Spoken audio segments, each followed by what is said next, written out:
Bai Xiaochun had nothing to say in response to Song Junwan. He knew that she was right.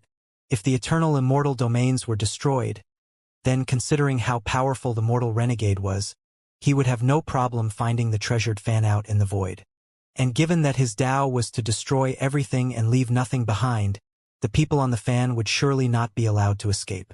If the mortal renegade had not been sealed in place outside of the eternal immortal domains, then the damaged version of the fan would not have continued to exist. Even the hourglass world would have been destroyed. The only thing we can do, Zhou Zimo said, is spend time with each other before the final moment arrives.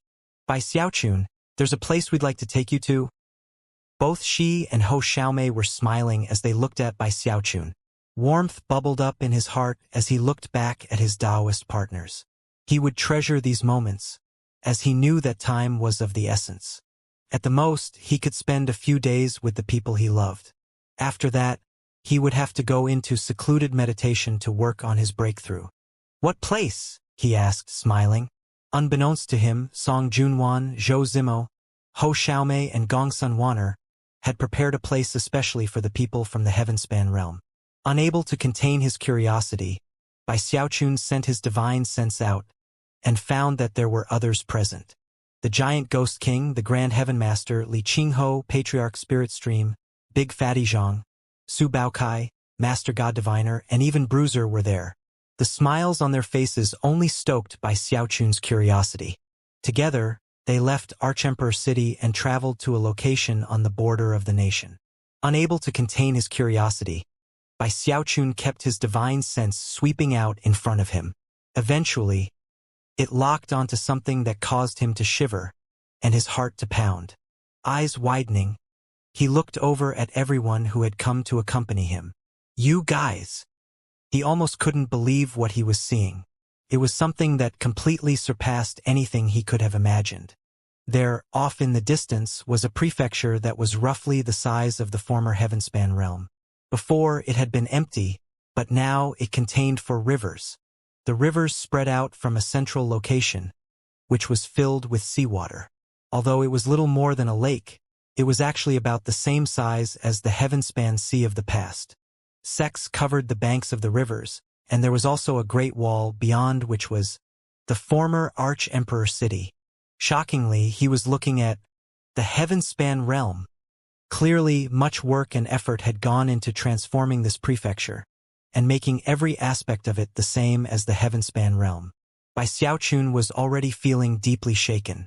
Of course, his divine sense had long since reached the point of being able to fill the entire eternal immortal domains.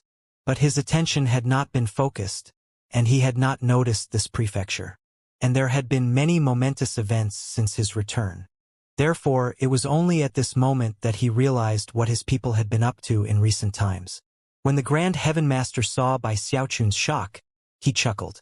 Your Majesty, you were in secluded meditation for many years, and your empresses came to miss their home. So did I. Therefore, I took it upon myself to gather as many people of Heavenspan as possible. Together, we scoured our memories, and built this place based on them. I had hoped that it would be a beacon of hope for those of us from the Heavenspan realm.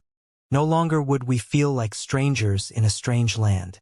Here we could feel like we were home, and could reminiscence about past times.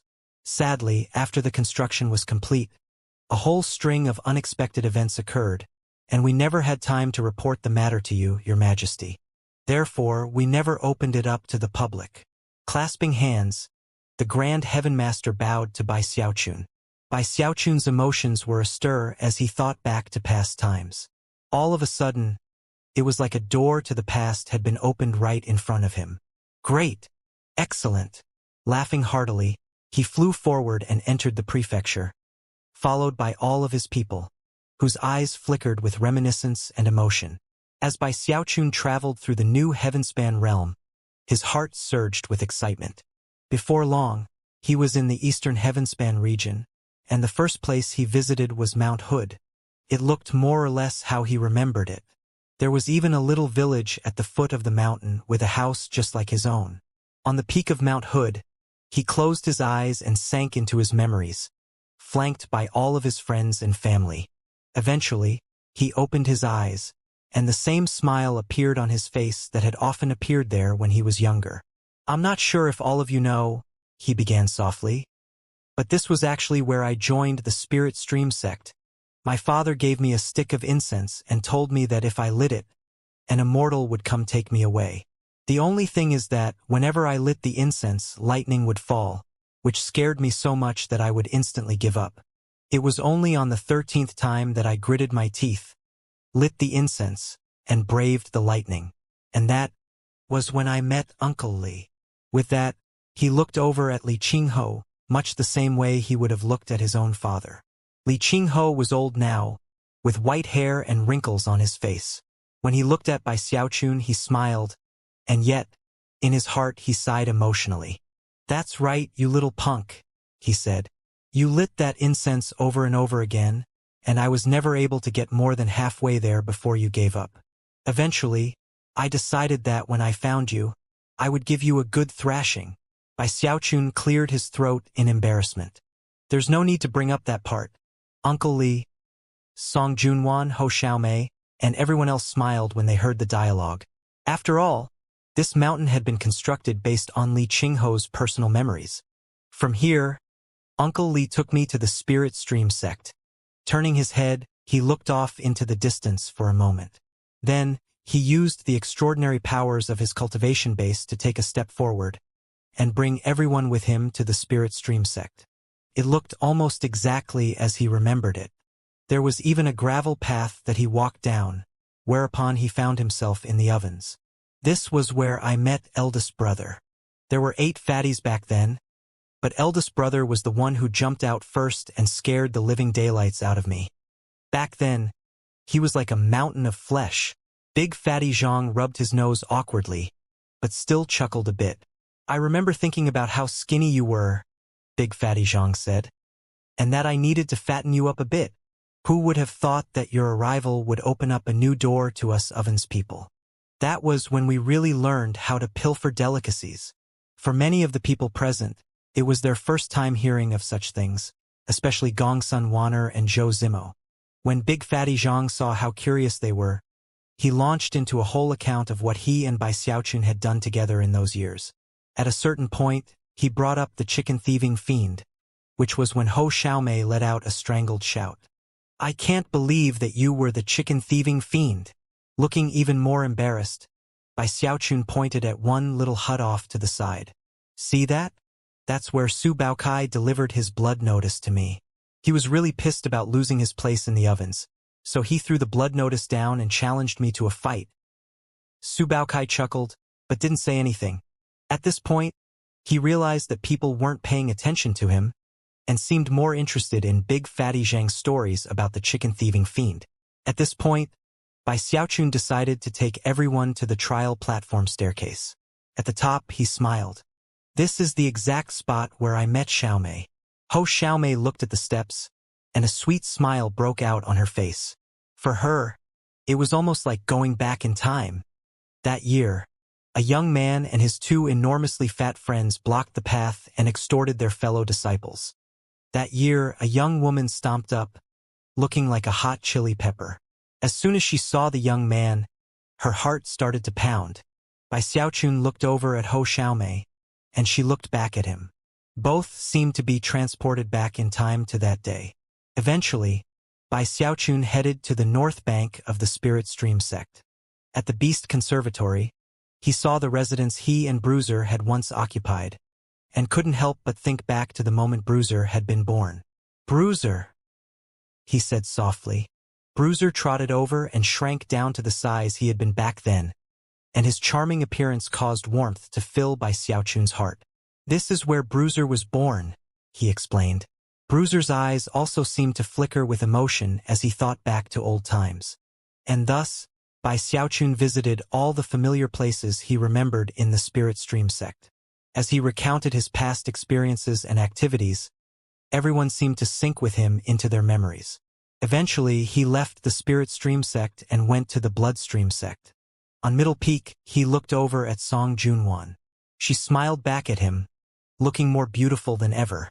"You know, back when I came to the Bloodstream sect, I used a mask to disguise myself as Night Crypt. My plan wasn't to snag a Taoist partner. I just needed to get into Junwen's bedchamber to steal some treasure. Chuckling, he rubbed his nose, and then pulled out the little turtle. Before the little turtle could complain, he held him out and said, "This thing! See? He was what I came to steal. Who would have thought that I would end up stealing the heart of my future Taoist partner too?" Bai Xiaochun suddenly felt quite pleased with himself. As for Song Junwan, the smile faded from her face, and her eyes widened into a glare. At that point, Bai Xiaochun chuckled and looked over at Master God Diviner. "This is where I met you too, Master Snort Snort. I'll never forget how shifty you looked back then. Who would have thought that you would end up as a genius of having children?" Of course, Bai Xiaochun had a much different status nowadays. His Taoist partners might dare to talk back to him, and maybe even Big Fatty Zhang, but not Master God Diviner. He could only smile wryly. Inside, he sighed, musing that life really was a strange thing. After all, if he hadn't met Bai Xiaochun all those years ago, he would not be in his current position. After touring the Heavenspan region, Bai Xiaochun went to the Great Wall and beyond it to the Wildlands, which was even more well-created than the Heavenspan region. With the exception of its lack of vengeful souls, it was exactly as he remembered it. The Wildlands was where he and Zhou Zimo had fought in the labyrinth, which had also been carefully recreated. Inside the labyrinth, Bai Xiaochun laughed. There was no need to even ask whether or not this place had been constructed based on Zhou Zimo's memories. After all, he and she were the only two that had reached the final level of the place. Smiling, he looked over at her and said, "Zimo, this is where you very nearly killed me. Do you realize how close to death I came?" Glaring back at him, she snorted. "It would have been a lot better if I did kill you." Bai Xiaochun smiled wryly and cleared his throat. Meanwhile, everyone else was laughing as though he had just cracked a joke. "I'm serious," he added. "I nearly died here, and all for a measly Deva soul." Surprisingly, Zhou Zimo was blushing a bit. Back in those days, she had viewed Deva souls as extremely precious, only to eventually reach a point where she could have as many as she wanted. And then she thought about how unlucky Bai Xiaochun had been to end up fighting her, and considered how things would have ended up if she did kill him. Suddenly, she started laughing. Bai Xiaochun left the labyrinth and headed to Giant Ghost City. There, the Giant Ghost King looked around wistfully, clearly reminiscing about past times. When he looked at the huge statue of himself, and at the royal palace, it was impossible to tell what he was thinking. He simply sighed.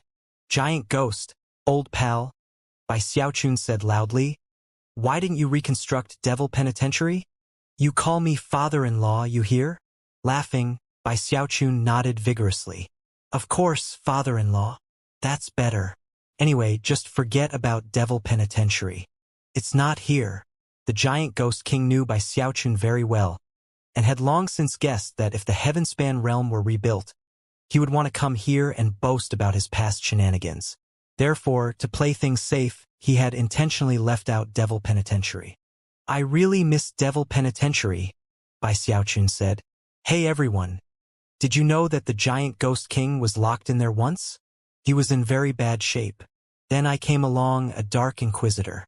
I happened to notice an old man in one of the cells, which was when I—" Ignoring the grim look on the Giant Ghost King's face, Bai Xiaochun went on to tell the story of how the two of them had met. Eyes widened as Bai Xiaochun spoke of smacking the Giant Ghost King on the side of the head, of using him as a shield to break out of Devil Penitentiary, and of dragging him around the city and using him as a weapon to kill numerous enemies.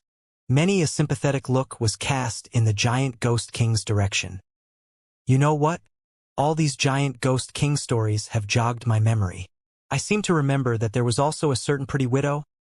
All of a sudden, the Giant Ghost King started to get nervous, but Bai Xiaochun simply cast him a mischievous glance, and didn't tell any more of that story. At this point, the Grand Heaven Master chuckled dryly, looked up at the sky to check the time of day, and then said, "Your Majesty, it's starting to get late. Why don't we head back now?" "What's the hurry, Grand Heaven Master? I still haven't gotten to your part of the story yet." The Grand Heaven Master was actually turning to leave, but there was no way Bai Xiaochun would let him. Grabbing him by the arm, he vanished, along with the rest of the group, to appear in the Heavenspan Realms version of Archemperor City. Specifically, they were in Heavenmaster Hall in the Imperial Palace. See everyone? This is where the enigmatic Grand Heavenmaster of years past would order me around.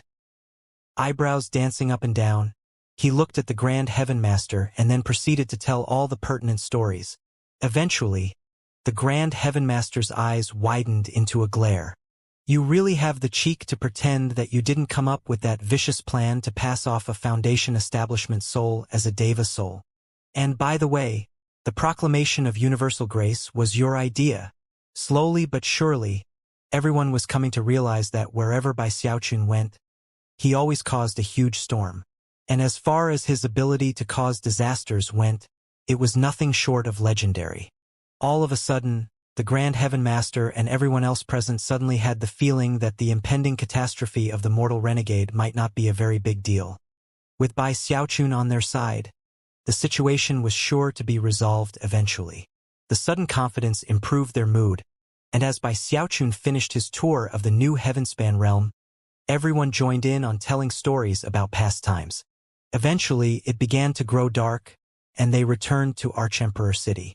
For the following few days, Bai Xiaochun refrained from any practice of cultivation. He spent all of his time with his family and friends, especially Song Junwan, Ho Xiaomei, Zhou Zimo and Gong Sun Waner, and most especially Debao, Xiaoxiao and Xiaobao. He was a husband and a father now, and as such wished that times like this would last for all eternity. But unfortunately they had to come to an end.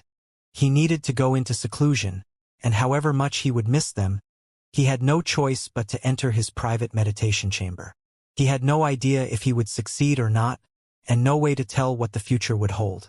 He could only do everything in his power to achieve the breakthrough he sought. I have to break through and earn a chance at life. If I don't, then going into seclusion will be my final act of farewell. He stopped for a moment at the door of the chamber, looking over his shoulder at all his friends and family. And then, he slowly closed the door, cutting himself off completely from their sight. The door to his private chamber became like a door closing him off from the entire world. He sat down cross-legged, closed his eyes, and settled his emotions. It took some time, but he pushed aside all extraneous thoughts, and when he opened his eyes again, they shone with utter determination. He was now in a state that he rarely entered. His cultivation base had steadily climbed over the years, and considering all of the things he had experienced, and all the twists and turns that had come in his life, at some point Bai Xiaochun realized that he had grown up.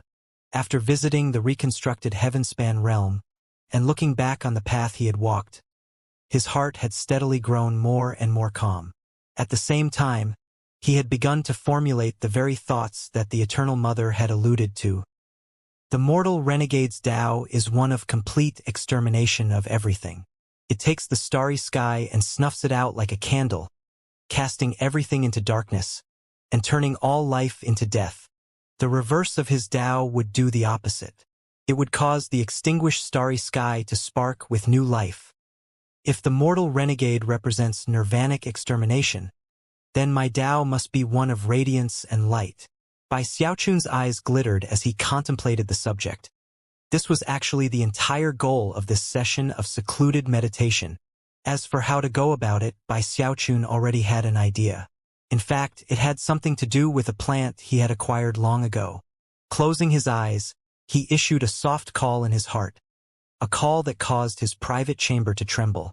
In fact, the entire imperial palace shook physically, and eventually all of Archemperor City. The inhabitants looked around in bewilderment, although not for long. Moments later, a crevice opened up within the city, from which emerged a huge, vine-like plant. Moments later, a second vine appeared, then a third and a fourth. In the blink of an eye, hundreds of them had risen up and were dancing in the breeze. What are those things? Heavens! I can't believe a plant like that exists beneath Archemperor City. That aura, it surpasses the demigod realm. It's more like the celestial realm. Amidst the uproar, the plants responded to Bai Xiaochun's call, and as they danced, They began to shine with moonlight that rose into the air and swirled above the city. As everyone watched in awe, the moonlight converged, creating a shining moon whose light shook the hearts of everyone present. It was almost as if an actual moon were now present, hanging directly above Archemperor City, shining brightly. Then the moon began to fall. Before anyone could react, it shot toward Bai Xiaochun's private chamber. The Grand Heavenmaster and other top experts initially attempted to interfere, but were then instructed by Xiaochun's divine sense to back away. As they did, they watched the shining moon slowly disappear into Bai Xiaochun's meditation chamber. Inside the chamber, Bai Xiaochun reached out with his right hand to grasp the shining light, which flickered and jumped with pleasure, as if he were its lord and master. A smile broke out on Bai Xiaochun's face as he sent some divine sense out, causing the light in his hand to glitter, and then revealing a seed made of moonlight, the glow of which sent soft radiance into every corner of the private chamber. It was none other than his moonflower. He had planted the moonflower beneath the city years ago, when he initially went into seclusion, leaving it as a secret weapon to be used in the defense of the city. However, it had never been necessary to defend the city in such a way. Now, as he formulated his plan for how to achieve a breakthrough, he realized that the moonflower was actually key. More precisely, he remembered that, back in the original Heavenspan realm, the moonflower had eventually reached a point in its growth where it transformed into countless dandelion seeds, which spread out into all heaven and earth. He had witnessed that event with his own eyes. It had been a very profound moment, and was something he could never forget, not even after all the things he had experienced afterward. "If I want to walk the opposite path as the mortal renegade," he murmured, "then I need to reignite all of the extinguished flames that filled the starry sky of the past. To do that, I need the strength of the moonflower." He had come up with this idea some time ago, and now that the time had come to put it into action, his eyes shone with determination. Other methods might work as well, but there isn't enough time. The fastest way will be to fuse with the moonflower and borrow its ability to multiply and spread, thus sending seeds of my own divine sense out into the void. Certain that this was the best idea, he unhesitatingly covered the moonflower seed with divine sense. Having accomplished this, he closed his hand over the seed, which vanished. When it reappeared in his mind, it immediately began to sprout, sending tendrils throughout his body. Before long, he had fused with the moonflower, a process which did not harm either of them. In fact, if his plan succeeded, and he brought light to the dark void outside, then the moonflower would be his companion plant, and in some respects would be another eternal flower. The moonflower understood that, and in its excitement, did nothing to oppose the process. As it fused with Bai Xiaochun, it slowly fell into a state of slumber, handing control of itself over to him. It was hard to say how much time passed. Bai Xiaochun was so involved with his work that he forgot everything else. Soon, he had become the moonflower itself, whereupon soft moonlight radiated off of him, which floated out of his meditation chamber and up into the sky. At first, there were only about 10 motes of light, which entered the void and began to drift away from the eternal immortal domains. However, those motes of light soon began to multiply. Eventually there were 100, then 1,000, then 10,000. Eventually the numbers climbed higher. 1 million, 10 million, 100 million. Soon, the number was too high to count, an endless stream of light which rose up from Bai Xiaochun and sailed out into the sky, and the void beyond. They looked like glowing dandelion seeds made of moonlight, and they were very eye-catching, drawing the attention of all the living beings in the eternal immortal domains. Although no one knew exactly what they were, or what their purpose was, they could sense the powerful flame of life force they contained. After all, they weren't just a manifestation of Bai Xiaochun's divine sense. They also contained his life force, his Tao, and everything else that made him up. Within the meditation chamber, his body slowly withered, growing older and older until all that was left behind was an empty husk. His soul, his Tao, his cultivation base, and all other aspects of him had entered the dandelion seeds, and were spreading out through the void. They did not move about aimlessly. They all had specific destinations, those being the destroyed ruins that filled the void, the places where light had once burned, but was later extinguished. Every time such a location was found, a dandelion seed would settle down and sprout. Days began to slip by, although everyone in the eternal immortal domains was still nervous about the impending catastrophe. They knew that both the Saint Emperor and Bai Xiaochun were both working hard to provide hope, and the only thing that everyone else could do was wait and work on their cultivation. Although advancing their cultivation bases would do little good in the end, no one was willing to abandon any possible advantage. And of course, it served to calm their hearts. There were still people who abandoned themselves to despair. But the celestials of the two great imperial dynasties did their best to quell such trends and dispose of any individuals who had lost their humanity. And thus, life went on in the eternal immortal domains, and affairs mostly stabilized. Eventually, 10 years had gone by. Xiaobao was now 10 years old, and his personality was very much like his father's. Whenever Hou Xiaomei and the rest of his family saw him acting mischievous and fearing death, they couldn't help but look over wistfully at Bai Xiaochun's meditation chamber. Inside the chamber, Bai Xiaochun sat there cross-legged, unmoving for an entire decade. Over the 10-year period, countless dandelion seeds spread out into the void, all of which contained Bai Xiaochun's life force and divine sense. They moved with speed that defied the comprehension of cultivators, piercing through the void even faster than Bai Xiaochun could have moved on his own. Some landed on various ruins, while others continued on, reaching places far, far away from the eternal immortal domains. And as the dandelion seeds landed and took root, changes began to take place. In one particular location was a stretch of ruins completely devoid of any signs of life. It was desolate, withered, and rife with death. There was even a misty haze that hung over the area, almost like a sludge. A dandelion seed dropped into the haze and vanished. A few years later, the mist began to fade away, along with the feeling of death. Another 3 years passed, and the mist and aura of death were gone, which was when a delicate sprout rose up from the mud below. Although it was only a tiny sprout, it still represented life. It seemed to have broken through some sort of seal, a curse of sorts, which allowed it to spread life force, completely changing the ruins around it.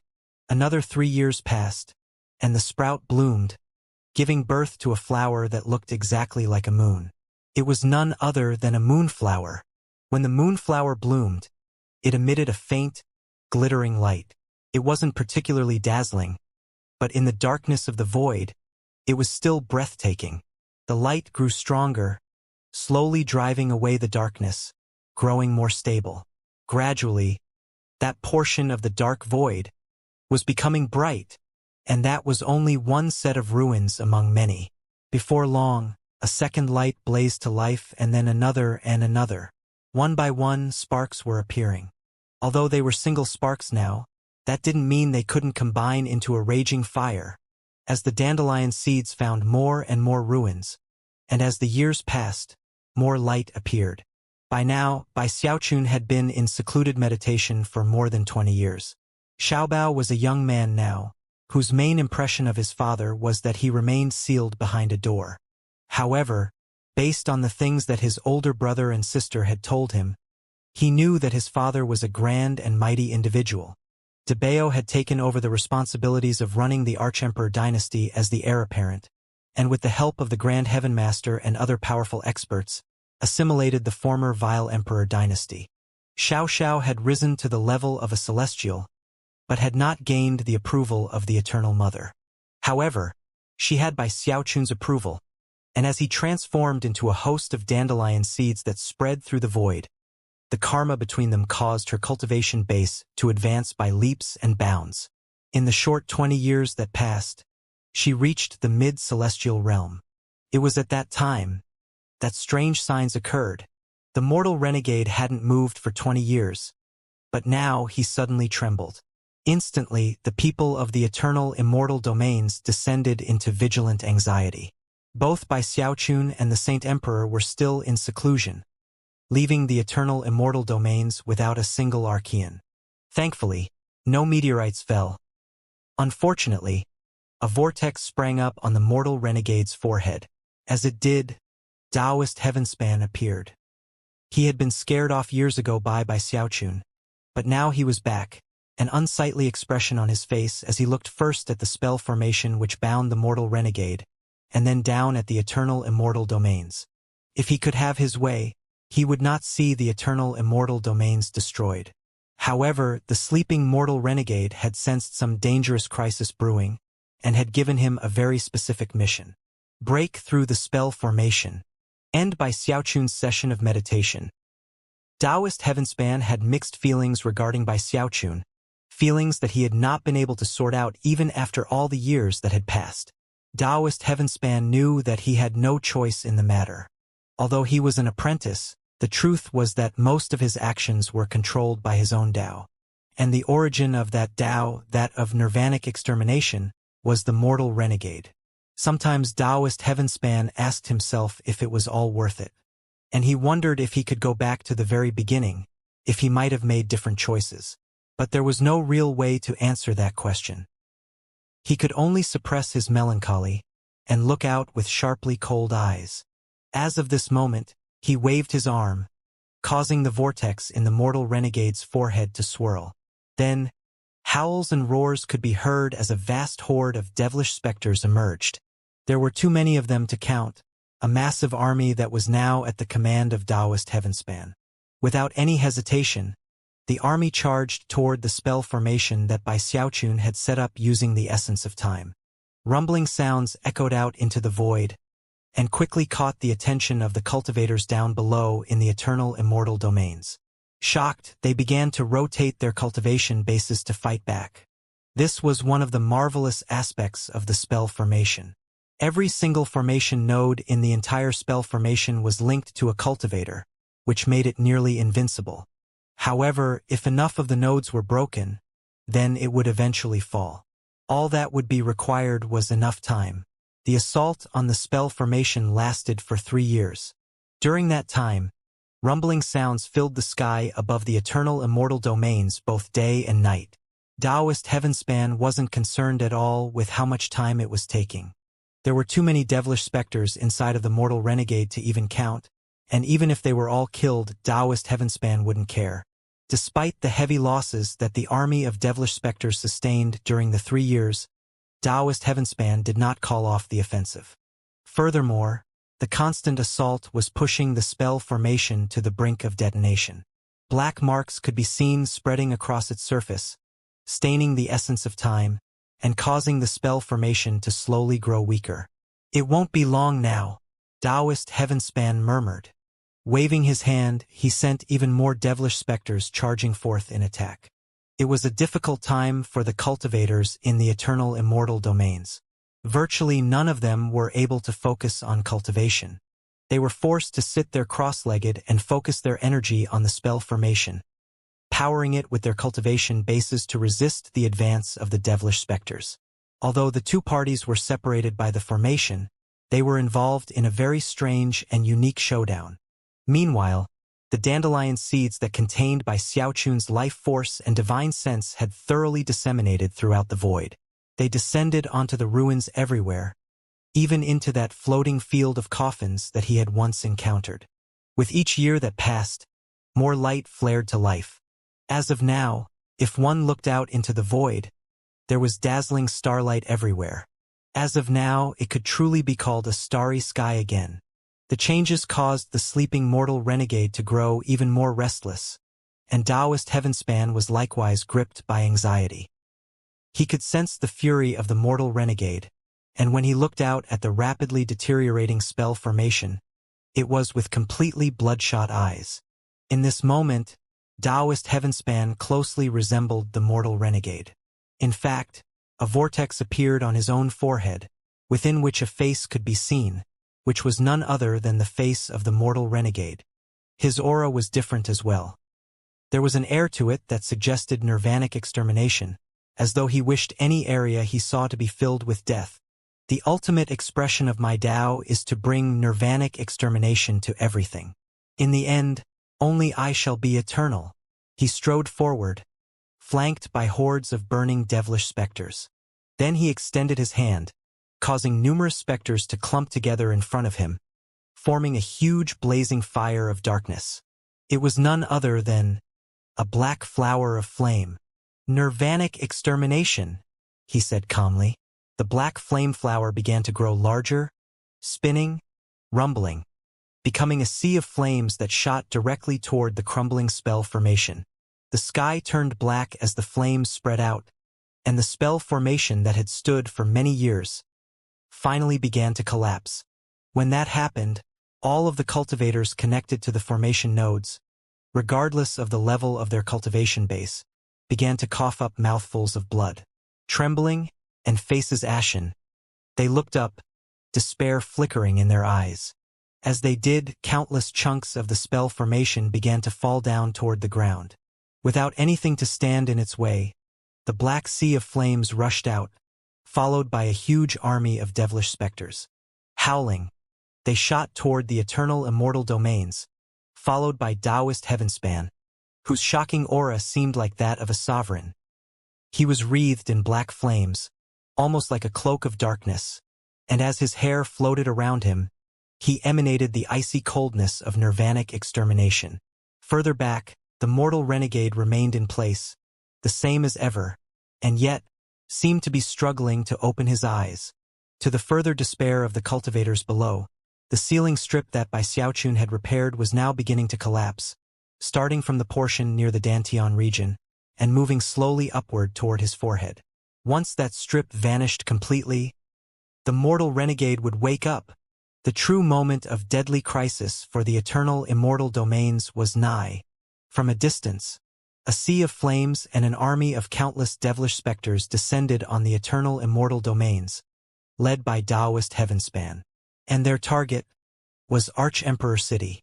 That was their ultimate goal because that was the location of Bai Xiaochun, Song Junwan, Ho Xiaomei, Zhou Zimo, Gong Sun Wanner, the Grand Heaven Master, Li Qingho, the Giant Ghost King.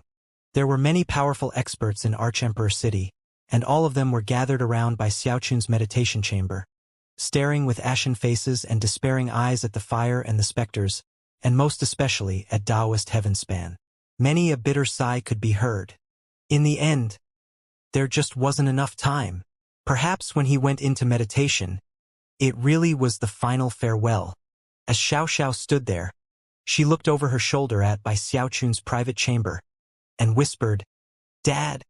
Her voice was filled with sorrow and love, and at the same time, a tone of farewell. The Grand Heaven Master chuckled bitterly, and the Giant Ghost King sighed. The other celestials all exchanged glances with bloodshot eyes. They knew that there was nowhere to run, and therefore, they began to power up their cultivation bases and prepare for a fight to the death. However, that was when the eternal immortal domains began to tremble violently, as an explosive aura suddenly appeared. Much to the shock of everyone, it surpassed the Archean realm, and caused Taoist Heavenspan to look with flickering eyes in the direction of the eternal sea. Although it seemed to fill all of the eternal immortal domains, Taoist Heavenspan knew exactly where it was coming from. In a deep crevice in the eternal sea was the entrance to the eternal river. And in the depths of the eternal river, sitting in front of the bell that represented the eternal mother, was the Saint Emperor, who had just opened his eyes. As he did, a sigil appeared on his forehead, depicting the eternal flower. Taoist Heavenspan had a similar mark on his own forehead, a sigil which represented a sovereign. Both of these individuals were half-sovereigns, and therefore those marks indicated that their true power came from other sources. Unfortunately, the Saint Emperor had not finished the process of elevating his cultivation base and becoming a half-sovereign. He was not yet stable, and yet had no choice but to end his session of cultivation. He was the Saint Emperor. This was his home, and his Tao came from the Eternal Mother. Rising to his feet, he spoke in a voice that surpassed heavenly thunder, filling all of the eternal immortal domains with a roar of rage. The Arch-Emperor is not here, Taoist Heavenspan. Therefore, I, the Saint Emperor, will defend these lands. Stepping forward, he vanished. to reappear in the air above Arch-Emperor City. As he did, a tempest rose up in the eternal immortal domains, a windstorm that converged on Arch-Emperor City and immediately began to resist the black sea of flames. Massive rumbling sounds echoed out as the two forces met, nearly deafening the living beings in the eternal immortal domains. As the Saint Emperor strode forth, he reached out toward Saint Emperor City and made a grasping gesture, causing the enormous lotus within the heavenly pond to shudder for a moment, then vanish. When it reappeared, it was beneath the Saint Emperor, shining with soft light. As that glow spread out, it covered Arch-Emperor City, making it impossible for the black sea of flames or the devilish specters to enter the city. Having resolved that small crisis, the Saint Emperor looked up, the sigil on his forehead shining as he shot toward Taoist Heavenspan. "How amusing," Taoist Heavenspan said, chuckling as he looked with cold eyes at the Saint Emperor. "Unfortunately, your Tao comes from the paltry eternal flower. My Tao comes from the mortal renegade, a powerful sovereign. That puts me on another level altogether. Furthermore, you haven't stabilized yourself as a half-sovereign. You simply don't qualify to stand in my way." Laughing madly, Taoist Heavenspan vanished, then reappeared directly in front of the Saint Emperor in a black blur of light. The Saint Emperor's face fell as that black light slammed into him, causing blood to spray out of his mouth as he tumbled backward. The black light didn't seem fazed at all by the interchange, and immediately shot toward him again. The light destroyed the air around it, and dissipated any nearby life force, replacing it with a powerful aura of death. As it closed in, the Saint Emperor roared and performed a double-handed incantation gesture, instantly causing a huge moon to appear around him. This was one of his most powerful divine abilities, and now that his cultivation base was higher, it was no longer a crescent moon, but rather a full moon. And yet, despite the powerful pressure it radiated, Taoist Heavenspan simply chuckled, reached out, and pushed against the moon. Instantly, cracks spread out across it, and the moon shattered into countless pieces. More blood sprayed out of the Saint Emperor's mouth, and he fell back again, a defiant gleam in his eyes. "No ifs," came Taoist Heavenspan's cold voice from within the black light, as he shot directly toward the Saint Emperor. In the final moment, just before Taoist Heavenspan was about to hit him, the Saint Emperor's eyes flashed with madness. The truth was that he could have held back and not come to fight, and in fact, the moment he had opened his eyes earlier, he had known that he was not a match for Taoist Heavenspan. But this was his home, and he was the Saint Emperor whose Tao came from the Eternal Mother. And an even more important factor in his decision was Bai Xiaochun. Bai Xiaochun had chosen a different path from him, something that he didn't understand early on. However, now he was enlightened. Having received the approval of the Eternal Mother, he knew that Bai Xiaochun was choosing a path of incomprehensible difficulty. His Tao had nothing to do with anyone else. His Tao was his own, and thus, if he achieved it, would exist on a different level, similar to the mortal renegades. The Saint Emperor knew he couldn't defeat Taoist Heavenspan, and yet came to fight anyway. He would rather self-detonate, killing himself in body and soul, if the result was causing even a slight delay for Taoist Heavenspan. However, before the Saint Emperor could do anything else, and even as the black beam of light that was Taoist Heavenspan was about to hit him, a beam of Archean luminescence suddenly shot through the air. Then came a second, a third, and a fourth. In the blink of an eye, 300 beams of Archean luminescence were shooting toward Taoist Heavenspan, all of them bursting with Archean levels of power. Although one such beam might not be very frightening to Taoist Heavenspan, the power of so many of them combined instantly stopped him in his tracks. Even more importantly, whether it was the Saint Emperor or Taoist Heavenspan, and in fact, to all cultivators of the eternal immortal domains, Archean luminescence represented one thing. "Bai Xiaochun," the Saint Emperor breathed, looking up into the sky. "Bai Xiaochun." A very serious expression appeared on Taoist Heavenspan's face, and he also looked up into the sky, toward a shocking burst of energy that was approaching from beyond the heavens. They weren't the only ones to react in such a way. In Archemperor City, Song Junwan, Ho Xiaomei, Zhou Zimo, and Gong Sunwaner all looked up with wide, disbelieving eyes. Meanwhile, Xiao Xiao, Debao, and Xiao Xiao looked over at by Xiaochun's secluded meditation facilities, as did the Grand Heaven Master and other powerful experts. All of them were unsure of what was happening. However, considering that so many of them recognized by Xiaochun's archean luminescence, they all began to get excited. It's the Arch-Emperor. The Arch-Emperor is out of seclusion. As the cheering rose up, Taoist Heavenspan frowned. After all, the incoming energy was incredibly powerful, but at the same time, didn't seem to be what he remembered by Xiaochun's energy feeling like. The Saint Emperor could also sense that something strange was going on. That was when they both caught sight of an enormous fan moving toward the eternal immortal domains at top speed, causing rumbling sounds to fill the air. It was none other than by Xiaochun's treasured fan. Visible in the fan face, within the tower that housed the essence left behind by the worldly Taoist, was Song Kei's corpse, sitting there cross-legged. His face was pale and he looked dead. However, in addition to the aura of death that radiated out from him, there was also a powerful life force. Furthermore, the Tao essence of life and death which had once permeated the tower was gone, and existed instead inside of Song Kei. A sigil could be seen on his forehead, which was none other than the face of the worldly Taoist. Close examination would reveal that it resembled Song Kei's face to a large degree, the reason being that the worldly Taoist had already perished, and Song Kei had absorbed his Tao. Although he now possessed the worldly Taoist's mark, it was his own, and he could control it. As the fan neared, Taoist Heavenspan's eyes narrowed, and the crowds cheered. And that was when Song Kei's eyes opened. One of them was black, the other was white, and neither had pupils. At the same time, the sigil on his forehead radiated glittering light, and he erupted with a sovereign aura. He rose to his feet, two tempests raging around him as he stepped forward off of the fan. He vanished, reappearing in the eternal immortal domains, right in front of Taoist Heavenspan. "You shall not pass," he said, his voice grim. The sight of his black and white eyes caused Taoist Heavenspan's pupils to constrict.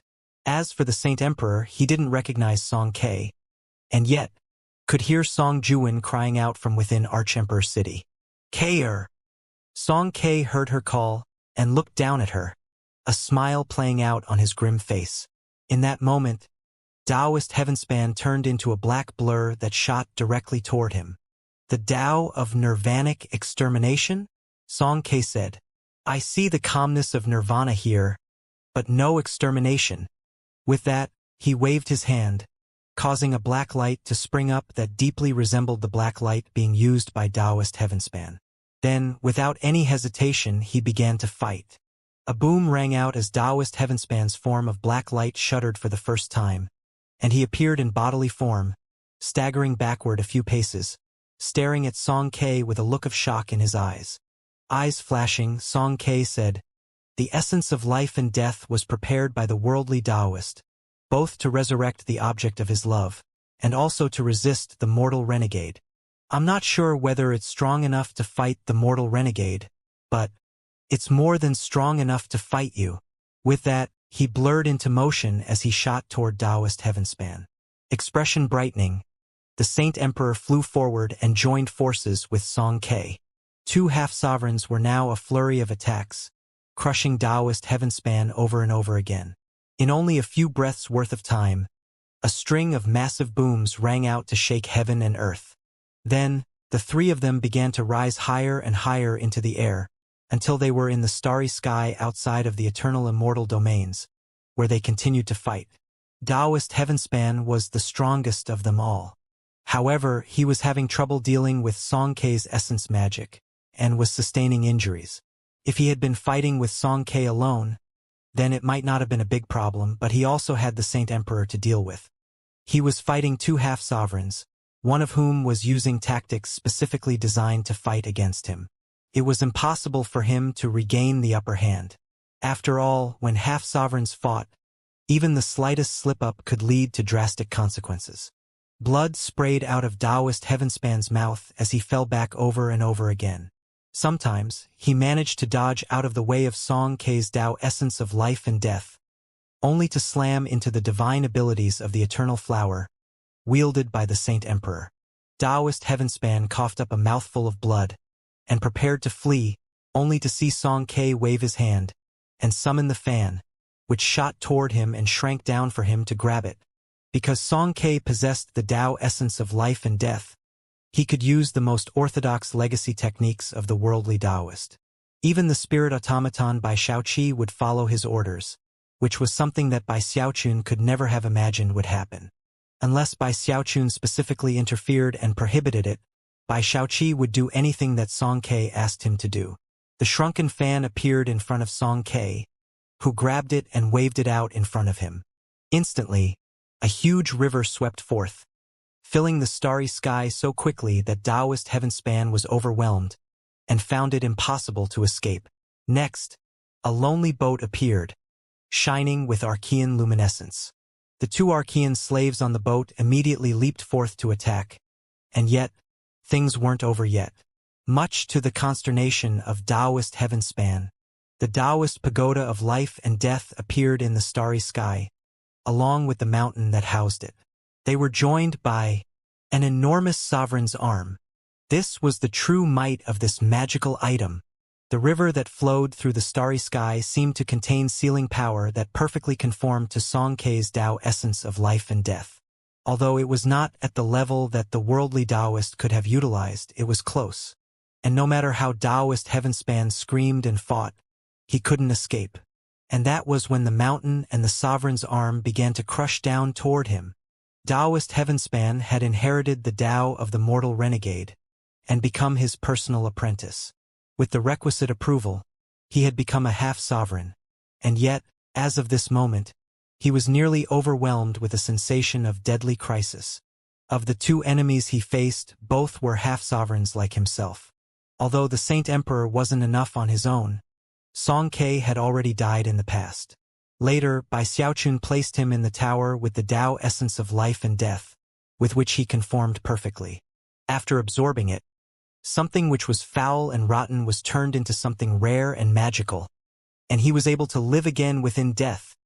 The moment he opened his eyes, he became the apprentice of the worldly Taoist. And in fact, had the worldly Taoist not already perished, then when Song Ke awoke, he wouldn't have been a half-sovereign, but a true sovereign. In this respect, he was somewhat similar to Taoist Heavenspan. However, the main difference between the two was that the mortal renegade still existed, whereas the worldly Taoist was no more. Unfortunately for Taoist Heavenspan, the mortal renegade was still asleep, and therefore, despite having his approval, it wasn't possible for him to become a sovereign. He was only able to take half a step into that level. When the mortal renegade awoke, Taoist Heavenspan could use his power to completely step into the sovereign realm. Although he would still pale in comparison to the mortal renegade, he would still be a sovereign. But now, it seemed unlikely that Taoist Heavenspan would survive until the mortal renegade woke up. The fight between him and Song Ke seemed almost like a continuation of the feud between the mortal renegade and the worldly Taoist. And unluckily for Taoist Heavenspan, he was actually facing two opponents, who, as of this moment, had the clear advantage over him. His hair was disheveled, and his eyes were bright red as he began to fight anxiously. He now had no choice but to do everything he could to gain an advantage. Biting the tip of his tongue, he spat out 7 mouthfuls of blood, each one causing his hair to turn whiter and his body to shrivel. By the end, he looked like a crazed old man. "Sovereign!" he shouted, his voice thrumming with what seemed like the power of natural law. As the ripples of his voice spread out, a vortex sprang up on the forehead of the enormous mortal renegade, who loomed behind him there in the starry sky. Then, a stream of divine sense shot out from the vortex. The heaven-shaking, earth-shattering divine sense contained a powerful aura of both nirvanic extermination and ultimate death, which covered everything, creating an attack that Song Ke and the Saint Emperor had no hope of defending against. Rumbling sounds could be heard as they coughed up blood, then staggered backward, out of control, blood oozing out of their eyes, ears, noses, and mouths. The divine sense was just too strong. It didn't matter that they were half-sovereigns. They simply couldn't stand up to it. Thankfully, it was only one quick blast of divine sense. Otherwise, Taoist Heavenspan wouldn't have needed to expend any more effort to seriously injure them. It was divine sense straight from the mortal renegade, which Taoist Heavenspan had paid a huge price to unleash as a trump card. It wasn't that he didn't wish to unleash more of it. Unfortunately for him, the mortal renegade was asleep, and could therefore only release a small portion of his divine sense. Although it quickly faded away, the Saint Emperor and Song Ke were shaken all the way down to their souls, and were temporarily stunned, to the point where they had nothing separating themselves from Taoist Heavenspan. And that brief opening was all that Taoist Heavenspan had hoped for. Without any hesitation, he performed a double-handed incantation gesture, causing balls of 300-meter-tall black smoke to appear, one in each hand. Then, he launched the 2 balls of smoke at Song Ke and the Saint Emperor. "Die!" Taoist Heavenspan said in a cold voice. The 2 balls of smoke pulsed with a voracious power that seemed to want to consume anything it touched. Upon seeing that, the eyes of both Song Ke and the Saint Emperor widened. The smoke almost seemed to be alive, especially considering the howls which erupted from inside them. In fact, looking closely at them would reveal that red light glowed inside of them. Taoist Heavenspan was clearly putting everything on the line. Those 2 balls of smoke were not ordinary in nature, and Taoist Heavenspan himself was severely withered from the effort of unleashing them. In order to unleash the power of essence here, he had drawn heavily upon his own life force and his soul. "We can't let it touch us." That was what both Song Ke and the Saint Emperor were thinking. Even as they fell back at top speed, the smoke balls locked onto them, piercing through the void toward them at top speed. Glaring, Song Ke struck the top of his own head, injuring himself and shaking his own divine soul to gain a moment of added clarity. Without any hesitation, he sent out a stream of divine sense to summon the 2 Archean slaves. An instant later, they appeared in front of him and the Saint Emperor, standing in for them to take the blow of the 2 spheres of smoke. Everything was happening so quickly that Taoist Heavenspan had no time to change the course of the smoke spheres, which instantly slammed into the Archean slaves. When Taoist Heavenspan saw that his tactic was about to be defeated by Song Ke, his eyes burned with killing intent. He was a decisive person, and therefore, it was without any hesitation that he performed a double-handed incantation gesture and spoke in a devilish, demonic voice. "Devil Sun, Demon Moon." A howl erupted out that seemed to originate from the most ancient of times, causing heaven and earth to tremble, and the eternal immortal domains to be cast into darkness. It contained indescribable power, and as it spread out, the 2 balls of smoke consumed the Archean slaves, corroding their bodies and sucking away at their life force. In the blink of an eye, the 2 Archean slave souls were extracted, and their flesh and blood were completely assimilated. They had been sealed and left behind by the worldly Taoist, but now the worldly Taoist was dead. And thanks to this bizarre magical technique unleashed by Taoist Heavenspan, they could not defend against the smoke. As that happened, the 2 balls of smoke began to transform, growing larger and more shockingly powerful, until they resembled a shining sun and a full moon. When that happened, the cultivators of the eternal immortal domains suddenly felt so much pressure weighing down on them that they couldn't breathe. Although many of them couldn't see what was happening, the Grand Heaven Master and other celestials could. And they knew that if Taoist Heavenspan could turn the tables here, it would be devastating. Taoist Heavenspan. If it weren't for him, there wouldn't have been so many deaths when the Heavenspan realm entered the eternal immortal domains. He's the one that made us pay the steepest of prices. Everyone had various feelings about Taoist Heavenspan, but for the most part, all of them hated him as much as by Xiaochun.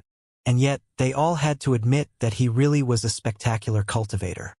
He had incredible natural talents, and had built up enough power in the original Heavenspan realm that he nearly brought an end to the bloodline of the Archancestor. To leave that realm, he had ignored family love, and had been willing to sacrifice anything and everything to destroy the body of the Archancestor. He could only be described as ambitious and ruthless, and that had led him to a position of cultivation-based power that few people could challenge. Therefore, although many people hated him, all of them had to admit that he was incredibly strong. Furthermore, it would be easier to find a phoenix feather or a Qilin horn than to find someone who could react as decisively as he had just now, in a moment of profoundly deadly crisis. As Taoist Heavenspan was turning the tables in his fight, the last dandelion seeds that contained by Xiaochun's life force and divine sense were landing in the most distant regions of the void. In roughly a third of the regions that had been reached, moonflowers had already bloomed and were shining with bright light. As of this moment, it was almost a visible contest between the forces of light and the forces of darkness. Beneath the starry sky that now covered the eternal immortal domains, Taoist Heavenspan had almost completely turned the tables in the fight. His hair and clothes whipped about as he manipulated his devil sun and demon moon, and from a distance, he pulsed with such shocking energy that he seemed completely invincible. However, he was still not completely out of danger. The enormous river Xianxia had summoned still threatened him, as did the huge go board from the lonely boat. There was also the mountain of Tao essence, and the enormous sovereign's arm.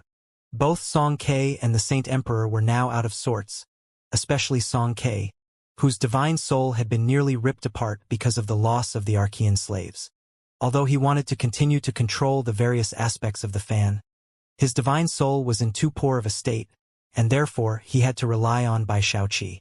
Although Bai Shaoqi couldn't control things at the same level that he could, there was no other choice. Sending some divine sense into the fan in his hand, Xianxia passed a message to Bai Shaoqi. A moment later, he sat down cross-legged, panting as he tried to recover from his injuries.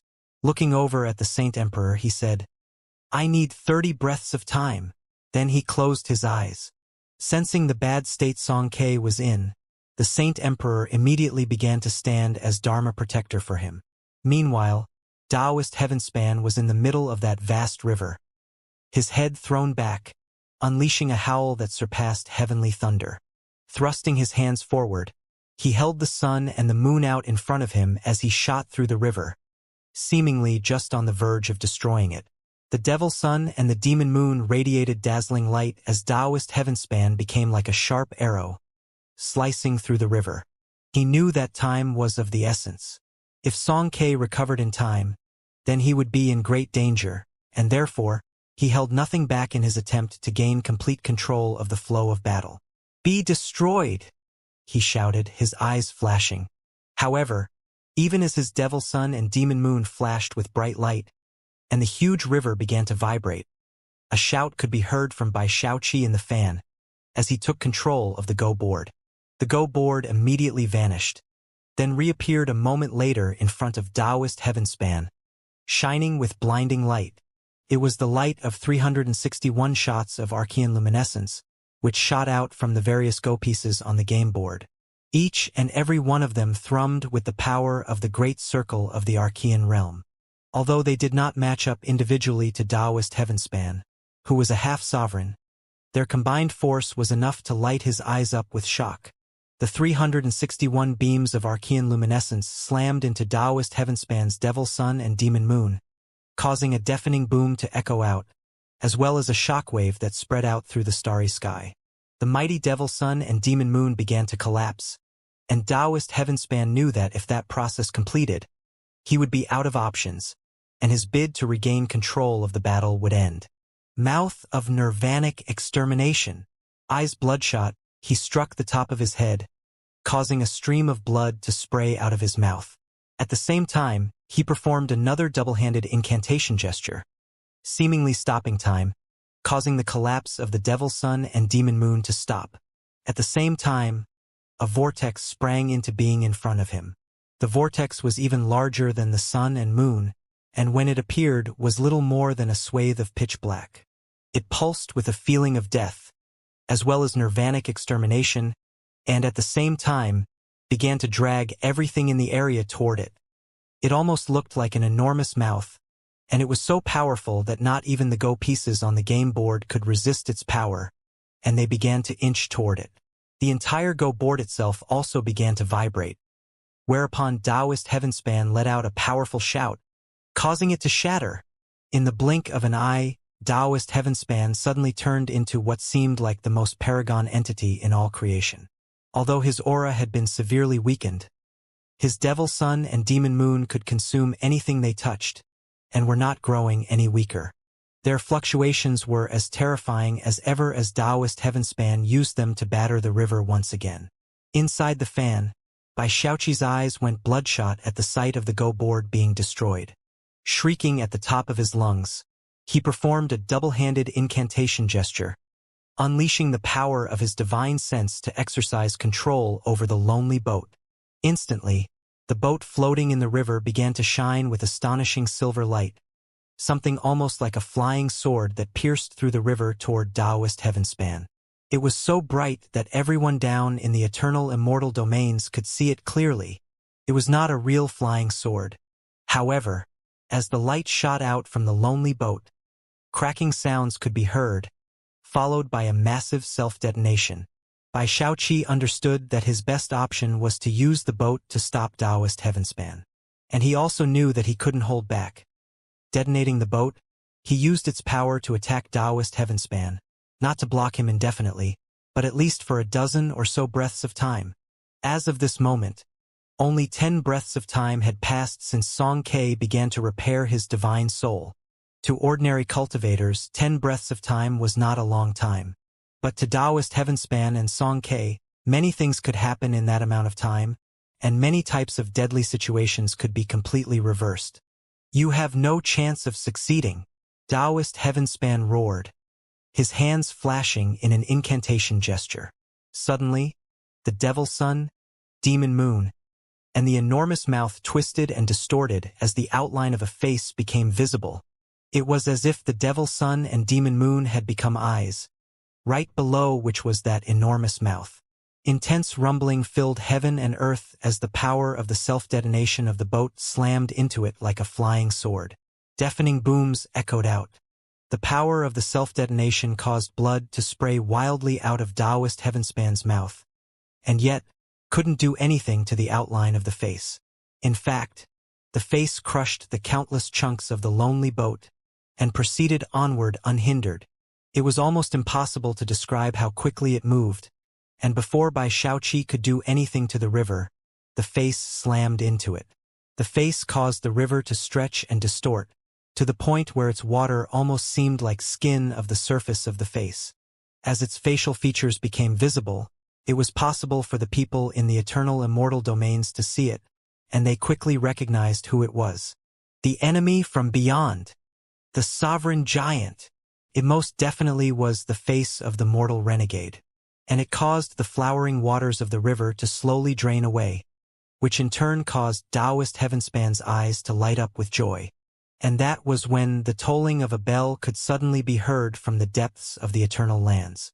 The will of the Eternal Mother appeared, rushing out into the eternal immortal domains, causing the Saint Emperor to shiver and to shine with glittering light. Her glowing sigil appeared on his forehead, a flower that seemed to be blooming and bearing fruit, a fruit that resembled an open eye. The Eternal Mother was waking up of her own accord. Perhaps the Eternal Mother had sensed that Bai Xiaoqun's pursuit of his own Tao was the only hope for her and the eternal immortal domains. If he failed, then the eternal immortal domains would be doomed, and no one would be able to save them. After all, even when she was in her prime, the eternal immortal domains could only delay the inevitable catastrophe, not prevent it completely. But if Bai Xiaoqun could succeed in his search for his own Tao, then although there would still be many variables at play, there would at least be hope for the future. Therefore, how could she possibly allow someone to disturb him in a critical moment of cultivation?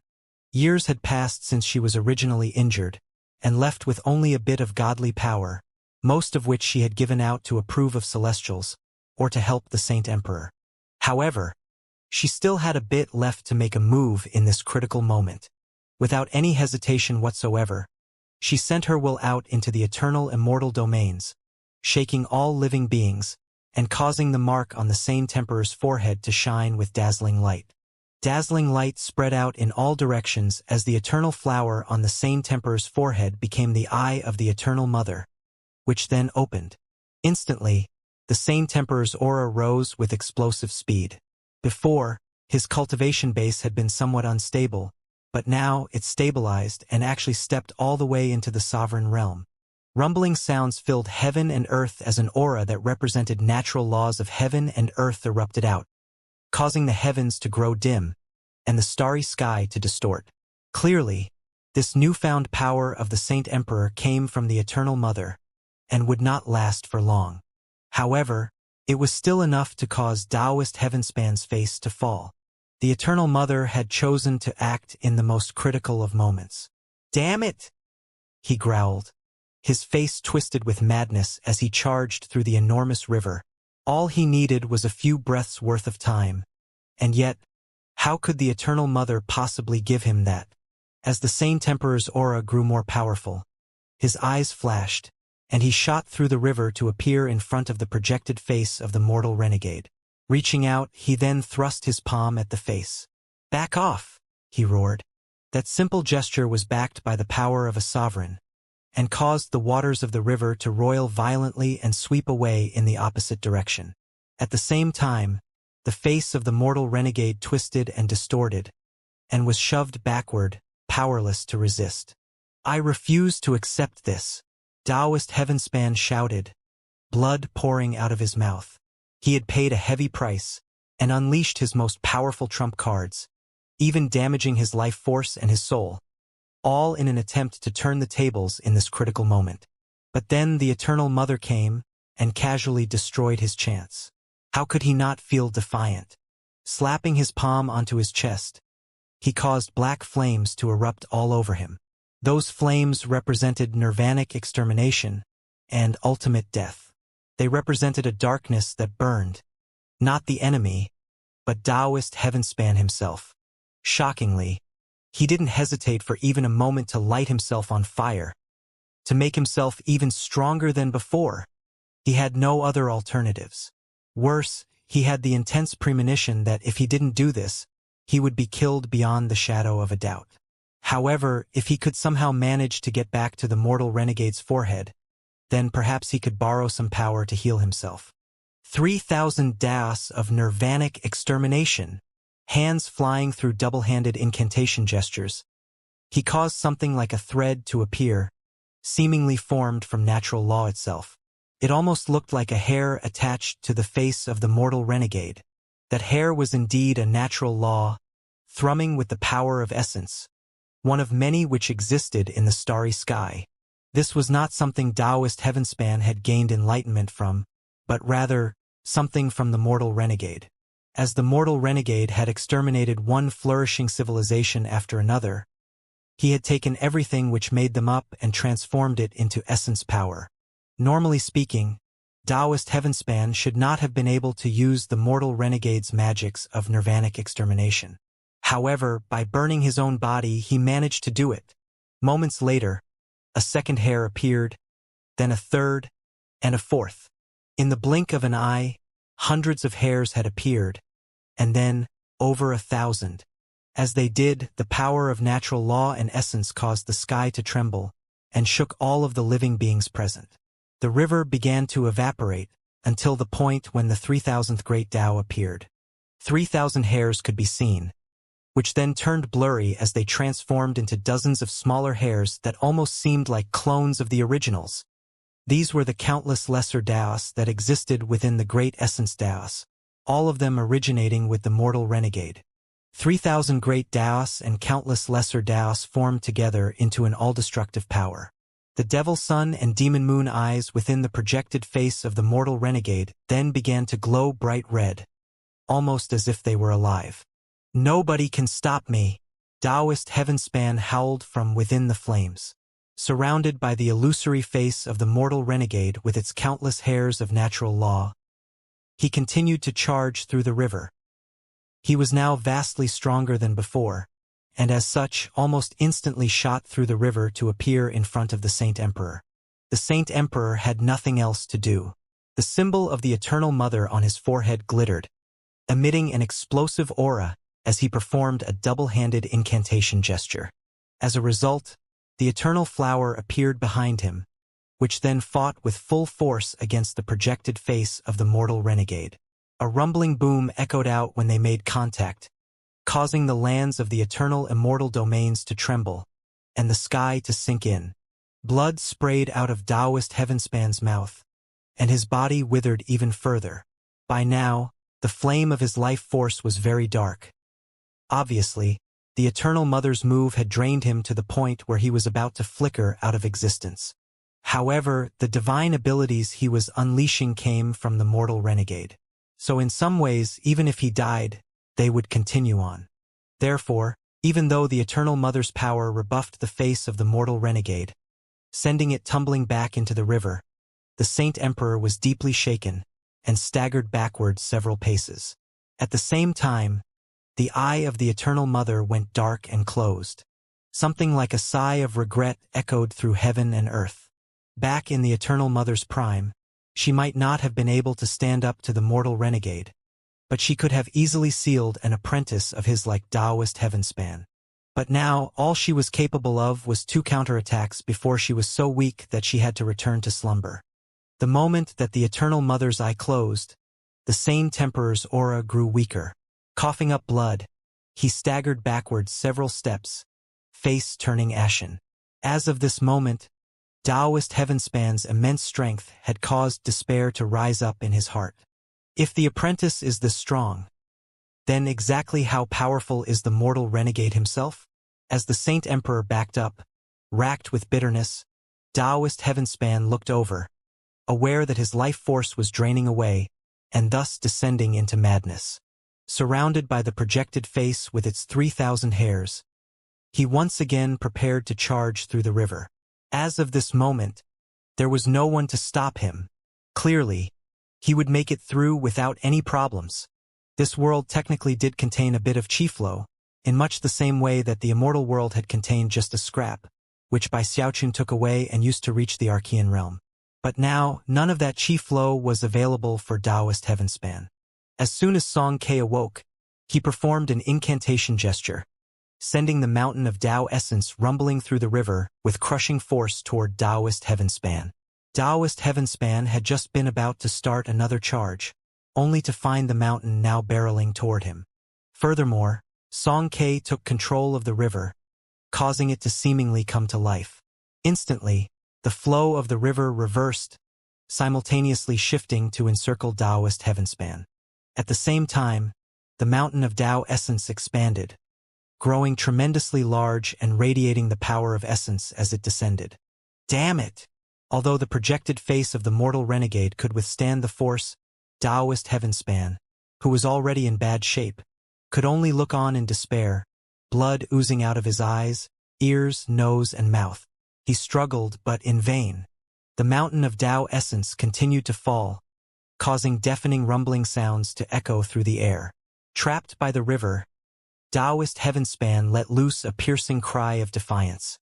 He still had many unfinished plans, and had not yet become a true sovereign.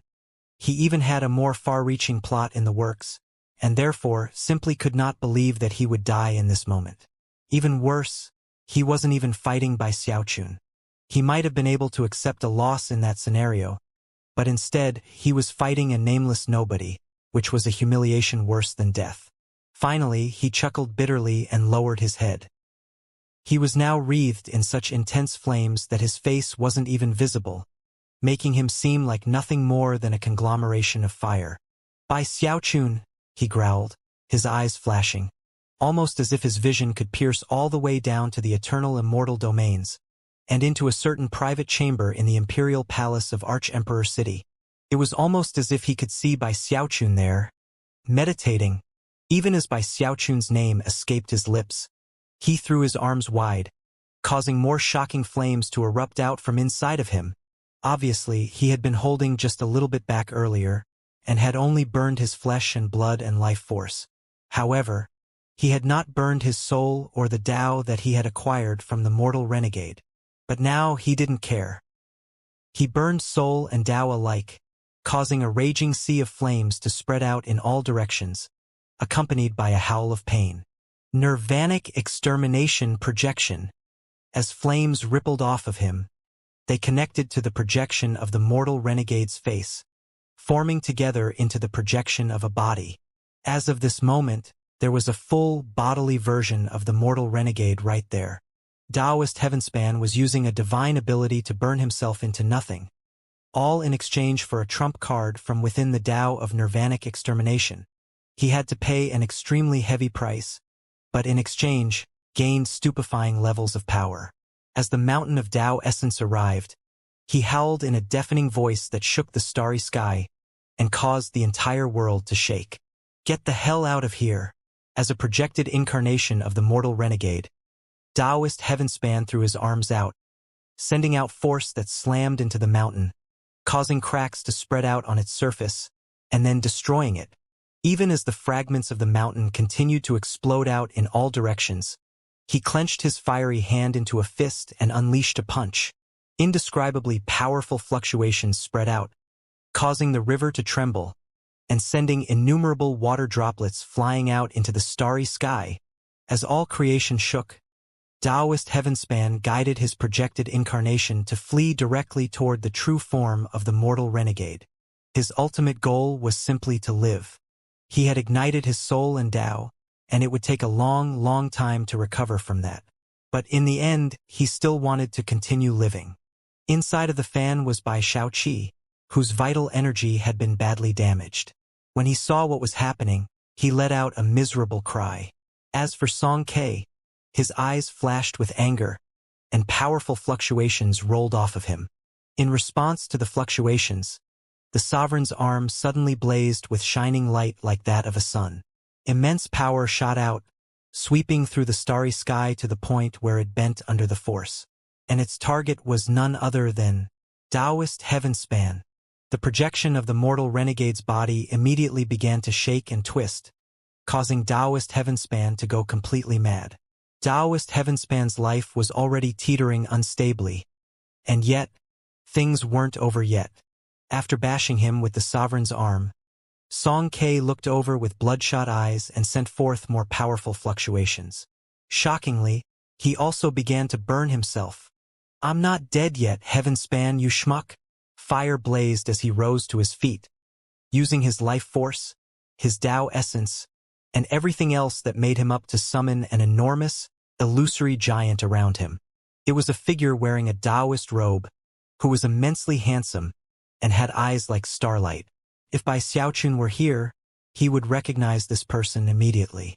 The form Song Ke had summoned was none other than the worldly Taoist.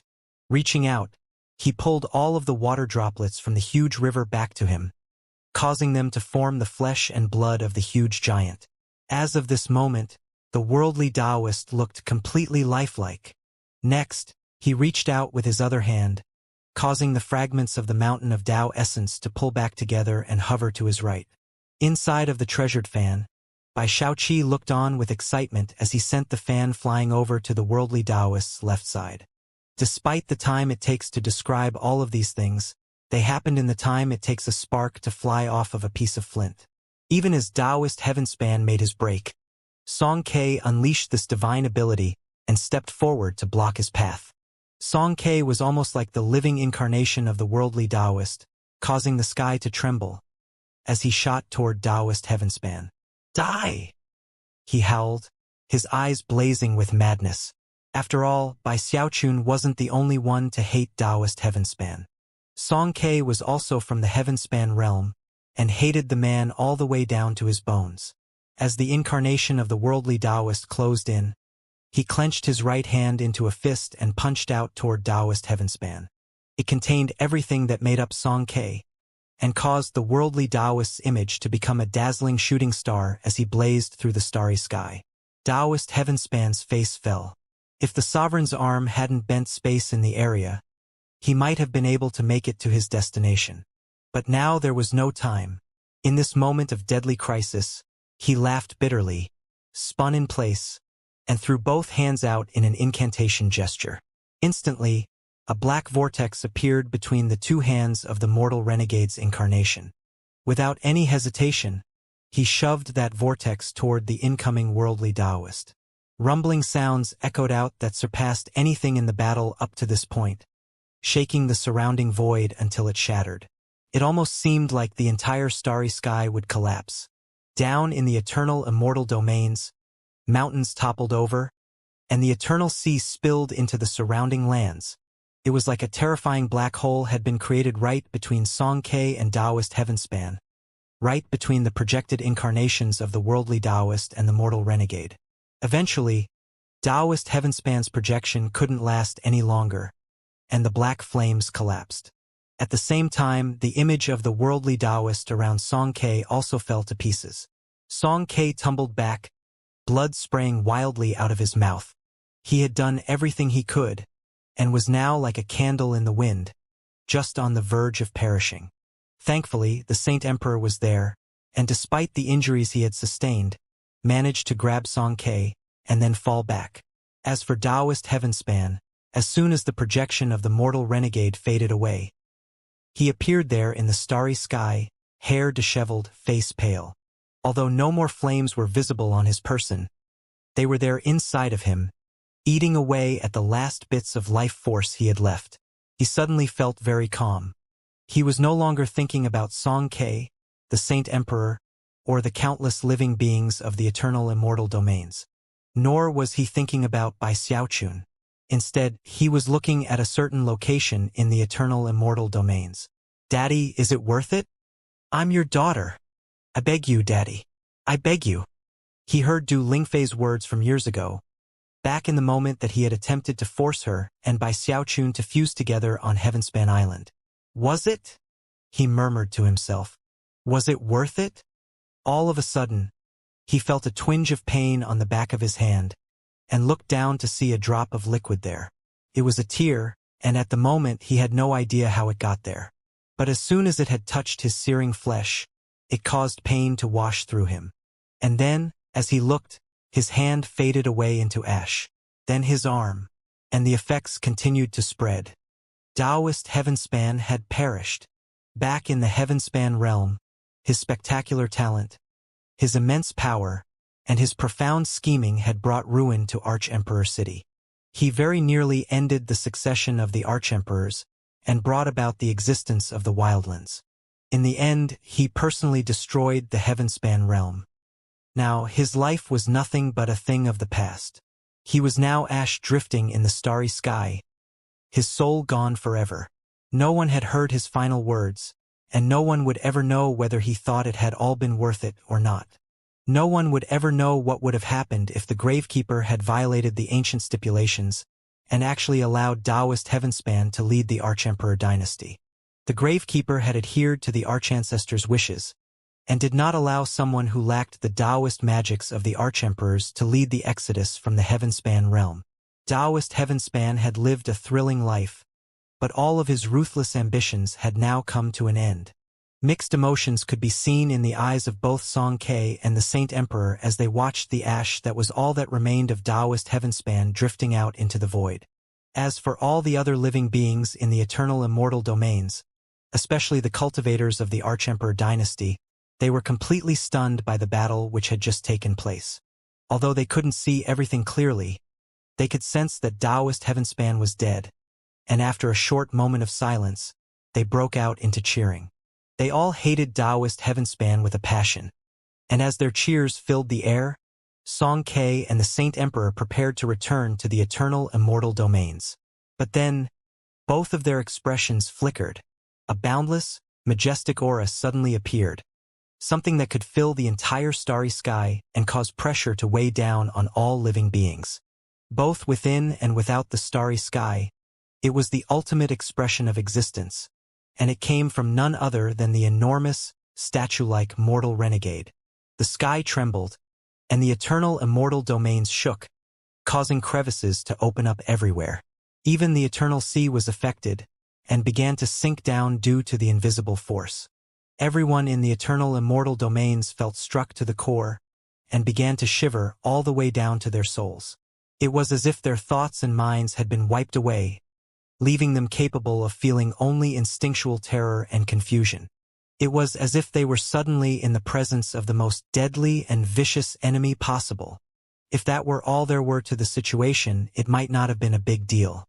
But strangely, the aura seemed to contain the power of natural law, some sort of force of attraction which caused the previously sinking waters of the eternal sea to suddenly begin to rise up into the air.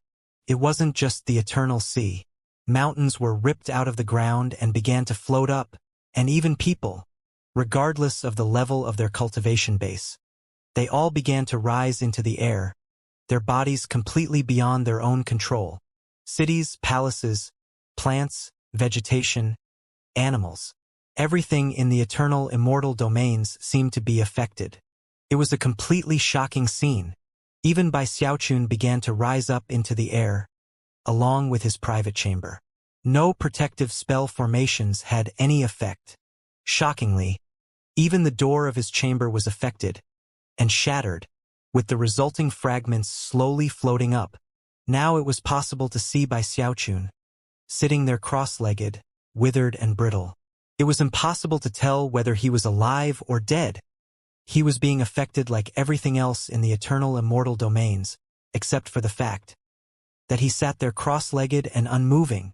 Bai Xiaochun was the only one to react in such a way. Even the Saint Emperor and Song Ke were trembling, as though fetters had suddenly wrapped around them.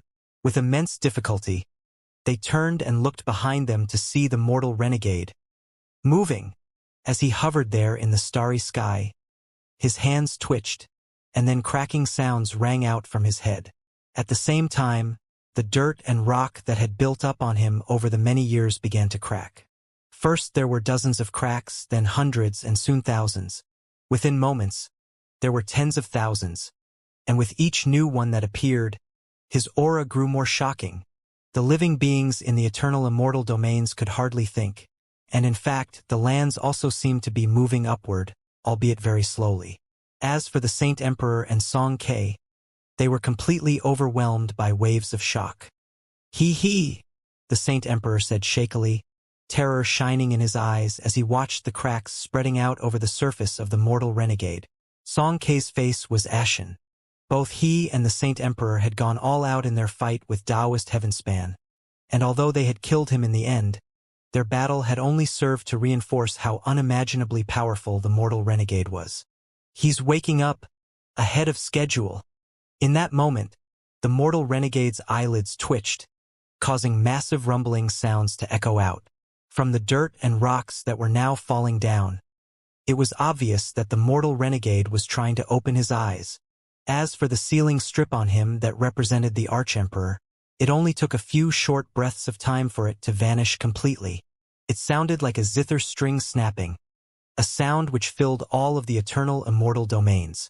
And then, for the first time since he had been sealed, the mortal renegade's eyelids cracked open, revealing something like two suns. When those suns appeared in the dark starry sky, they did not shine with blinding light. No, these suns were black, and actually resembled black holes. And those black holes were none other than the eyes of the mortal renegade. The mortal renegade was waking up. In that moment, the sound of a sigh could be heard, seemingly originating from the most ancient of times. It echoed out to fill all creation, filling the starry sky, and even the ruins that were all that remained of the countless living beings that had once existed. In response to that sigh, the minds of all living beings in the eternal immortal domains reeled, and they immediately snapped out of their reveries. Not even paying attention to how they were now floating up into the air, they all looked up into the sky. At the mortal renegade's eyes, there were no cries of alarm, but there were innumerable gasps, as a sense of profound terror and helplessness filled them all. Then, a voice spoke, profoundly ancient, thrumming as if with the essence of time, causing everything it reached to age. I have awakened for one reason: extermination. In that instant, the eternal immortal domains suddenly began to turn gray. As the mortal renegade woke up, causing rocks and rubble to rain down off of him, Bai Xiaochun remained cross-legged, seemingly unaffected. He was withered, his aura apparently dispersed, his eyes closed and his hair floating around him. It was impossible to tell whether he was alive or dead, although there was something profoundly mysterious about him. For some reason, It seemed that what was sitting there cross-legged was not a human body, but some sort of god. Out in the starry sky, the ruins where the dandelion seeds had settled were all undergoing shocking transformations. The glow rising up from them grew stronger, driving away the darkness, and causing life force to flourish, as well as radiance and light. Spots of light filled the void, seemingly awakening it, causing it to be reborn out of nirvanic extermination. Before, there had been a pitch-black void, but that was changing. Now, an astounding will seem to thrum everywhere. That will cause the darkness to tremble, to begin fighting an epic battle with the radiance and light. If one could look at that starry sky from high above, it would actually look like an ordinary night sky. Countless points of light glittered, letting off glows that, while weak, grew powerful as they joined together. The darkness within the starry sky did not seem willing to be driven away, and tried to inundate the ruins with more darkness. However, that resistance was apparently instinctual, and was not driven by intelligence. Nirvanic extermination fought with life force in every nook and cranny of the starry sky. Even stranger, as the light in all of the ruins grew stronger, Bai Xiaochun seemed to become more and more abstruse, and seem more and more like a shocking god.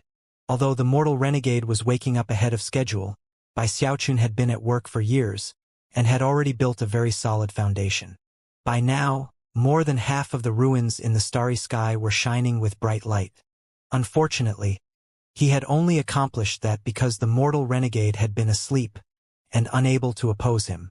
Now, the mortal renegade was waking up, and while the darkness had only fought back instinctually before, it now seemed to come to life. The starry sky trembled as though it were aware, and the darkness began to resist Bai Xiaochun, and at the same time, attempt to overwhelm the ruins that were already shining with light. The ruins which had not already been lit up were now under assault, and were already teetering on the verge of failure. As for those which had been lit up already, they were now being battered at madly by the darkness, but still managed to hold their own. It almost seemed like a stalemate, with Bai Xiaochun preventing the darkness from taking over again, but unable to light up more ruins. No one could see what was happening, not even Bai Xiaochun. At the moment, he didn't possess his senses, and was acting on instinct alone. Unfortunately, he was now stuck, and couldn't continue his work. Meanwhile, in the ruins closest to the immortal world, there existed a shining dandelion seed. Gradually, the light shining out of that dandelion seed twisted and distorted, transforming into the shape of a person. It was someone seated cross-legged in meditation, and soon, his facial features became clear. It was Bai Xiaochun. It looked like a clone, but at the same time not a clone. He contained a Tao and life force and even essence power. No one could see him, but if anyone could, they would have no way to tell whether or not he was the real Bai Xiaochun. And the truth was that he was actually a Tao clone. It was something Bai Xiaochun was doing instinctively as he identified his Tao. Even as that happened, the mortal renegade woke up, making it impossible for Bai Xiaochun to continue illuminating the starry sky. Therefore, he shifted to a different tactic. Instead of spreading further, he would use the 50% control that he had to become a sovereign. As soon as his Tao clone appeared, the light shining from that set of ruins grew vastly more intense. The darkness in the area was driven away, provoking a howl of rage. However, there was nothing the darkness could do.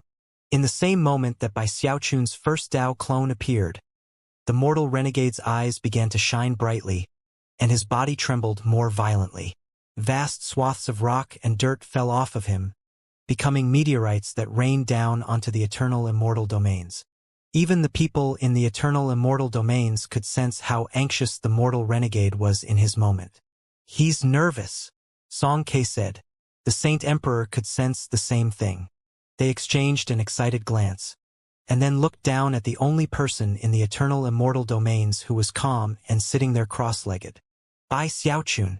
As Bai Xiaochun's Tao clone formed, the mysterious aura surrounding his true self expanded to fill the entire 300-meter area surrounding him. Within that area, the shattered lands began to form back together and brim with life force. Even more shocking to Song Ke and the Saint Emperor was the fact that Bai Xiaochun was now radiating the sensation of essence. Before long, the dandelions in a second set of nearby ruins, and then a third, began to shine brightly as two more Dao clones formed. As they did, they shone with such bright light that the starry sky was transformed, causing all the living beings in the eternal immortal domains to look up. In that moment when the light blazed, the enormous mortal renegade looked up, and then spoke in a voice that shook the souls of everyone alive. Well, isn't this interesting? It was a cold, ancient voice, and as it spoke, his entire body suddenly moved. As a result, the heavens shook, and endless streams of rock and dirt exploded off of him. As of this moment, the mortal renegade was completely and utterly free from any sealing magics. He was a giant, floating in the starry sky, with the eternal immortal domains in front of him, like a toy ball that a child might play with. As for the people upon it, they were nothing more than insects. Everyone in the eternal immortal domains trembled in anxiety, their minds struck with fear and terror. Before, some of them had hoped that they would somehow be able to escape after the mortal renegade awoke. But now that he was actually awake, they all knew that escape was impossible. All confidence left them as they stared up blankly at the mortal renegade, whose right hand was already moving toward the eternal immortal domains as if to grab them. His hand alone was roughly as big as all of the eternal immortal domains, and its mere movement seemed capable of collapsing the sky. The mortal renegade's voice shook the starry sky. Apparently, it also contained his Tao, which was to exterminate anything and everything in existence. The areas of the starry sky that Bai Xiaochun had occupied were also shaken, and at the same time, darkness spread out like floodwaters. The mortal renegade's hand seemed to fill the sky as it neared the seemingly doomed eternal immortal domains. It was a critical moment in which all living beings could only look on in shock, trembling. Song Ke and the Saint Emperor were panting. Although they were half-sovereigns who weren't as badly affected as everyone else, they were still struggling simply to react. Blue veins bulged out on Song Ke's face and neck as he looked up at the enormous, pitch-black hand that already threatened to destroy the sky. As the lands below shook, and as the eternal immortal domains hovered on the verge of collapse, he let out a roar of rage. Throwing all caution to the wind, and ignoring the fact that the pressure was already threatening to destroy him, he once again ignited himself and shot up to meet the gigantic hand. As for the Saint Emperor, he chuckled bitterly, then ignited himself as well, and shot after Song Ke with just as much determination. They seemed like nothing when compared to the enormous hand, and yet they still chose to fight back. This tragic and moving scene was not visible to the living beings below. However, the eternal immortal domains had a spirit, that being the eternal mother, and although she was weak, she could still see what was happening. A sensation of grief spread out from all living things, even the plants and vegetation, as Song Ke and the Saint Emperor closed in on the hand of the mortal renegade. Both of them were roaring at the tops of their lungs, dazzling light shining off of them in all directions. Unfortunately, even after igniting themselves, they still could not stop that hand. They could attack with all the might they could muster, and yet, it would do nothing to delay the moment in which the mortal renegade's hand arrived. Rumbling booms could be heard as blood sprayed out of Song Ke's mouth. He tumbled down, body on the verge of collapsing. It was the same with the Saint Emperor, who was now covered with bloody wounds, half of his body crushed to a pulp and barely conscious. Thankfully, the aura of the Eternal Mother had already extended a measure of protection to them. Otherwise, they would have been killed instantly. Song Ke was still aware of what was happening, and he chuckled bitterly. He glanced up despairingly at the mortal renegade, and then over at Bai Xiaochun, who was still sitting there cross-legged. Unfortunately, Song Ke was too weak to do anything other than stand by as the enormous hand grew larger and larger in the sky. He could well imagine what would happen if the mortal renegade's hand was not stopped. The people of the eternal immortal domains would die, and then the lands would be shattered. In the end, the mortal renegade would absorb the ruins of the eternal immortal domains, and then reach his goal of becoming eternal. Is this the end of it all? Song Ke murmured, grief welling up inside of him. At that point, he simply closed his eyes. And yet, it was in that exact moment that Bai Xiaochun's eyelids twitched, and a shocking aura erupted out from inside of him. His aura had only spread out for 300 meters before, but now it extended to 30,000 meters. And without even a slight pause, it reached 300,000 meters, and then 300,000. Bai Xiaochun's aura, as well as his essence power, rippled out, joined by the fluctuations of a sovereign. That sovereign aura was like a drop of water flung into a vat of boiling oil. Intense rumbling sounds echoed out, and even as the mortal renegade's hand approached, Bai Xiaochun's aura became like a glowing shield that spread out in the sky. It covered the living people, the Archemperor dynasty, the 5 immortal domains, and all creation. And then it made contact with the mortal renegade's hand. As the deafening sound of the impact filled all creation, Song Ke's eyes snapped open. He had sensed how Bai Xiaochun had placed a protective covering over the living beings in the eternal immortal domains, and could now see the bright light shining off of him. It's the Arch-Emperor. The Arch-Emperor is out of seclusion. Xiaochun, Daddy! Countless cries of shock and joy filled the lands. At the same time, Bai Xiaochun slowly rose to his feet, his withered state rapidly fading away. Then he lifted his head and opened his eyes. As he did, a droning sound filled the eternal immortal domains and the starry sky, a sound that everyone could hear, but whose nature they could not determine. All of the ruins out in the starry sky also thrummed with it, almost as if they contained countless natural and magical laws. The 50% of the ruins in the starry sky that Bai Xiaochun controlled shone with blinding light that soon combined, driving the darkness away from those areas. Even the Dao clones began to thrum with the same sound. However, the origin of the sound was none other than Bai Xiaochun's true self, standing there in the eternal immortal domains. His eyes no longer contained irises and pupils, but rather shone with a brightness that could look down on anything and everything in existence. The aura of a sovereign swirled around him, causing winds to scream and shaking half of the starry sky. The mortal renegade's Tao was one of ultimate destruction, of nirvanic extermination. He wished to extinguish all light in the starry sky and cast everything into complete darkness. A Tao like that did not require the approval of any world. And in fact, no world even qualified to approve of it. It was a Tao which could propel someone into being the most powerful type of sovereign. It was the same with Bai Xiaochun. His Tao woke life. He had scattered Tao seeds throughout the lifeless void, and then formed Tao clones whose light slowly illuminated the starry sky. His Tao did not require the approval of any world, and in fact, there was no world that could qualify to offer approval. This was the most powerful type of Tao. When he broke out of the Archean realm and entered the sovereign realm, he was destined to become just like the mortal renegade, the most powerful type of sovereign. Mortal renegade.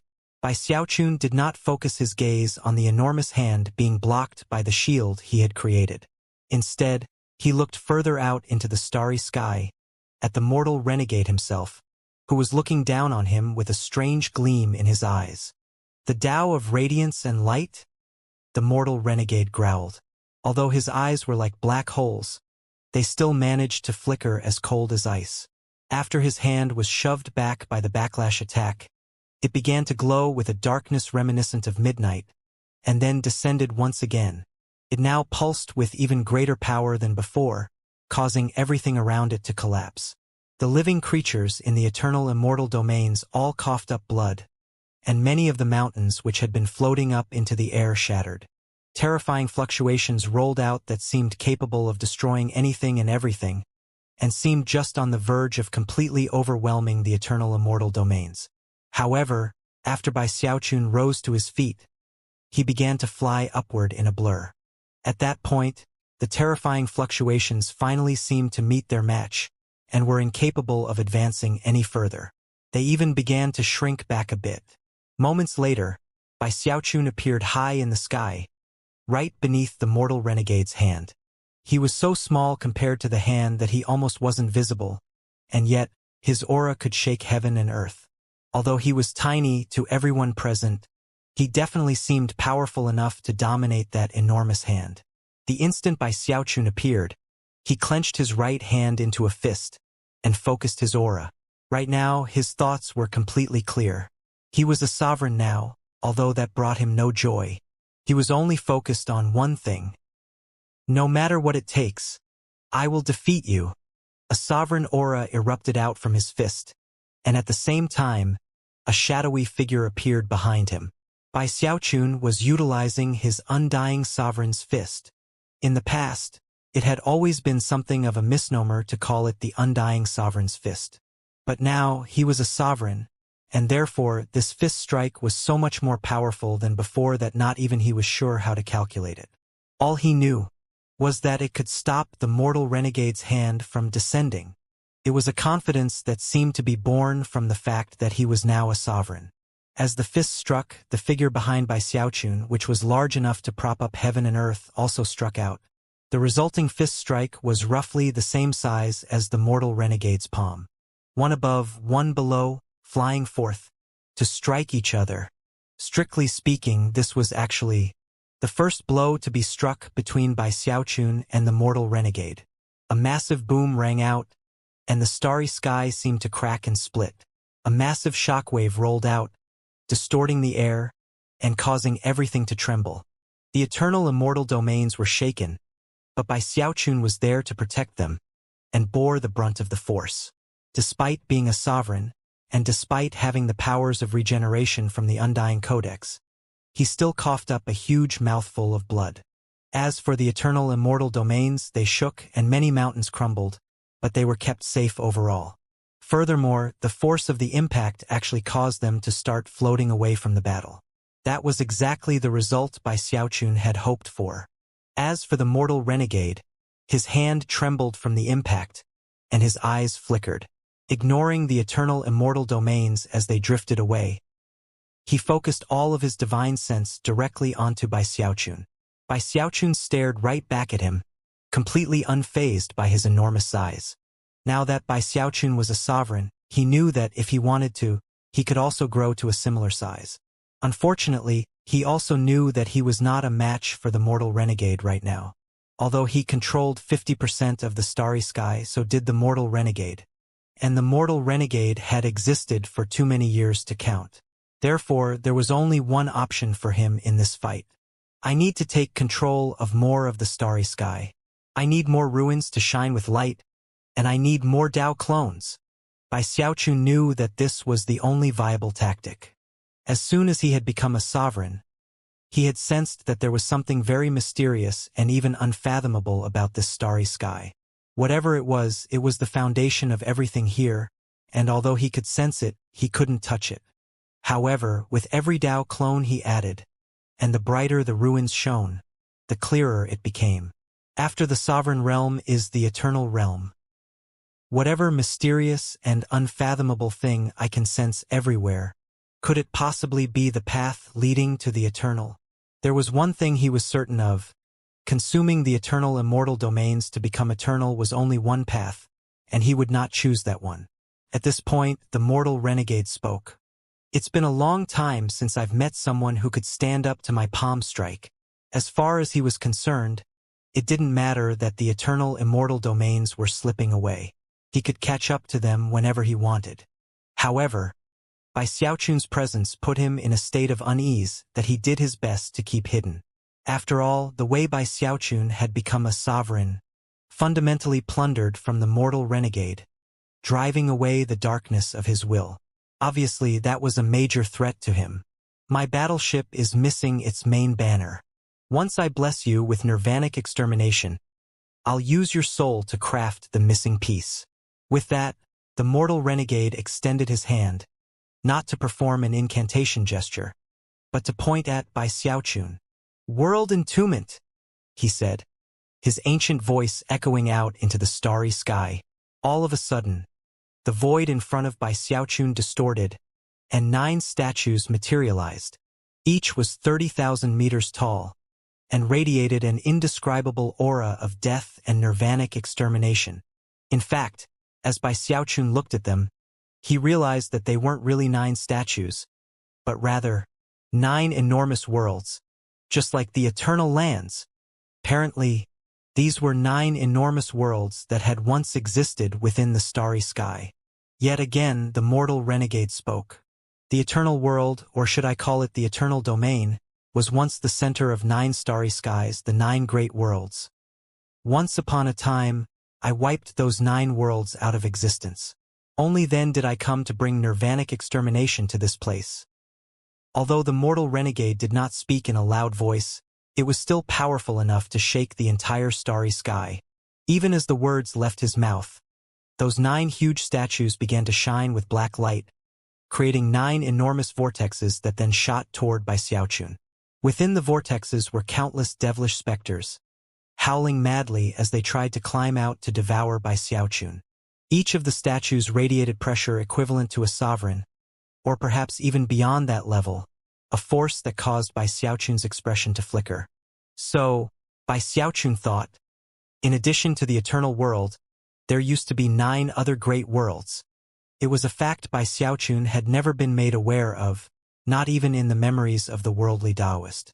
These 9 statues, each one containing destructive power similar to the eternal world, were a divine ability that Bai Xiaochun had never heard of before.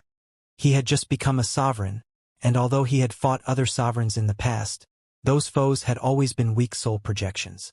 As such, he had never been too sure of what type of divine abilities sovereigns could use. Not even the memories of the worldly Taoist had helped much in that regard. However, despite being shocked, he didn't retreat. After all, if he avoided this attack, the 9 vortexes would surely go after the fleeing eternal immortal domains. Eyes bloodshot, he thought, I only have one option: fight. In the past, Bai Xiaochun feared death, because he wanted to live forever. In the past, he didn't understand why there had to be things like fighting and killing. But that was the past. Although he still retained some of that past innocence in his heart, he had grown up. He was a sovereign now, and he knew that if he wanted to live forever, he could not allow himself to fear death.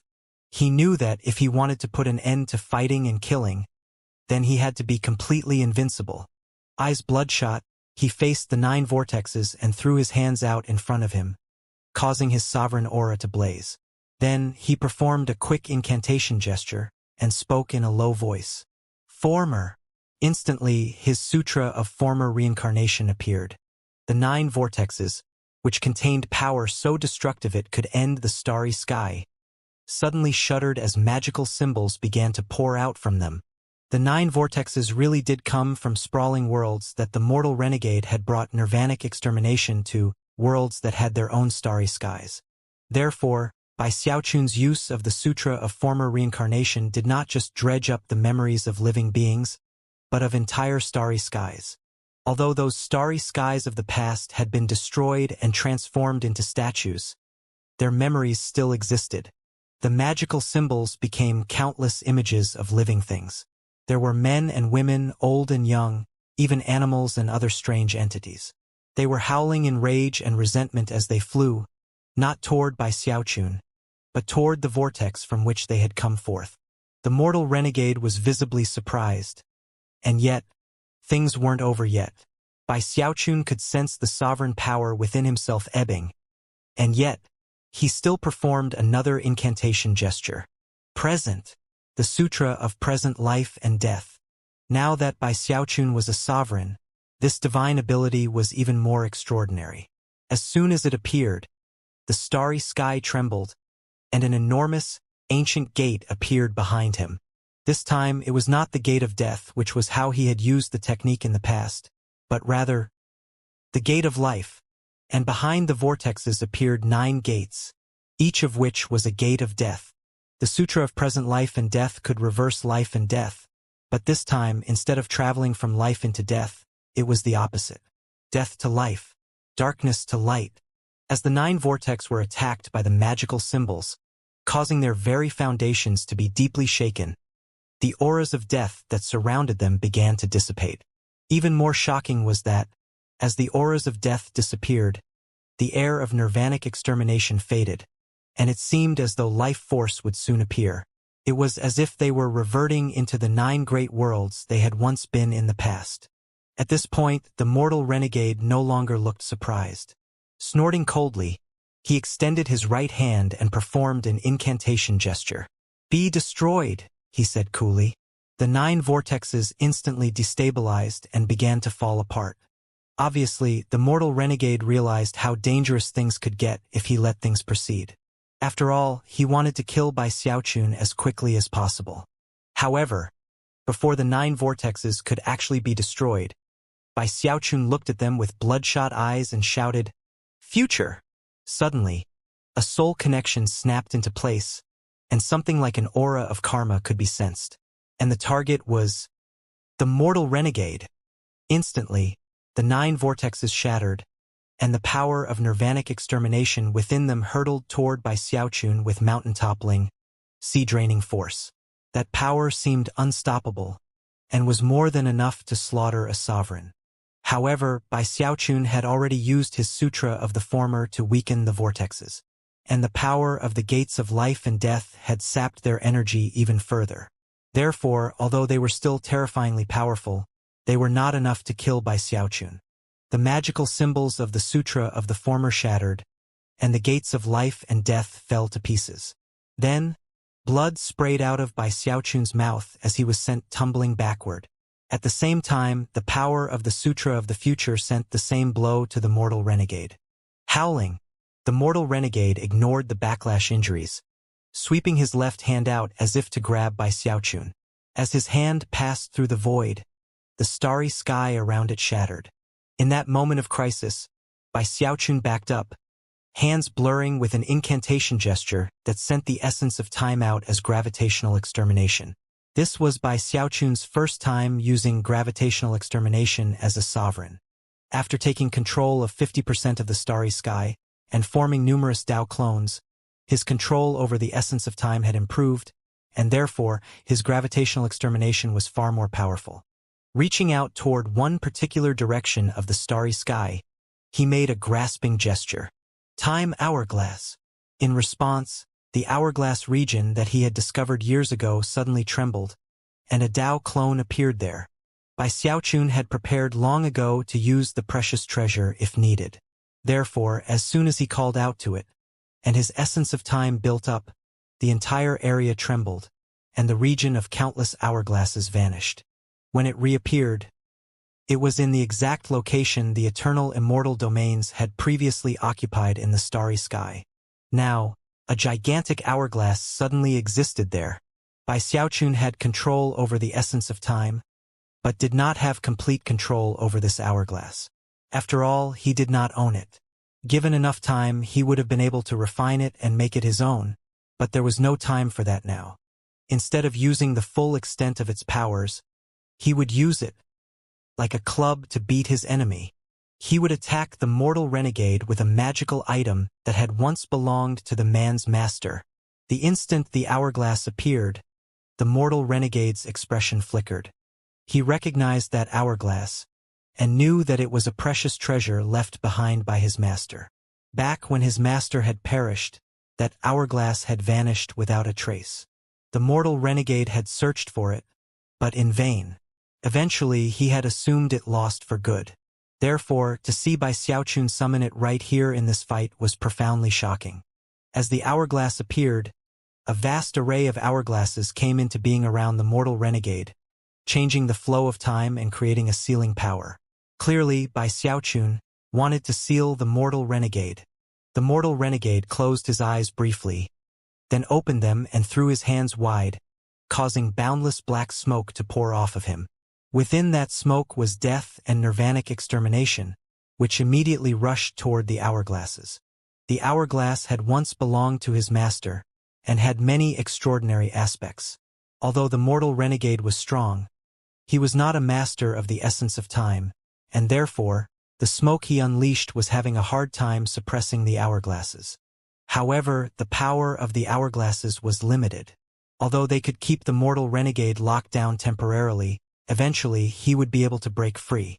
Bai Xiaochun had been aware of that from the beginning. Ignoring the mortal renegade, He closed his eyes and sent his divine sense out to touch the Tao clones that existed in the 50% of the starry sky that he controlled. Hundreds of thousands of Tao clones rose up, radiating bright light. It was with shocking speed that they flew out, in the direction of the other parts of the starry sky where there was no light, only darkness. This was Bai Xiaochun's plan. He knew that he wasn't a match for the mortal renegade, and therefore, he would temporarily seal him, and use the bought time to try to struggle for an advantage. 60%. If I can control just 60% of the starry sky, then I would be on the same power level as the mortal renegade. Under Bai Xiaochun's control, his numerous Tao clones spread through the starry sky. As for the mortal renegade, although he was under massive pressure, he could sense what was happening. Looking over at Bai Xiaochun, he smiled. First you used divine abilities backed by the essence of time, and then you used my master's precious treasure. And now you want to gain the upper hand in terms of the battlefield. You're not a bad opponent. At that point, his aura suddenly shifted, and his eyes flashed. Then, countless streams of black smoke suddenly shot out from him. There were hundreds of thousands of them, too many to count, and it was without hesitation that they shot out into the starry sky. As they did, the mortal renegade slowly shrank down smaller and smaller, until he was the size of an ordinary human. Soon, the streams of black smoke appeared in the dark half of the starry sky, where they sank down into the hundreds of thousands of ruins, almost like seeds. Then, they began to absorb the death and nirvanic extermination around them, slowly becoming Tao clones of the mortal renegade.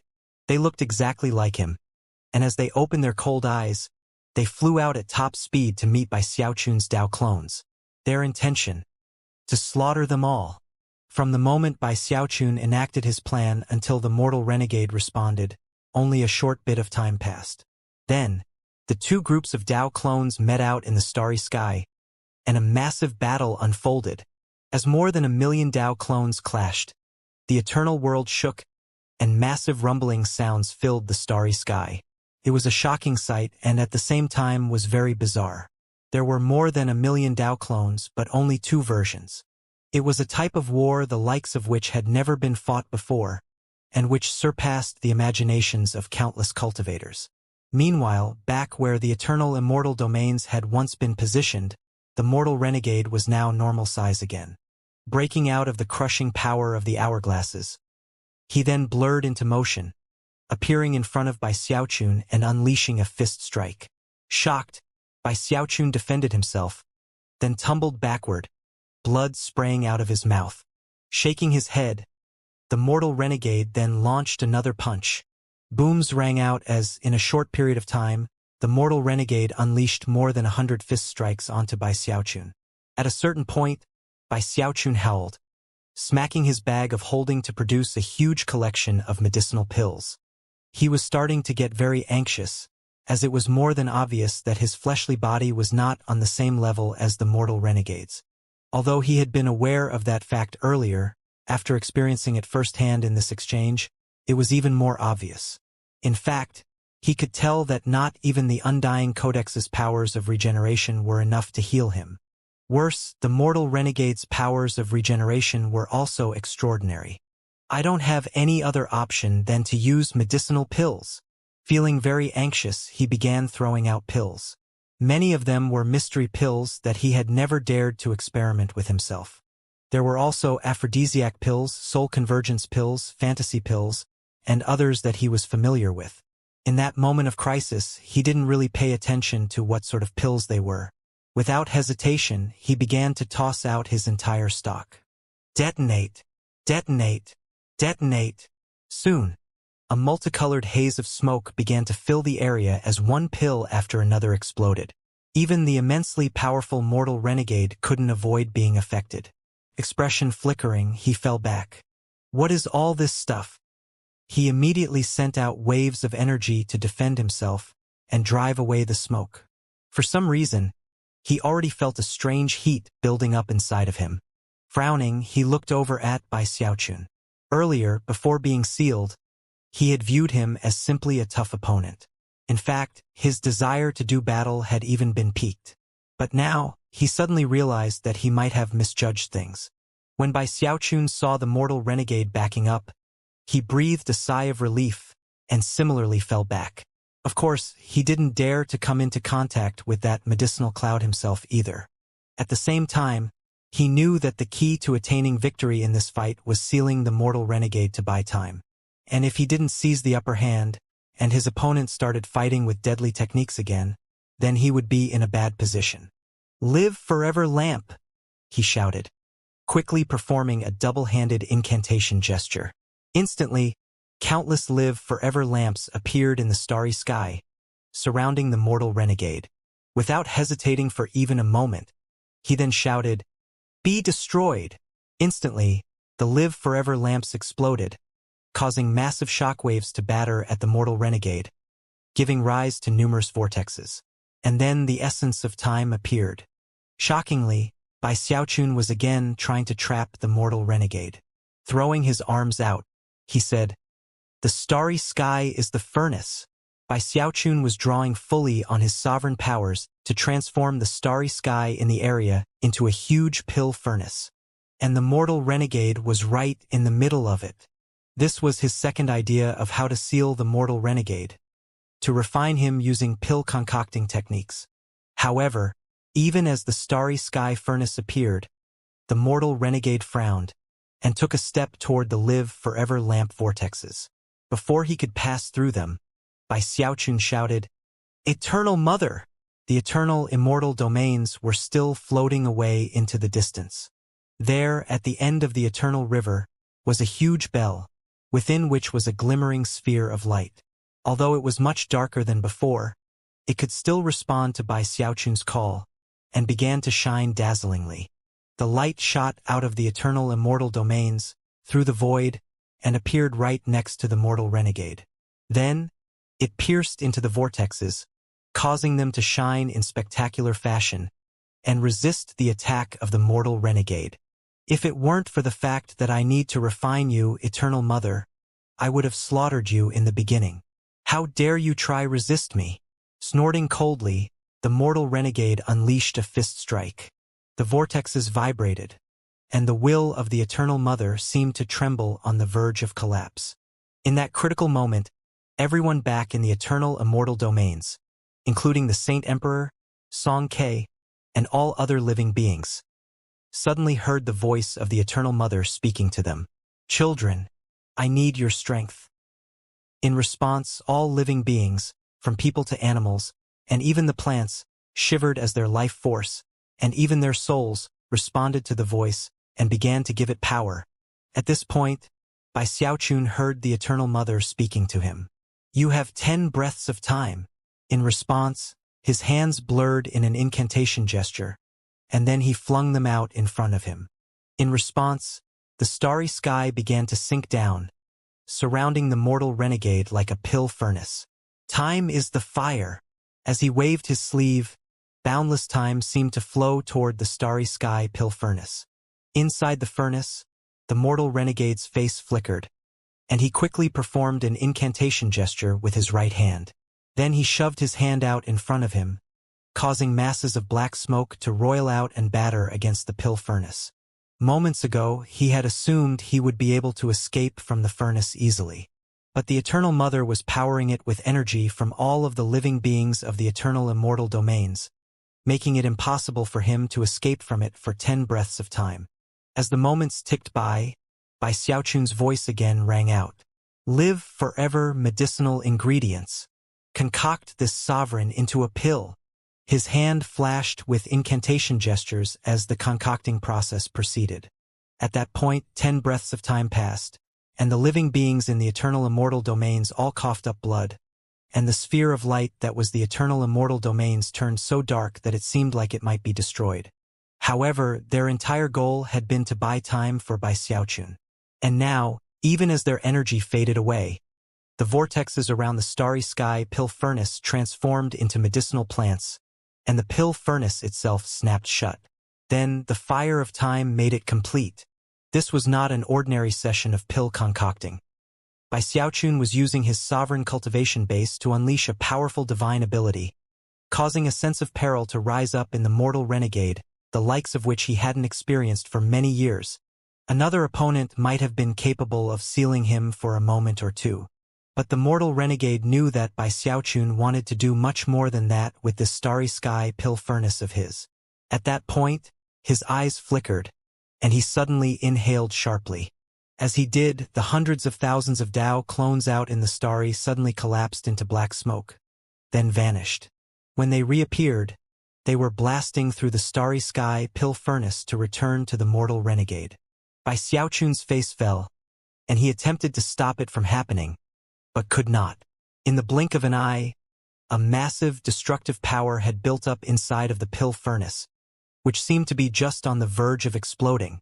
The hundreds of thousands of Dao clones caused a deafening boom to ring out as the pill furnace, unable to withstand the force, exploded. As the pill furnace exploded, the fire of time couldn't withstand the force, and was wiped away. And then, a boundless black smoke of death and nirvanic extermination swept out in all directions. From within the black smoke, the mortal renegade emerged, his eyes blazing with killing intent. "It seems I underestimated why," he said, his voice as cold as ice. However, before he could finish, the ashen-faced Bai Xiaochun looked at him with a strange gleam in his eyes. Obviously, Bai Xiaochun had hoped to seal him for longer, but had been aware that it probably wasn't possible. Therefore, without hesitation, he took advantage of the sudden absence of the mortal renegade's Dao clones to cause his own Dao clones to suddenly explode. Far away, hundreds of thousands of Dao clones transformed into a host of dandelion seeds, which then began to speed out through the starry sky. Earlier, the mortal renegade's host of Dao clones would have been able to stop them. But now, a hole had appeared in his battle strategy, and Bai Xiaochun was very quick to react to it. Before the mortal renegade could do anything to stop him, the dandelion seeds spread out like a white ocean, filling the entire starry sky and descending upon all 1,080,000 sets of ruins. As they did, the dandelions formed back into Dao clones, and began to shine with radiant light that fought back against the darkness. Bai Xiaochun knew that the mortal renegade would resist him, although he would probably not go all out in his efforts to do so. He would likely threaten the eternal immortal domains in an attempt to distract Bai Xiaochun. After all, even though he wasn't a match for the mortal renegade, he couldn't be defeated in a short time, not unless the mortal renegade went completely all out. Therefore, if the mortal renegade didn't do something to try to stop his Dao clones, then the end result would be a foregone conclusion. And of course, if the mortal renegade consumed the eternal flower, then Bai Xiaochun would be the powerless one. So how could he let that happen? Both Bai Xiaochun and the mortal renegade understood all of the various implications. Bai Xiaochun was almost like a cockroach. Short of completely exterminating him, few methods would be effective in dealing with him. Although the mortal renegade was now somewhat behind, he was still incredibly powerful. Despite having been weakened a bit by Bai Xiaochun, his expression remained the same as he exploded, sending 1,080,000 streams of black smoke back out into the starry sky. Within moments, he had 1,080,000 Dao clones. Within every set of ruins that existed out in the starry sky, the mortal renegade's Dao clones began to fight Bai Xiaochun's. Instead of one full-scale battle, there were now 1,080,000 fights going on throughout the starry sky, causing booms and rumbles to echo out without cease. Looking grimly at Bai Xiaochun, the mortal renegade said, "You are the first person to ever fight me in such a manner, and the first person to push me into a corner like this." He had not been as badly injured as Bai Xiaochun had, and yet was still not sure which of them had the greater powers of regeneration. But in the end, Bai Xiaochun could not inflict fatal blows on the mortal renegade, whereas the mortal renegade's attacks forced Bai Xiaochun to go all out in defense and still get wounded. But that doesn't matter. It's time to end things. Narrowing his eyes, he shot toward Bai Xiaochun and extended his right hand. As he did, his thumb turned pitch black, becoming like a black hole filled with the power of nirvanic extermination, a power that instantly resonated with the surrounding starry sky. "Finger of extermination," he said coolly. As he did, All 1,080,000 of his Dao clones similarly extended their right hands, their thumbs turning pitch black as they unleashed the same attack. Finger of extermination. The might of so many fingers of extermination caused Bai Xiaochun's face to fall. He, as well as all of his Dao clones, immediately fell back. Unfortunately, the fingers of extermination had already locked onto their targets. So no matter how he backed up, he couldn't escape. The mortal renegade's hand swept down, and the starry sky trembled. 1,080,000 hands swept down, and explosive power was unleashed. In that moment of crisis, Bai Xiaochun took a deep breath. Howling as the Undying Codex operated at full power, he used the mountain-shaking bash, his Undying Hex, and finally his throat-crushing grasp, all to fight back against the finger of extermination. All of his 1,080,000 Dao clones did the same thing, causing intense rumbling sounds to fill the surrounding ruins. No louder sound had ever filled this starry sky. Moments later, Bai Xiaochun's Dao clones all staggered backward, blood spraying out of their mouths, their bodies listing feebly, their life force teetering on the verge of collapse. Bai Xiaochun could sense that the shocking nature of the finger of extermination was something his Undying Codex couldn't quite deal with. It shook him all the way down to his soul. As the finger of extermination stabbed deep into Bai Xiaochun and all of his Dao clones, the mortal renegade looked over coldly and prepared a shocking follow-up attack. If things keep going like this, Bai Xiaochun thought, I'm dead beyond the shadow of a doubt. This isn't going to work. Bai Xiaochun thought, 1,080,000 ruins aren't going to be enough. If I want to defeat the mortal renegade, I need more outside power. Eyes bloodshot, he shouted, Time Immemorial Codex. The Time Immemorial Codex consisted of the sutras of the former, present, and future, all of which were divine abilities based on the essence of time. Before becoming a sovereign, Bai Xiaochun could not have combined the powers of the sutras to release the true potential of the Time Immemorial Codex. But now, as a sovereign, he had far more control over both essence and cultivation base, and thus was in a far different position than before. In terms of what exactly the combined power of the Time Immemorial Codex would look like, not even Bai Xiaochun was fully sure. However, considering that he had created it, he had an inkling. Before, he had often thought that his speculations about what the Time Immemorial Codex could eventually do might have been a bit too outrageous. But now, with full control over the essence of time, he suddenly realized that his concerns might have been incorrect. Former! He shouted, reaching up to touch his forehead. Instantly, his memories became magical symbols that swirled out to form a spinning vortex. Present! The gates of life and death appeared, one behind the mortal renegade, one behind himself. Future! Their fates were now intertwined, whether the mortal renegade wanted them to be or not. And although the mortal renegade was actually capable of severing that connection, Bai Xiaochun did not give him the time to do so. Without the slightest pause, he touched his own forehead and simultaneously pointed at the mortal renegade.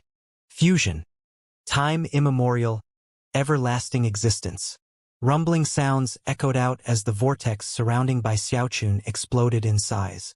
Somehow, it seemed to connect to some other unknown location. At the same time, the starry sky around Bai Xiaochun and the mortal renegade began to twist and spin. A tempest of time sprang up, filled with strange images and sights. A mysterious power came with that tempest of time, causing the mortal renegade's finger of extermination to instantly weaken, along with the attacks being unleashed by his Dao clones in the 1,080,000 worlds in the starry sky. The river of time and space? The mortal renegade blurted, his face falling. Impossible! No, wait. This isn't the river of time and space. This exists outside of the river of time and space. Meanwhile, Bai Xiaochun looked on in surprise as the vortex around them suddenly vanished, and everything went back to normal. But then, only a moment later, it was to the shock of both opponents that, off in the distance, in the location where the eternal flower had once hung in the starry sky, a vast army of devilish specters could be seen. Behind that army was a massive giant, striding in the direction of the eternal flower. That giant was none other than the mortal renegade. This was a scene from the distant past, right after the mortal renegade finished destroying everything else in existence, and arrived at the eternal flower. Time immemorial, everlasting existence was a fusion of the former, the present, and the future.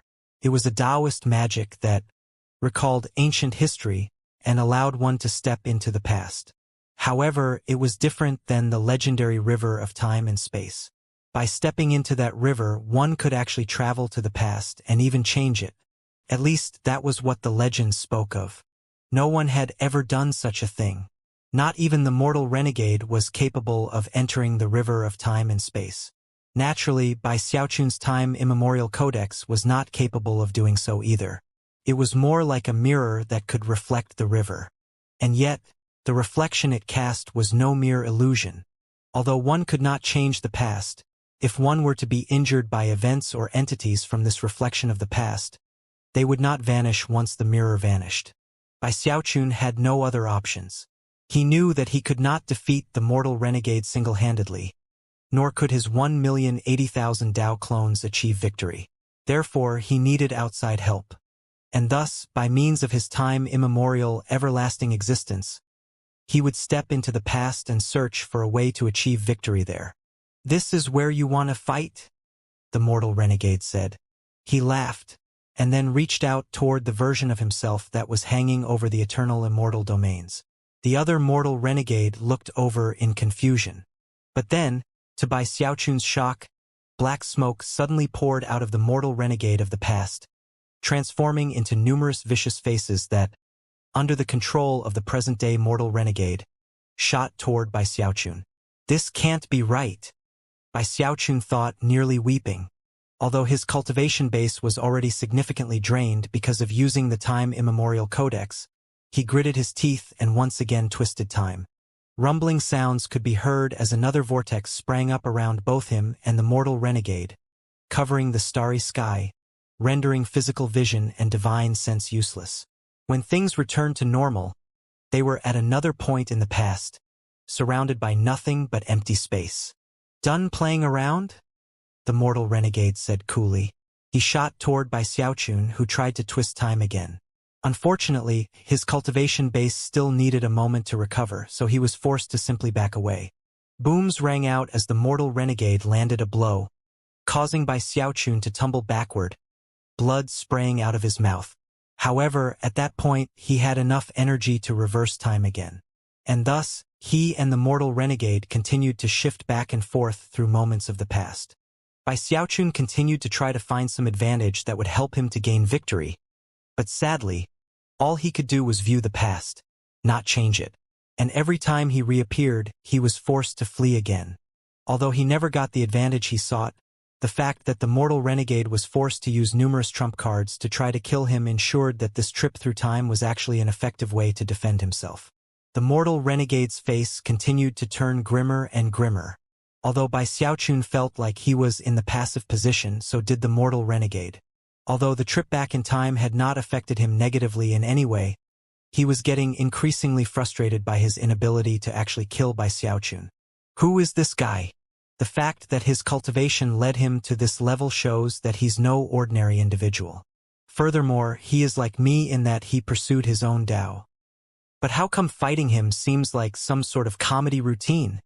The mortal renegade couldn't help but glare furiously at Bai Xiaochun, who was as frustrating to chase as a mouse whose tail had been stepped on. Even worse, as Bai Xiaochun came to realize that the mortal renegade actually couldn't do anything to him as they flitted back through time, he started to negotiate. "Hey, mortal renegade, let's talk things over. Since you can't kill me and I can't kill you, why don't we just call it quits? I know it wasn't easy for you to wake yourself up. Do you really have to eat my home? Look, how about this? You leave the eternal flower alone, and the two of us can become friends. There's really no need for all this fighting and killing. There are always other ways to work things out. We can solve them, whatever problems you have. Come, let's talk things out. I'm sure we can figure out a way for you to become eternal. AI, come on, talk to me." As Bai Xiaochun continued to chatter, the mortal renegade's face began to turn green from rage. In the end, he finally couldn't take it anymore. "Shut up. Startled, Bai Xiaochun quickly twisted time again, taking himself and the mortal renegade backward once again. When they reappeared, they were in some unknown period of time, and their fight continued. Meanwhile, out in the 1,080,000 sets of ruins, their Dao clones continued to fight to the death. Eventually, after many shifts and much fighting, the mortal renegade felt like he was going crazy. And Bai Xiaochun was starting to tire, both physically and mentally. He continued to try to negotiate with the mortal renegade regarding the eternal flower, but nothing worked. Finally, he drew even more deeply on his cultivation base in an attempt to shift further back in time than he had so far. The tempest of time once again swept over Bai Xiaochun and the mortal renegade, this time in even more majestic fashion than before. When it cleared, the two of them were some distance away from each other. And instead of immediately lunging toward Bai Xiaochun like he had in the past, the mortal renegade looked around in surprise. Bai Xiaochun could also sense something astonishing, and looked around with wide eyes. Some distance away in the starry sky was an immense vortex, vastly larger than the mortal renegade's previous enormous giant form. Within that swirling vortex was a strange aura that was not of the eternal world. Even more shocking was that, as Bai Xiaochun looked over, he clearly saw an ancient, decrepit battleship, seemingly struggling to emerge from the vortex. Bai Xiaochun recognized that battleship. It was the very same one he had seen in the Valley of the Black Clouds in the immortal world. This was that very same ship that was filled with a boundless sensation of death. That's... Bai Xiaochun was so shaken that he almost let out a howl of grief at how bad his luck was. He could accept that he ended up going right back to the moment when the mortal renegade appeared above the eternal flower. But how could he have gone right back to when this battleship appeared? The mortal renegade inherited his Tao, right? He thought, shivering. His first thought was that he needed to shift time again. After all, it would be horrible if he reacted too slowly, and the mortal renegade gained some enlightenment from this situation. But then, at the last minute, his eyes flickered, and he looked back at the vortex. What if this is the advantage I've been looking for? He hesitated, not quite willing to flee right off the bat. After all, he had shifted time enough to realize that this was a very unique and strange situation. Maybe I can find some weakness in the mortal renegade's Tao? Eyes flickering, he decided to watch for a bit longer, and if anything unexpected happened, to flee immediately. Even as he considered these things, intense rumbling sounds could be heard from within the vortex. The ancient battleship struggled, pulling even further out into the open, and revealing an old man sitting on the prow, clad in a black robe. His face was completely expressionless, and a wound could be seen on his forehead. However, no blood could be seen. Clearly, the wound had long since healed. It was a strange sight. After all, the corpse Bai Xiaochun had seen in the Valley of the Black Clouds also had a wound, but an unhealed one. Off to the side, the mortal renegade was visibly shaken, and his eyes were shining with brilliant light. Things only seemed to be getting stranger by the moment, even more so considering that, as the battleship struggled to emerge from the vortex, Bai Xiaochun could clearly sense an aura that was not that of the eternal world. At this point, he decided that he shouldn't keep watching. But before he could shift time again, a muffled rumbling sound emerged from the vortex, as though there were something on the other side of it, getting closer and closer to the actual opening. At that point, the eyes of the old man on the battleship blazed as if with fire, and he threw his hands out in front of him. Instantly, the battleship ignited, causing powerful fluctuations to roll out as it shot out from the vortex to appear within the eternal world. In that same instant, a muffled howl could be heard from the other side of the vortex. The vortex trembled, and then a huge finger emerged from within it, shooting into the eternal world as if to pursue the old man on the battleship. "It doesn't matter where you flee to," a cold voice said. "The vast expanse Tao domain is a thing of the past. In the end, you..." However, before the voice could finish speaking, and even as the enormous finger emerged from the vortex, it shattered, collapsing into countless bits of ash. Bai Xiaochun looked on with wide eyes, his heart pounding. Moments ago, He had sensed the same mysterious energy that he had sensed when becoming a sovereign. It was that exact same energy which had destroyed the encroaching finger attack.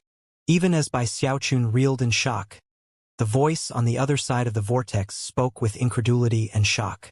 My Dao finger was destroyed? How is this even possible?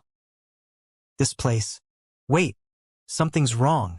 This place is not that of the immortal, the god, the devil, the demon, or the ghost. This place. As the voice trailed off, the old man on the battleship turned and looked at the vortex. Eyes blazing, he laughed. This place was jointly sealed by the immortal, the god, the devil, the demon, and the ghost. This is the eternal spirit world, the legendary home of all heaven. I will either be reborn here, undo what happened in the vast expanse, and slaughter every living being in your never-ending Dao domain. Or, based on my Dao, I will help the eternal spirit world fulfill its purpose by making sure another all-heaven comes into being. Then, that which lies beyond can finally be opened again. When the final words left his mouth, the old man threw his head back and laughed uproariously. Even as he did, that mysterious energy appeared again and swept over him and his battleship. Instantly, the battleship corroded, and every physical aspect of it that did not conform to the eternal world withered in an instant. As for the old man, his laughter faded away as his flesh and blood vanished. The only thing left behind was a desiccated corpse, still with a wound on its forehead, there to remain for all eternity. And then the battleship continued to drift soundlessly through the starry sky. There was no response from the other side of the vortex, only ragged, shocked breathing. Apparently, the owner of that voice was completely terrified of the so-called eternal spirit world, the home of all heaven. Then, the mysterious energy moved on to the vortex, and as Bai Xiaochun looked on, destroyed it, wiping it completely out of existence. That power, he murmured, his heart pounding, not only due to the events of the past he had just witnessed, but of that mysterious energy which could shake heaven and earth to the point where ghosts and gods wept. Bai Xiaochun's eyes remained fixed on the spot that had once contained that vortex, which the mysterious energy had just destroyed. That old man said that this was the eternal spirit world, the home of all heaven. Who is all heaven? At some point, Bai Xiaochun realized that the mortal renegade had not yet picked up the fight again, and was in fact staring in the direction of the disappearing battleship. Blinking, Bai Xiaochun thought back to something the worldly Taoist had said. Following the mortal renegade's line of sight, he suddenly felt a very strange feeling. Am I dealing with the mortal renegade, or that old man? Unsure of what to think, he was just about to say something upsetting in the hopes of getting his opponent to talk. However, even as he did, the area that had just been wiped clean by the mysterious energy, and had sunken in as a result, suddenly bulged visibly. A roar of rage suddenly echoed out, and within that bulge in the starry sky, the outline of a face became visible. It was almost as if the starry sky had become a thin membrane separating the eternal spirit world from some other mysterious, unknown location. Within that mysterious location was an almighty figure who was trying to break that membrane, but was failing. However, as a result, that person's face became visible. Not only was Bai Xiaochun shocked, but the mortal renegade also turned around in surprise to look at what was happening. Moments later, a strange look appeared in Bai Xiaochun's eyes. He wasn't sure if the mortal renegade could detect the mysterious energy that existed within the starry sky, but he could. And yet again, it had appeared, surrounding the face, almost as if it had been waiting for it. He watched as the face struggled, until finally, a small vortex appeared, which rapidly grew larger, piercing through the starry sky, connecting the eternal spirit world and its starry sky to that unknown location beyond. In that moment, Bai Xiaochun's eyes opened even wider than before, to the point where they nearly popped out of his skull, as a gigantic crocodilian turtle emerged from the vortex, its berserk eyes bright red, and its expression that of utter ferocity. To Bai Xiaochun's shock, he realized that, other than the size, this turtle looked exactly like his own life essence spirit. As soon as the vicious, crocodilian turtle emerged into the open, the vortex began to fade away, along with the face. However, the face said one last thing before it disappeared, in a cold, arrogant voice. The glory of the vast expanse Dao domain is a thing of the past. It is now the age of the never-ending Dao domain. Never-ending turtle, destroy holy extermination and prevent a second all-heaven from being born. Almost in unison with the voice, the mysterious energy surged into action, shooting into the vortex before it could disappear. A moment later, a blood-curdling scream of shock could be heard, followed by complete silence.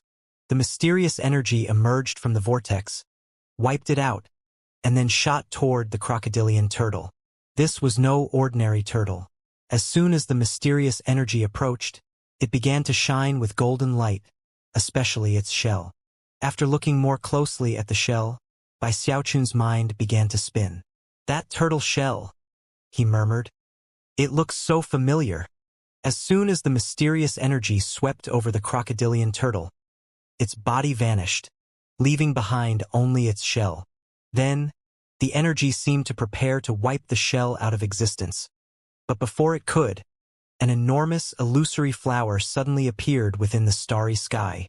It was a beautiful flower that shifted back and forth between being illusory and corporeal, and as soon as it appeared, it sucked the turtle shell into it, which the mysterious energy of the starry sky did nothing to prevent. After watching all of this happen, Bai Xiaochun couldn't help but think of the little turtle. Almost as soon as the flower absorbed the turtle shell, a tiny, newborn turtle materialized on one of the flower's leaves. He looked around in confusion for a moment, and then faded away into the starry sky along with the flower. The eternal turtle, Bai Xiaochun murmured, deeply shaken as he watched the little turtle vanish along with the flower. This time shift had been profoundly meaningful, and had revealed the origin of both the little turtle and his turtle walk. As these new truths sank into his mind, Bai Xiaochun's eyes glittered with enlightenment. Even more shocking was how the mysterious energy suddenly swept over him for a moment before heading toward the area where the eternal flower had vanished. Afterward, Bai Xiaochun reached out with his hand, confirming that the energy was still there. Then he closed his hand in an attempt to grab it. Although he couldn't explain it, he was sure that the mysterious energy wouldn't harm him. After all, he had felt it when he became a sovereign, and knew that he had formed a resonance with it. In that same instant, the mortal renegade suddenly felt profoundly shaken. His sensation was different from Bai Xiaochun's. He could not sense that mysterious energy, but that didn't mean he hadn't noticed its actions. And now that he saw what Bai Xiaochun was doing, his eyes went wide. He's going to... Impossible! For the first time, his face completely fell, and his eyes shone with shock. Without the slightest hesitation, he unleashed the full power of his cultivation base, waving his hand to conjure a finger of extermination, something that could destroy all life, that could bring nirvanic extermination to anything it touched. And he sent that finger directly toward Bai Xiaochun. From a distance, the finger of extermination looked like an enormous statue, carrying ultimate death and destruction toward Bai Xiaochun. Before, Bai Xiaochun would have simply resorted to another time shift. That would have easily enabled him to evade a trump card like this. But now, he reached out instinctively and made contact with that mysterious energy. As he did, he trembled, and his blood began to surge through his veins as his cultivation base raged. Even his soul was shaken as his life was drastically changed on a fundamental level. It was impossible for Bai Xiaochun to describe what he was feeling. It was as though the so-called mysterious energy came from the starry sky, from the heavenly bodies, from the worlds, and from all living beings. It was as if everything within the eternal spirit world, all living entities, were part of it. Spirit, Bai Xiaochun murmured, unsure of exactly why he was saying it. It seemed like an ordinary word, but as soon as he uttered it, that mysterious energy seemed to leap with excitement. Of course, Bai Xiaochun knew that when one was focused and worked hard, good fortune was sure to follow, and therefore, he looked over at the mortal renegade, and then extended his finger. In response, the mortal renegade's face fell, and his heart filled with an unprecedented level of deadly crisis. He immediately prepared to fall back, but before he could, the mysterious energy shot forward, piercing through the finger of extermination and stopping it in its tracks. Then, it closed in on the mortal renegade himself. Even as Bai Xiaochun looked on in excitement, the energy swirled around the mortal renegade, and without harming him in the least, turned and sped off into the distance. "Huh?" The mortal renegade blurted in shock. Bai Xiaochun said, so stunned and disappointed that beads of sweat broke out on his forehead. After a moment of silence, the mortal renegade turned to look coldly at Bai Xiaochun. And then, the previously stilled finger of extermination continued to rumble toward Bai Xiaochun. Spirit? What kind? Completely unreliable. By this point, there was no time for him to resort to a time shift. The finger of extermination was right on top of him. Eyes widening into a glare, he threw his right hand out, summoning his turtle walk to block the finger attack. At the same time, he shouted out at the top of his lungs, "Water swamp!" In response to his word, the turtle walk suddenly began to glitter with bright, golden light that merged into the watery swamp that was forming. That in turn caused the surrounding starry sky to twist and distort as a golden swamp filled the area, vastly surpassing the level of any of the previous swamps. Kingdom! Intense rumbling sounds echoed out, along with bright golden light, as mountain peaks rose up from the swamp. Next was an enormous, crocodilian head, behind which was a long neck covered with scales that emanated golden light. Following the head and the neck were two indescribably terrifying clawed hands, and then a huge turtle shell. The instant that shell was out in the open, Bai Xiaochun's turtle walk transformed into a golden beam that shot up to his life essence spirit and fused with it. As the fusion completed, his life essence spirit shivered, and then let out a hair-raising roar as its aura leaped to a higher level. Then, it climbed completely out of the swamp. It was so huge it could prop up the starry sky, its shell radiating golden light, and its expression ferocious to the extreme. It seemed berserk to an unparalleled level. This was exactly the same crocodilian turtle that had just emerged from the vortex and entered the eternal world right in front of Bai Xiaochun and the mortal renegade. Roar! Without the slightest hesitation, and lacking even a scrap of fear, the crocodilian turtle shot toward the finger of extermination. The mortal renegade's expression couldn't have been more unsightly. Never could he have imagined that Bai Xiaochun would have a divine ability like this at his disposal. After all, even he was trembling in astonishment at the sight of the vicious, explosively violent crocodilian turtle attacking him. The mortal renegade had fought Bai Xiaochun using his vile emperor clone, and had faced his water swamp kingdom on that occasion. But at that time, his true form had been asleep, and the clone had been unable to provide detailed feedback about the encounter. Therefore, this was the mortal renegade's first time encountering the water swamp kingdom in person. He couldn't help but be shaken by the vicious and violent crocodilian turtle, and the terrifying energy fluctuations emanating off of it. Perhaps if he hadn't seen the ancient historical events playing out around that vortex, it might have been a different story. But he had witnessed with his own eyes how that crocodilian turtle had been dispatched from beyond this starry sky, and had been sent with a specific mission. The mere fact that Bai Xiaochun could summon it was profoundly shocking to the mortal renegade. However, despite understanding the matters of karma involved, he had no time to think over the matter in detail. As soon as the crocodilian turtle lunged toward him, he fell back at top speed, simultaneously sending out another finger of extermination. The crocodilian turtle threw his head back and roared, completely disregarding the finger of extermination as he charged forward aggressively. The finger of extermination was immediately destroyed, and the crocodilian turtle's energy only seemed to be growing more powerful. His howls caused the starry sky to tremble as he bore down on the mortal renegade in completely domineering fashion. The mortal renegade's face fell as he continued to back up, his hands flashing in a double-handed incantation gesture. Instantly, black smoke shot out, forming into a huge face rife with magical symbols, its expression fierce to the extreme. Opening its mouth, It shot toward the crocodilian turtle as if to devour him.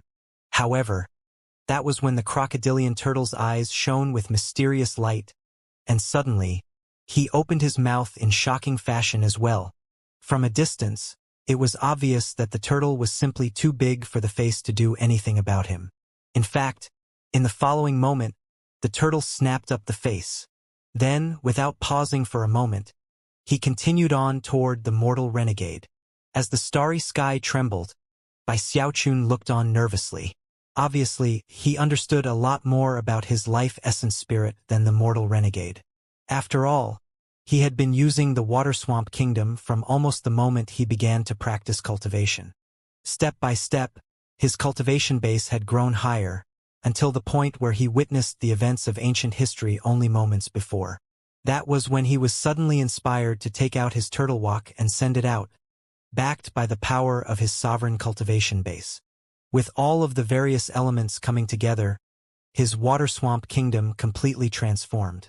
Now, the majestic crocodilian turtle shone with golden light and emanated a ferocious air that surpassed anything from before. He left even Bai Xiaochun feeling a bit jumpy. As for why Bai Xiaochun had been able to summon this mysterious crocodilian turtle from beyond the starry sky, he was already fairly certain of the general details. He had been born on the eternal flower, and thus could also be considered one of many eternal sons. After the eternal flower captured the crocodilian turtle, he became her companion spirit, and thus it was only natural that someone with the blood of the eternal immortal domains would be able to summon him, albeit with some difficulty. And clearly, his turtle walk also had something to do with it. Don't tell me that the final battle is going to be won by my life essence spirit. The thought excited him. After all, if the crocodilian turtle could dispatch the mortal renegade, that would make things a lot easier. As Bai Xiaochun looked on excitedly, the mortal renegade's eyes turned pitch black, and he threw his hands over his head, causing black light to spill out in all directions. At the same time, a vortex appeared on his forehead, within which was a magical sigil. It was a sigil that depicted a battleship. As the magical sigil appeared, the mortal renegade began to speak words in an incomprehensible language, a curse of sorts that caused a boundless, ancient, and corrosive attack to spread out into the space around him. Time seemed to slow, causing Bai Xiaochun's heart to pound. Then, the starry sky beneath the mortal renegade's feet suddenly shattered like a mirror. As it did, an ancient battleship shot out into the open, radiating a shocking aura of death. "You have sought your own death, foul creature," the mortal renegade shouted. The entire starry sky trembled as a massive, tempest-like energy spread out, causing even Bai Xiaochun to back up in shock. However, the mortal renegade had truly underestimated the crocodilian turtle. In addition to being fierce, he was also completely voracious, and apparently didn't usually take the time to think things through. Of course, Bai Xiaochun had experienced that firsthand in the past. As soon as the battleship was out in the open, the crocodilian turtle didn't pause for a moment before taking action. Eyes shining with madness, he opened his huge mouth, completely ignored the deadly energy emanating off of the battleship, and lunged forward. With a snap, he gobbled up both the battleship and the mortal renegade. Despite how much Bai Xiaochun knew about this turtle, his eyes still bulged as wide as if he had just watched a mortal eating a bolt of lightning. "Can you eat anything?" he blurted, shocked. The crocodilian turtle looked very pleased with himself as he threw his head back and roared. Obviously, he felt more than a bit of pride at having swallowed his opponent. Ignoring Bai Xiaochun's shock, he shot back toward the swamp, then sank down inside it, whereupon the swamp faded away. Bai Xiaochun looked on, flabbergasted. That's it? What about my walk?" He was still of the impression that his life essence spirit was very unreliable. Furthermore, he now felt a distinct sensation that there were explosive and violent fluctuations coming from whatever dimension the Water Swamp Kingdom existed in now. At that point, he didn't waste any time. Hands flashing with a double-handed incantation gesture, he caused the vortex of time to spring up again and immediately shifted time to return to reality. "The mortal renegade will definitely get out. I can't waste any time. He flashed like lightning into the vortex, vanishing to reappear, back in reality.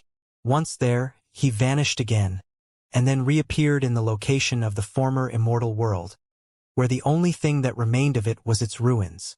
Other than the eternal immortal domains themselves, there was no place among the 1,080,000 worlds of the starry sky whereby Xiaochun felt more of a sense of belonging than here. It was the chi flow of this place that had propelled him from being a celestial into being an Archean. As soon as he appeared in the ruins of the immortal world, he immediately got to work. For one thing, he sent out his divine sense to personally light up the ruins of the immortal world. And at the same time, he took advantage of the fact that the mortal renegades' Dao clones were not being properly controlled to fight them with full force. In all 1,080,000 worlds within the starry sky, his Dao clones attacked with everything they had. The war between Bai Xiaochun and the mortal renegade that continued to be fought in all of those worlds was now different from earlier. Before, Bai Xiaochun's Dao clones had been weaker, but now that Bai Xiaochun had returned, they almost immediately gained the upper hand. And as a result, the brightness in the starry sky immediately began to surpass the darkness. Within the ruins of the immortal world, Bai Xiaochun sat down cross-legged. His divine sense spread out as he used his true self's full power, all of his Tao, and even his sovereign aura, to cause everything around him to burst with light and life force. At the same time, he kept a bit of divine sense locked onto the mysterious dimension where the water swamp kingdom was located. That way, he would immediately be notified if the mortal renegade freed himself, and would go to block his path. One breath of time after another passed. Within the 1,080,000 worlds, the mortal renegade's Dao clones suffered defeat after defeat, and dazzling light continued to shine out. Soon, Bai Xiaochun's divine sense caused all of the darkness to be driven from the immortal world, and the seed which had been planted there began to shine brightly. From a distance, the ruins of the immortal world looked like a dazzling candle. As soon as that candle sprang to life, Bai Xiaochun shivered at the sensation of that mysterious energy once again coming into being. Apparently, after bringing light to the immortal world, that mysterious energy became vastly more distinct. The ruins of the immortal world shone with dazzling light as, in the rest of the 1,080,000 worlds, the mortal renegade's Dao clones suffered defeat after defeat. In fact, in many of the ruins, Bai Xiaochun's Dao clones were sending out enough light to drive away the darkness. Because of the varying levels of light in different areas, it was no longer possible to assess the struggle between Bai Xiaochun and the mortal renegade merely by counting how many sets of ruins had been occupied by whom. However, if one could look down on the starry sky from an enormously high vantage point, they would see brightness overtaking darkness in numerous locations. Although the locations of the light were scattered randomly, the percent of the whole that was filled with light was now close to 70. The whole starry sky seemed to be lighting up, with life force growing more abundant. Furthermore, because the ruins of the immortal world had been lit up by Xiaochun's true self, who possessed some of the chi flow of that world, it ensured that those ruins shone especially brightly. Although Bai Xiaochun's aura was rising rapidly, he felt little emotion. He had slipped into a strange state in which that mysterious energy was growing more and more clear. It's the essence of all living things, from the eternal world. Eventually, Bai Xiaochun realized that in addition to his Dao clones, the 1,080,000 worlds in the starry sky also had innumerable skeletons, which also contained some of that energy. It was the same even in that enormous river of coffins out in the starry sky. It's the ultimate source of the eternal world. Even the ruins themselves actually contained some of that energy, as did the countless particles of dust in the starry sky.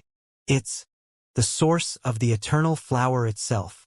At this point, he could sense that, as the eternal immortal domains floated through the starry sky, all of his friends and relatives there were on their knees, praying. At the same time, the mysterious energy was even more prevalent there. In fact, within the starry sky, there were two locations where it was strongest. The first was in the ruins of the immortal world, and the second was in the eternal immortal domains. Apparently, as nirvanic extermination had been brought to the countless races of living beings in the starry sky, that mysterious energy had begun to pour into the eternal immortal domains. And as the ruins of the immortal world grew bright, Bai Xiaochun began to gain enlightenment. Now he understood. Its essence, he murmured to himself. It's the essence of the eternal. The eternal flower was born out of the essence of the eternal. That's why that legend existed to begin with, that by consuming the eternal flower, one could step into the eternal realm. And thus, the mortal renegade's Tao was to bring nirvanic extermination to everything in existence. It was how his Tao came to be to begin with. And destroying everything was the only way to make sure the eternal flower had enough of the essence of the eternal. That method to become eternal is correct, but at the same time, incorrect. Consuming the eternal flower won't put you in the eternal realm. Instead, it enables you to unrightfully absorb the essence of the eternal. That is the mortal renegade's final Tao. As he gained enlightenment of these matters, the mysterious essence of the eternal grew more clear. But then, his eyelid twitched, and his trance was interrupted by the sensation of a powerful force of destruction rising up from within his water-swamp kingdom. Almost as soon as he sensed it, a rift opened up above the ruins of the immortal world, and a voice spoke that boomed like heavenly thunder. "I've heard that your name is Bai Xiaochun." It was like a growl of utter madness that echoed out from within the rift that had just opened up.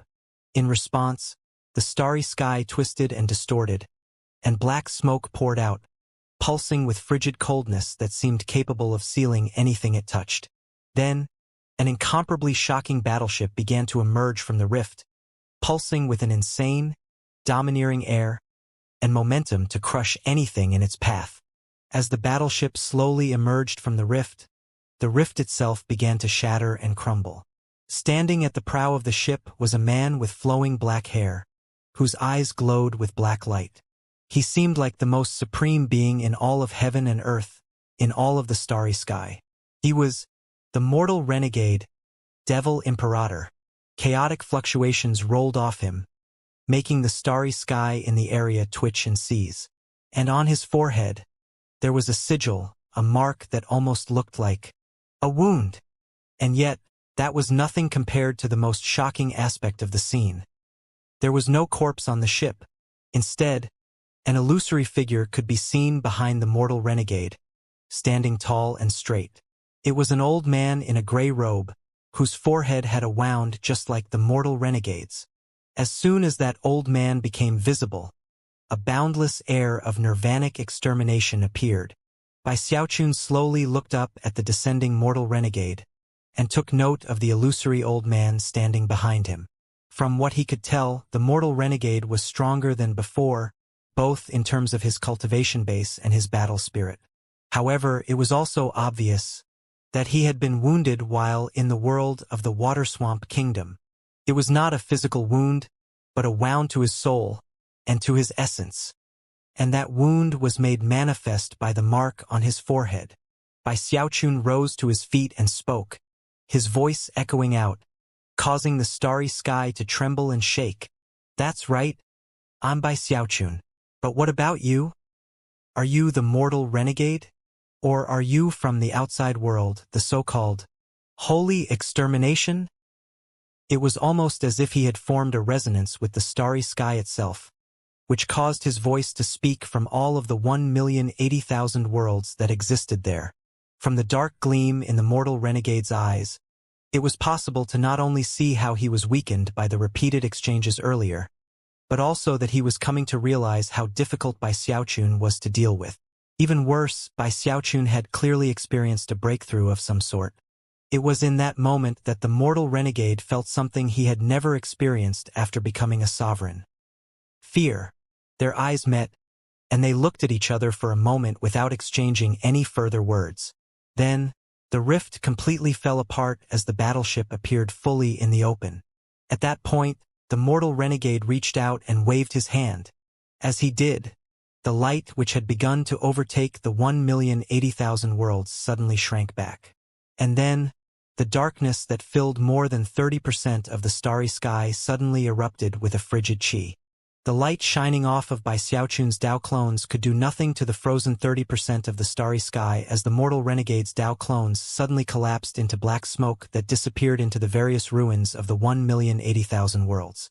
When they reappeared, they were streaming toward the mortal renegade. As the black smoke fused back into him, and he recollected the Dao clones he had sent out, he began to grow larger and larger. In a very short time, he was the same enormous giant that he had been when he loomed over the eternal flower.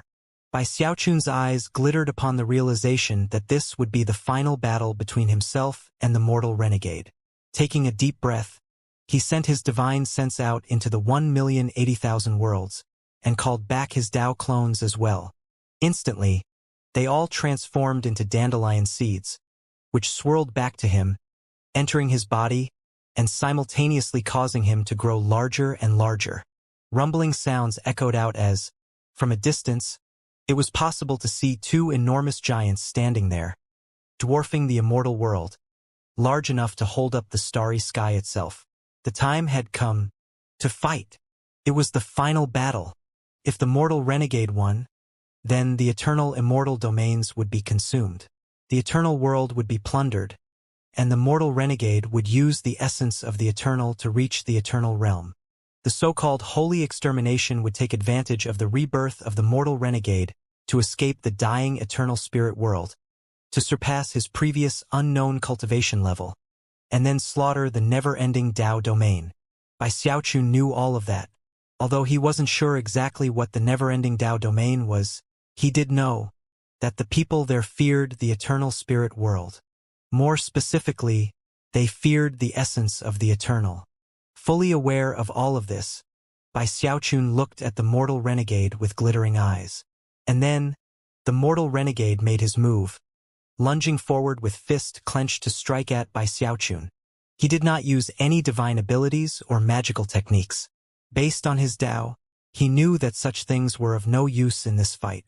Considering their current state, every fist strike that they launched could be considered a divine ability, a magical technique, or an expression of essence. In the end, great Daos were relatively simple. At this level, what might seem like an ordinary fist strike would actually contain all sorts of natural laws. They could ignore divine abilities cast their way in defense, and could destroy ordinary sovereigns with impunity, killing them in body and soul. As for Bai Xiaochun, he also clenched his hand into a fist and let loose a punch. His blow was backed by his cultivation base, his fleshly body, his Dao, and everything else that made him up. It drew on the starry sky, causing it to twist and distort as a tempestuous rumbling sound echoed out. Booms rang as the two opponents exchanged more than 10,000 fist strikes. For the first 1,000, neither Bai Xiaochun nor the mortal renegade reacted with anything more than muffled grunts. But after 10,000, both were coughing up blood. As they battered each other, they began to shrink. After all, the blows they were sustaining contained massive force, and despite the both of them being the most powerful of sovereigns, they still had a hard time enduring. And the price they had to pay was their Dao clones. In some senses, each Dao clone was like an additional life for them. Each time they sustained a heavy enough blow to die, what died was one of their Dao clones. From that, it could be seen that, at this level, both Bai Xiaochun and the mortal renegade had already reached the point of being essentially undying. Each of them had 1,080,000 lives. Only after all 1,080,000 of their Dao clones perished would they actually be forced to draw upon the life of their true form. In the beginning, both Bai Xiaochun and the mortal renegade had been somewhat unsure of each other. Eventually, they had fought through space and time. And now, they were simply battering at each other desperately. Booms rang out, and they both coughed up blood. And as they shrank down, their Dao clones died, one after another. It didn't happen at exactly the same rate. Occasionally, the mortal renegade would gain the upper hand and destroy some of Bai Xiaochun's Dao clones. Then the tide would turn, and some of the mortal renegade's Dao clones would be killed. And thus, they fought back and forth, starting at the location of the immortal world, but then leaping back and forth between the various ruins that dotted the starry sky. In some ways, it was a pity that the only living beings in the starry sky existed in the eternal immortal domains, making it impossible for anyone to witness their desperate struggle. Either you die or I die. Rumbling booms like heavenly thunder were the only sound that existed. Blood sprayed out of Bai Xiaochun's mouth, and his chest was caved in. He looked like he might collapse at any moment, to the point where his powers of regeneration did almost nothing. After all, the powers of the mortal renegade's nirvanic extermination could not be negated in a short period of time. On the other hand, the mortal renegade couldn't easily regenerate. Bai Xiaochun fought with the power of radiance and light, which was the perfect foil to the mortal renegade. And thus 10,000 fist strikes turned into 100,000. Then 200,000. 300,000. The starry sky was being destroyed, thrown into utter chaos, with ruins being transformed into ash left and right. You've earned my respect, Bai Xiaochun. However, you're not a match for me. Howling, the mortal renegade launched another attack. As for Bai Xiaochun, he laughed loudly as he joined the fight. As of this moment, he didn't fear death in the least. 500,000 fist strikes. 600,000. 700,000. Now they were less than half the size they had been when they had started. As the bitter fight wore on, they did not hesitate to shed Dao clones. Neither attempted to evade or flee. For the mortal renegade, it was because the only way to achieve his long-cherished wish was to kill Bai Xiaochun. It was different for Bai Xiaochun. He didn't fight with the reckless madness of the mortal renegade. He had started out that way, but as the fight wore on, he realized that doing so would have a negative impact on him. At that point, he considered trying to draw out the fight longer. However, that was also when he noticed something unusual. As his Dao clones died, and the fight went on, he actually was able to sense the essence of the Eternal even more clearly. What exactly is the Eternal? He thought, panting. But there was no time to ponder the subject now. All he could do was keep battering his foe. Time passed. It was hard to say how long it had been since they started fighting. Perhaps 10 years. Perhaps 20. Maybe even longer than that. Eventually, 700,000 fist strikes became 900,000. Then 1 million. At a certain point, they surpassed 1,080,000 fist strikes. Rumbling sounds filled heaven and earth as Dao clones fell, and the two combatants shrank further and further. Soon, the battlefield had reached the starry sky near the eternal immortal domains. From a distance, the eternal immortal domains glowed with soft light, and a sensation of life force that was highly conspicuous within the starry sky. As Bai Xiaochun and the mortal renegade neared, the living beings in the eternal immortal domains could sense what was happening. By now, they had been waiting for more than a full 60-year cycle for this fight to end. During those 60 years, they had not forgotten about Bai Xiaochun and the mortal renegade. It had been a time of deadly crisis for everyone, during which they had seen what appeared to be two stars in the sky, battering each other endlessly. Xiaobao had grown up, and both Debao and Xiaoxiao now looked middle-aged. As for Song Junwan, Zhou Zimo, and Ho Xiaomei, they all looked as beautiful as they had before, except for their eyes, which sparkled with an ancient gleam.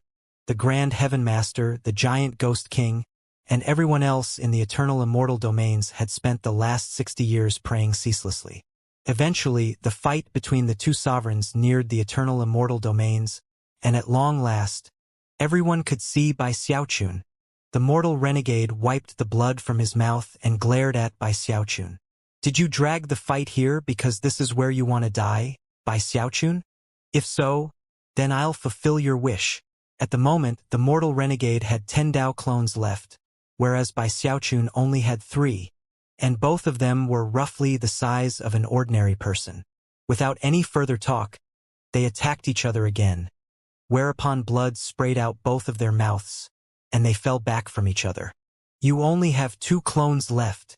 Spinning, the mortal renegade turned into a shooting star that closed in on Bai Xiaochun with fury and death. Apparently, he was drawing more fully on his murderous aura than he had during the entire 60-year fight, as he unhesitatingly threw out 5 successive fist strikes. Their explosive power caused the starry sky to tremble, and blood to spray madly out of Bai Xiaochun's mouth. Even as his final 2 Dao clones collapsed, He threw 5 fist strikes back at the mortal renegade, destroying 2 of his remaining 10 Dao clones. However, the interchange was so devastating to Bai Xiaochun that many of his bones shattered, and he began to tumble down toward the eternal immortal domains. Arch-Emperor, Father, Xiaochun, the people in the eternal immortal domains saw that final blow, and it resulted in numerous gasps of despair as they watched Bai Xiaochun plummeting down toward the eternal sea. Up in the starry sky, the mortal renegade hovered, trembling, completely drained by the fight. Never in his life had he faced anyone as powerful or as difficult to deal with as Bai Xiaochun. It was only in this very moment that he managed to cut down all of Bai Xiaochun's Dao clones, with himself having only 8 left. Obviously, if Bai Xiaochun had time to recover, then it would be impossible to end the fight. I won't give him that chance. Eyes flashing, he reached out with his right hand, causing the starry sky to fill with rumbling sounds as his ancient battleship appeared once again. The pitch-black craft flew at top speed directly toward Bai Xiaochun, or more precisely, toward the eternal immortal domains. Clearly, the ship was set on a deadly collision course. The mortal renegade knew that Bai Xiaochun had intentionally dragged the fight toward the eternal immortal domains. And yet, the mortal renegade's ultimate goal was the same location. The shocking energy of the battleship became a black tempest that raged in all directions, filled with boundless darkness, nirvanic extermination, and endless death. Everything had come full circle. The location of the beginning of the battle was now to be its end. As the battleship neared, the eternal immortal domains began to crumble and collapse. Bai Xiaochun's vision swam, and his 5 yin organs and 6 yang organs were nearly destroyed, making him so weak that his powers of regeneration could do nothing to heal him at the moment. His injuries were simply too severe. The mortal renegade's final fist strike hadn't been enough to kill him, but had hurt him so badly he could hardly keep his eyes open. However, he could definitely see the ancient battleship arrive and begin its deadly approach toward the eternal immortal domains. And he knew that if the battleship struck, it would mean death for everyone. The reason I came back here was so that I could either die with my family and friends or use the essence of the eternal to launch a fatal counter-blow. As he wrestled to control his aura, as his eyes flickered with a scrap of hope, as the flame of his life force flickered on the verge of ultimate extinction, he could just barely sense something tugging at him. It was as if his current state made his connection to the essence of the eternal stronger than it had ever been in his life. What exactly is essence? He thought as he looked up into the sky at the black battleship, with the power of extermination radiating out from it. He could feel the eternal immortal domains trembling on the verge of complete collapse, and could sense the flames of life force within all the living beings beneath him flickering unstably. Essence has no form or shape. It's almost like it doesn't even exist, but simultaneously, it creates and contains every form and shape. In this moment, his eyes seemed to flicker like the starry sky as the essence of the eternal which existed in the eternal immortal domains, in the form of that mysterious energy, suddenly began to thrum in resonance with him. Essence has no beginning or end, he murmured, but simultaneously creates and contains the beginning and end of everything. In response to his words, that mysterious energy exploded out, rushing to converge on him, swirling around him, creating an invisible windstorm. Essence takes up no space, but simultaneously creates and contains all space. In response to those 3 sentences, the mysterious energy went wild, creating a frenzied, invisible vortex that halted Bai Xiaochun's fall and left him hovering there in midair. Essence exists outside of time, but simultaneously creates and contains all time. In response to his 4th sentence, the vortex of mysterious energy began to push Bai Xiaochun back up toward the starry sky. The starry sky trembled as if from the resonance of a great Tao, and the more than 1 million ruins, which had previously been frozen into darkness, began to tremble and crack. In response to all of this, the mortal renegade's eyes went wide, and his heart filled with tsunamis of shock. "That's the aura of the eternal," he blurted. Almost at the same time, Bai Xiaochun's voice rose from the eternal immortal domains into the starry sky, to fill the eternal world. I still don't fully understand essence, and only know a bit about the eternal. He closed his eyes for a moment, and though he seemed very weak, when he opened them again, they shone with confidence. But I know that our lives resonate with the great Tao, and life force resonates with the most mysterious of secrets. And that is all I need to know to kill you, mortal renegade. In that instant, Bai Xiaochun began to burn a Tao flame, a fire of life and life force. Inside of him, shocking transformations began to occur, as though he were beginning to break out of the sovereign realm. Around him, the mysterious energy that was the manifestation of the essence of the eternal began to boil. As he sensed that, he extended his right hand toward the sky, and then pointed directly at the black battleship of destruction. There seemed to be little that was special about that gesture. It was no divine ability, and did not contain the fluctuations of a magical technique. However, it instantly caused the mortal renegade's face to fall. "You?" he shouted, but was unable to say anything more. The black battleship became like an illustration that was then erased out of existence by a massive, invisible hand. In the shortest of moments, it disappeared, starting from the prow and moving backward. As for its aura of death, it also vanished completely. There was absolutely no clue to indicate that the ship had ever existed. There were no ripples spreading out through the sky, or any other evidence. Bai Xiaochun's face was a bit paler than before. He had used the essence of the eternal, not to shift time like he had in the past, nor to attack the mortal renegade by guiding the mysterious energy. At the cost of his own life force, he created a resonance with the starry sky and the essence of the eternal, to direct that mysterious energy. Guiding and directing were two very different things. Although he was physically weak, his eyes now shone even brighter than ever as he extended his finger again. Up in the starry sky, the mortal renegade's heart was pounding.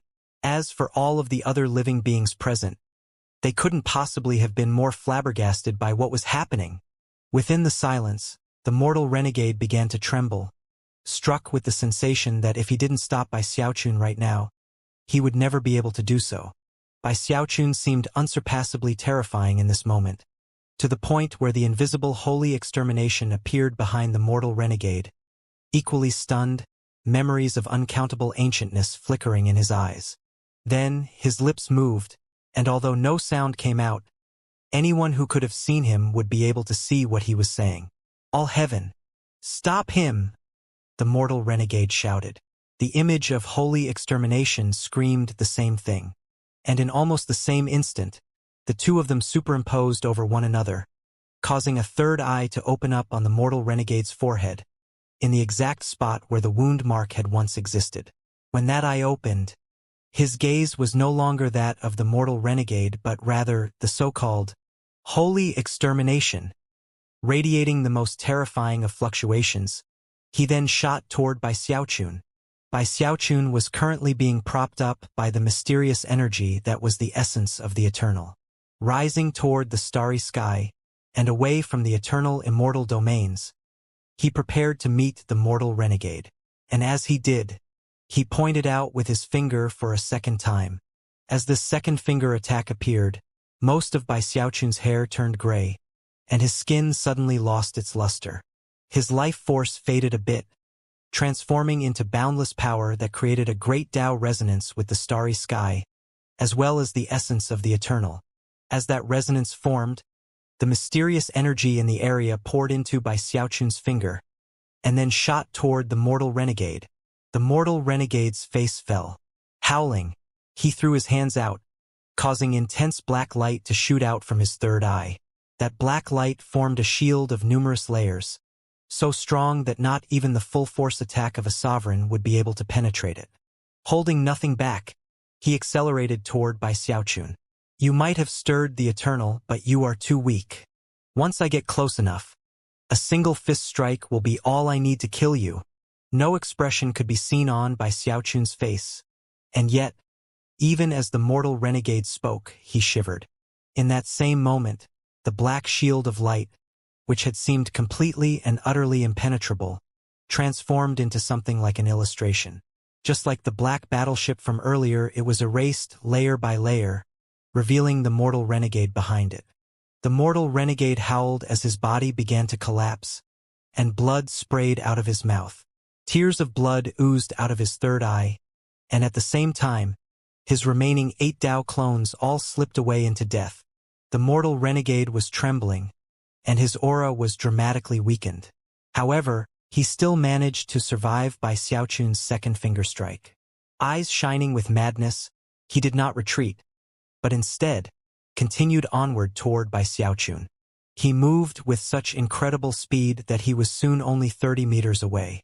Just when he was about to make his move, Bai Xiaochun looked at him, eyes expressionless as he pointed out with his finger a third time. As a result, his hair turned completely gray, and wrinkles spread out to cover his skin, making him look extremely old. Even his eyes looked dim and dull. He drove the essence of the eternal, directing the mysterious energy in a way that was profoundly draining. But, in the end, his finger strike still shot toward the mortal renegade. "No!" The mortal renegade howled in terror.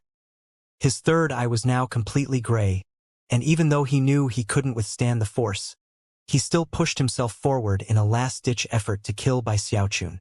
Before he could, though, he ran into the mysterious energy and its power of erasure.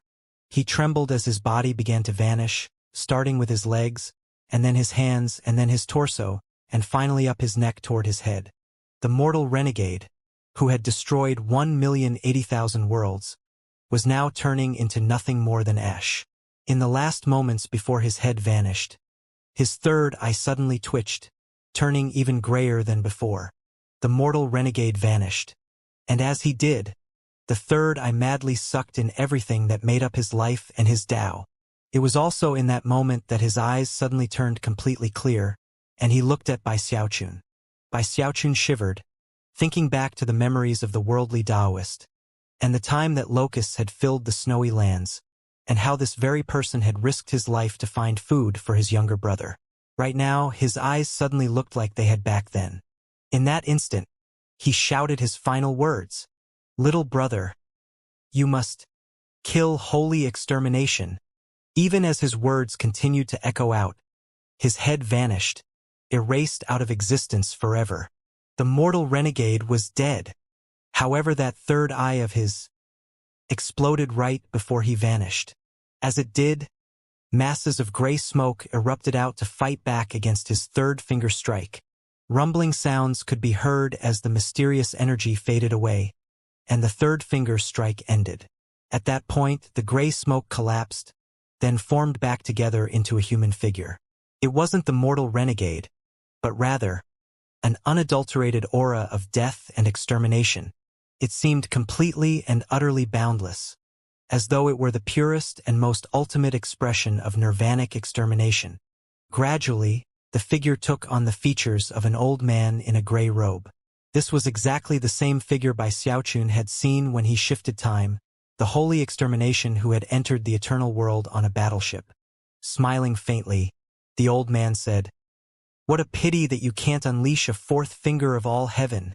Then he shot toward Bai Xiaochun, becoming a gray blur that seemed intent on stabbing into his body. As that blur neared, though, the weakened Bai Xiaochun spoke in a raspy voice. "You sure about that?" Even as the words left his mouth, he reached out and unleashed a fourth finger strike. The smile did not leave the old man's face, but instead transformed into a sneer of ridicule. He had fought countless powerful experts in his life, and knew that although Bai Xiaochun had a bit of strength left, it wasn't enough. Therefore, this had to be a bluff, and there was no way holy extermination would fall for a bluff. However, a moment later, his sneer froze, and his eyes shone with disbelief. "Impossible!" he cried. All of a sudden, he lurched to a halt, then tried to fall back. But he was too late. Bai Xiaochun's hair fell out of his head, and his body shrank and withered to the point where he was little more than skin and bones. He looked like an oil lamp on the verge of winking out forever, his life force wasted, and yet not quite dead. In fact, not only was he not dead, but there was a powerful life force streaming out from inside of him. Obviously, it did not belong to him, and yet, it was so powerful that it easily directed the essence of the eternal. It was massively draining, and yet, it was enough to fuel a fourth finger strike. This is impossible. Holy Extermination blurted in shock. He had planned everything out meticulously. He had even paid a heavy price to acquire a Dao puppet, which dealt with by Xiaochun's first 3 finger strikes. He had been sure that a fourth strike was impossible, and yet, based on the life force that was exploding out of Bai Xiaochun, he now realized that all of his plots had been in error. Where is that life force coming from?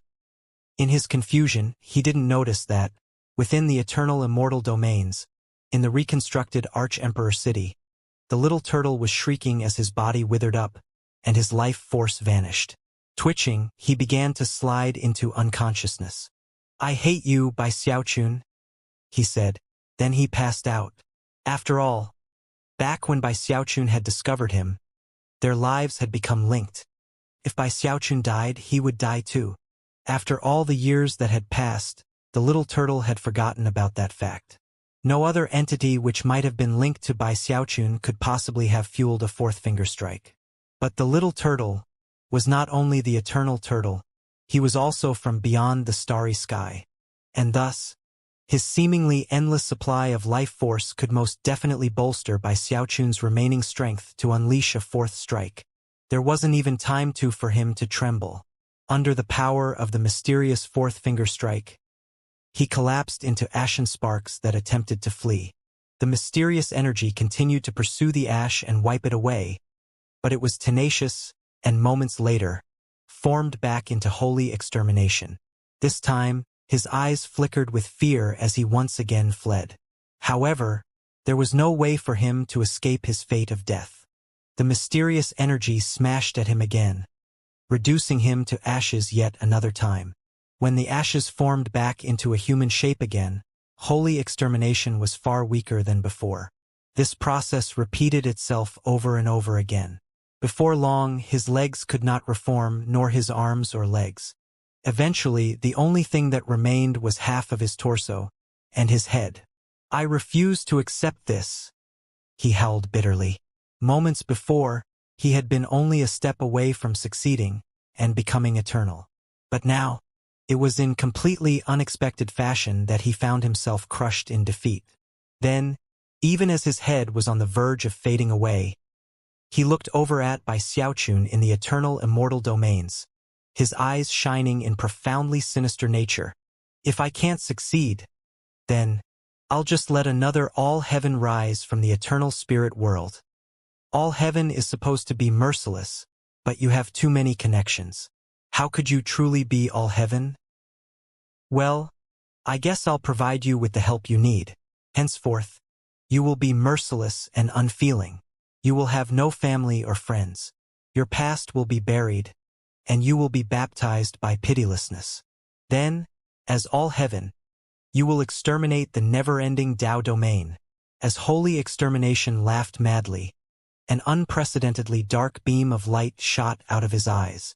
Instantly, that black light shot toward the eternal immortal domains. As it neared, it spiraled out to create a massive vortex down below. Intense rumbling sounds mixed with cries of alarm from the people below as the mysterious energy then swept over to wipe it out of existence. But holy extermination knew that he couldn't destroy the eternal immortal domains. After all, resurrecting people of lower cultivation levels than oneself was not an impossibility. So killing the people of the lands would do little to advance his purposes. Therefore, his goal was not destruction. It was something else. By giving my boundless life force as the price, and by using the 3 great domain treasures of the vast expanse Tao domain, I will open the river of time and space. As his voice caused the starry sky to tremble, the vortex spun madly, moving faster and faster until 3 objects became visible within them. One was a feng shui compass, one was a black pearl, and one was a white pearl. All 3 of them radiated a completely ancient air, and caused the vortex around them to whip into a complete frenzy. My 3 domain treasures were sealed for all eternity, and cannot be unleashed in full. But they are definitely enough to cause the river of time and space to open. As Holy Extermination's voice echoed out, it began to stretch and distort. Simultaneously, the vortex seemed to be opening a way into a strange and indescribable world, causing the starry sky and all the ruins that filled it to be cast into complete chaos. Beneath the eternal immortal domains, and within the vortex, a huge river could be seen, surging with huge waves. As soon as the river became visible, a massive force of attraction sprang up, grabbing the eternal immortal domains and pulling them down into the river. The river contained a familiar, mysterious energy, and a sensation of the eternal. It contained time itself, as well as an infinitude of essences. It was wholly beyond compare, as if it were the most important thing within the entire starry sky. As Bai Xiaochun realized what was happening, his eyes went wide, and his mind began to reel. "New!" he shouted madly, blue veins bulging out on his neck and face, his body shaking. Unfortunately, he was simply too weak to even move, let alone stop what was happening. "This is my gift to you, all heaven. Don't even think about trying to bring them back. They are now sealed within the river of time and space. In all creation, including the 9 great Tao domains, I've never heard of a single person who could pull an entire world out of the river of time and space." Chuckling, Holy Extermination faded away. As for that enormous holy river and the eternal immortal domains, they also faded away. Everything went silent. The river of time and space was gone, and Holy Extermination was dead. Everything was over. The starry sky was quiet now, and the frozen 1,080,000 ruins were unsealed. Light began to shine everywhere. However, in the spot where the eternal immortal domains had once existed, Bai Xiaochun hovered, looking down blankly at where the river had just been. He couldn't think. It was almost as if he had become an empty person, technically alive, but essentially dead. Soulless. After a long moment passed, he coughed up a mouthful of blood, and then collapsed into unconsciousness. If it weren't for the fact that his lips still quivered a bit, as though he were talking to himself, he would easily be taken for a corpse, drifting forever through the starry sky.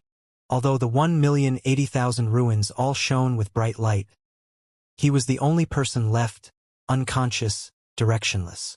Time passed, although it was impossible to determine how much. Eventually, Bai Xiaochun woke up. Before he could open his eyes, he heard voices calling out to him. "You're finally awake, Daddy. Look, I'm all grown up." Daddy, Xiao had a cultivation-based breakthrough. "She's a celestial now. Father, I want to get married." As soon as Bai Xiaochun heard the voices of his children, a smile broke out on his face. He also heard warm, tender voices speaking to him that he knew were Song Junwan, Zhou Zimo, Ho Xiaomei, and Gong Sunwan. There was also another female voice, somewhat unfamiliar. "Xiaochun, it's me, Du Lingfei." As the voices joined together, Bai Xiaochun felt as though countless eyes were locked onto him, all of them smiling. He could sense Uncle Li, the Grand Heaven Master, the Giant Ghost King, Big Fatty Zhang, Song Ke, Master God Diviner, and others. He was content. He felt the sun shining on him, and could smell the fragrant odor of spring. Everyone was healthy and happy. Although he didn't want to, he eventually opened his eyes. There he floated in the starry sky, tears streaming down his cheeks. The voices vanished. The only thing he could see now was the starry sky, which was completely and utterly quiet. Eventually, he righted himself, looked around, and began to travel through the starry sky, until he was back where the eternal immortal domains had once existed. He began to weep. "I defeated the mortal renegade, only to lose everything else." As his tears fell down into the starry sky, he reached out to grasp at something, but there was nothing there. He wanted to take some alcohol out of his bag of holding, but didn't have any to take out. He could only hover there in the starry sky, blank, thinking about the past. One day he looked up, madness flickering in his eyes as he performed an incantation gesture. Unleashing the power of the time immemorial codex, he shifted time and vanished. However, it didn't take long before he returned. Not even using his time-shifting abilities were any help in locating the eternal immortal domains. Apparently, when something entered the river of time and space, all traces of its existence were completely removed. "The river of time and space," he said gratingly. His voice seemed to contain boundless grief that could not be dispelled, neither with tears nor anything else. And thus, the pain inside of him built up to the point where even his voice changed. "They've been sealed in the river of time and space, but they're not dead. If holy extermination can open it, then so can I." Panting, he unleashed the power of his cultivation base and began to try various methods to access the river. He tried to use the essence of the eternal and its mysterious energy, but soon realized that with the departure of the eternal flower, that mysterious energy was vastly weaker. It might as well have not been there. Without its original source, the essence of the eternal was almost useless. The starry sky was bright now, but with the eternal flower gone, Bai Xiaochun was the only living being in existence. And thus, the essence of the eternal had faded. However, he was not ready to give up. He performed test after test, wearing himself ragged in the process. Nothing worked. In the end, he still had no idea how to open the river of time and space. Although he was in pain, he was not in complete despair. He closed his eyes to think for a while, and when he opened them, they shone with more determination than ever. "If the sovereign realm isn't strong enough to open it," he murmured, "then maybe it means I have to reach the eternal realm." Supposedly, absorbing the eternal flower was the only way to reach the eternal realm. But during his fight with the mortal renegade, he had controlled the mysterious energy that was the essence of the eternal, and had thus come to realize that there were definitely other ways. The essence of the eternal is contained in all living things. It is in all essences. Although it is weak, it is always there. If hosts of living beings could exist in the starry sky again, and begin to practice cultivation, then cultivators would multiply, and the essence of the eternal would appear again. If the eternal doesn't exist now, then I'll create it. As living beings awaken and life force spreads, essence will appear. If enlightenment of one essence isn't enough, I'll study 10 of them. 100, 1,000, 10,000. If I have to, I'll understand the essence of all living things in all 1,080,000 worlds in the starry sky. After combining all of the essences, I can reach the eternal realm. Eyes shining with near hysteria, he decided that this was definitely his only option. Turning to look in the direction of the former eternal immortal domains, he spoke in a voice filled with ultimate focus. "The eternal immortal domains. My home. All of you just wait for me. I promise I'll find you. There is a force which exists in all people. In some, it can be abundant without limit. In others, it can be scarce to the extreme. It can propel some people to the point of shaking heaven and earth, and in other people it can weaken them to the point of collapsing forever. It can give rise to endless determination, or it can remove it in an instant. That force comes from focus. Bai Xiaochun's focus, his obsession, was to extract the eternal immortal domains from the river of time and space. It was a focus that bordered on insanity, and instantly became the most important aspect of his life. If there is no eternal, then I will create it. If there is no essence, then I will create it. If there is no life, then I will create it. As he looked in the direction where the eternal immortal domains had once existed, his eyes shone with profound light.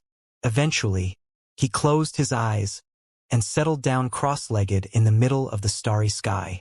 In the past, it had never occurred to him to wonder why there had been sunlight within the body of the arch-ancestor. Nor had he considered why the eternal immortal domains had a sun and a moon, even though the starry sky was pitch black. He hadn't even thought about such things after becoming an Archean. Upon becoming a sovereign, he qualified to understand such matters, but because of the fight with the mortal renegade, he had never had the time. But now, here in the middle of the starry sky, he began to ponder the subject. Whether it was the heavenspan realm or the eternal immortal domains, it was all the same. All suns and moons inside of the eternal flower were provided by the eternal mother. And that was because life requires sunlight, he murmured. His eyes opened, and his left eye began to shine with brilliant light that quickly came to resemble that of a sun. That light, of course, came from the forefather transformation that he had cultivated many years ago. Now that he had reached the sovereign realm, it was boundlessly bright. First, it spread out through the starry sky to touch all of the 1,080,000 worlds, where the light then formed into numerous glowing spheres. They were suns. There were now 1,080,000 suns, all of which were also by Xiaochun's left eye. The presence of the suns completely changed the starry sky and caused all of the 1,080,000 sets of ruins to tremble physically. And yet, things weren't over yet. By Xiaochun's right eye now began to glow, but this time with something much softer, moonlight. If the 1,080,000 worlds had suns, how could they go without moons? 1,080,000 moons formed, and the combination of the suns and moons gave night and day to the starry sky. The sun and moon in the eternal immortal domains were illusory constructions provided by the eternal mother. As for these suns and moons, they were not illusory. They were real, and they were by Xiaochun's eyes. With suns and moons, with night and day, all that is needed now are seeds, the seeds of life. Bai Xiaochun didn't move, but the life force within him formed into seeds that began to drift out of him and fly toward the 1,080,000 worlds. Bai Xiaochun remained in place, cross-legged. He would not rise to his feet again, but instead would stay there guarding the spot where his home had vanished. However, his eyes filled the starry sky, and if he wanted, he could appear anywhere. Years passed. The suns and moons in the myriad of worlds in the starry sky continued their dance. Eventually, the various ruins began to show signs of life. The seeds that Bai Xiaochun had planted were already beginning to grow. 100,000 years passed. Blue seas turned into mulberry fields. Suns rose and moons set. The battle of years past was nothing but ancient history, and no one had been alive to witness it, making it nearly unreal. In fact, no one even knew about Bai Xiaochun. His name was a thing of the past. The 1,080,000 sets of ruins in the eternal spirit world were changing. Rains and winds touched them, and because of Bai Xiaochun's abundant life force, the crumbled buildings and structures had long since collapsed into dust and disappeared into nothing. One day, on one of those former ruined worlds, the first living things appeared. They were small, so small that they were invisible to the naked eye. They would even be difficult to detect with divine sense. They were not conscious and were extremely small and weak, but they were abundant. Apparently, they had come to exist because of the sunlight itself, and before long, they were not just on one world. One by one, living things appeared in all of the 1,080,000 worlds. They did not have any specific shape, and in fact were difficult to describe with words. But they were there. Even in the former location of the eternal immortal domains, where Bai Xiaochun sat cross-legged in meditation, those living things came to be. Because of the birth of these living things, the starry sky changed. It was no longer dead and still. Instead, life force began to build.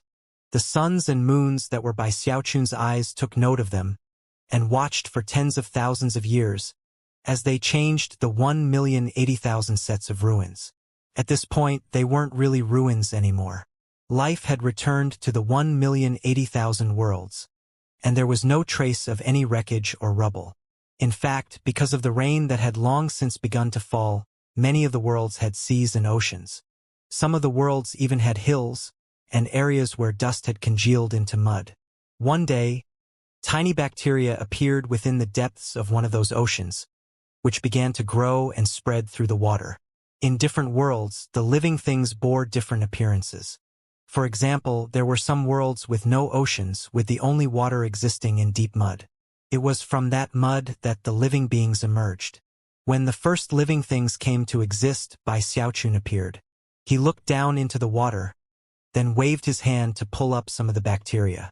After examining them, he closed his eyes. Soon, very soon, he vanished, and the bacteria he had picked up floated back down into the ocean. Bacteria continued to thrive in the following years. The oceans changed, the lands changed, and the worlds changed. Soon, all of the 1,080,000 worlds pulsed with life force. In some worlds, the sky was azure, and the sun and moon shone dazzlingly. The clouds which rolled across the skies of such worlds would entrance anyone who could have seen them. In some worlds, lightning crashed, and black clouds filled the skies. Although it was an awe-inspiring sight, it was the perfect environment for the living things there. Some worlds were parched and hot, but at the same time were perfect places for living things to thrive. Within the 1,080,000 worlds were all sorts of living creatures and all sorts of natural laws. Countless essences came into being, all of which conformed to the magical laws that governed life in general. Bai Xiaochun watched the worlds and studied the living beings that were multiplying there. Several tens of thousands of years passed. Eventually, new types of beings came to exist within the various worlds. These beings had no bones and were soft-bodied. Some had shells, others did not, and they looked strange and bizarre. Some of them were aggressive, while others were completely passive. There were some who would vanish if they were simply touched. However, the existence of these new beings brought a splash of color to what had once been a very monotonous starry sky. More years passed until finally plants appeared in one of the worlds. The first plant was tiny and bore a passing semblance to grass. It was about the size of a human fingernail, and if one could have looked closely at it, they would have seen tiny veins spreading out to fill its interior. Bai Xiaochun appeared near the plant, knelt down and looked at it. It was weak, but tenacious, and when he sensed the life flowing through it, he smiled for the first time in a long time. Soon, very, very soon, time continued to pass. The presence of plants seemed to mark the beginning of a new age. In different worlds, the plants would be different colors and shapes, and would behave differently due to the different magical laws. But in the end, they were all still plants. Countless varieties of plants. Plants filled the oceans and the lands, the mountains and the hills. Everything. Over the course of the following tens of thousands of years, the sun shone down onto the bacteria, soft-bodied creatures and plants, who were now the rulers of the various worlds that filled the starry sky. Eventually, fish appeared in the oceans, as well as creatures who could live on the shores of the waters, but could not venture far from it. One day, Bai Xiaochun's eyes out in the starry sky spotted what looked like frogs or toads, and yet were different from either of those animals. Eventually, lizard-like animals appeared in the grasslands. The suns that were Bai Xiaochun's eyes glittered in response. In that moment, all living creatures within the starry sky suddenly heard a voice speaking in their souls. Very soon, when that voice spoke, all of the plants stretched toward the sky, and all of the animals looked up. Even the fish stopped moving. Although the strange moment soon passed, all of the living beings had been touched, marked in a way that would stay with them and their descendants forever, even as they went about their lives of eating and hunting for food. The wheel of time continued to turn for 100,000 years. Or perhaps it was 1 million. Maybe longer. As the animals in the worlds flourished, flying creatures eventually appeared, who soared in the air above the lands they lived in. The appearance of birds seemed to mark yet another new age. Then even newer animals began to appear, animals that were not born from eggs. They were more active and intelligent than anything which had come before, and were truly causing the starry sky to awaken. Over the endless years that followed, innumerable types of living creatures appeared in the worlds in the starry sky. They struggled and fought amongst each other for supremacy, with the weaker ones disappearing, and the stronger ones surviving. Bai Xiaochun would occasionally observe, and one day, noticed a monkey-like creature using a rock to fight its enemies. Eventually, such creatures realized that moving about on all fours was not convenient when using rocks in that manner, and thus, took to standing on two legs. At that point, Bai Xiaochun's expression shone with unprecedented brightness.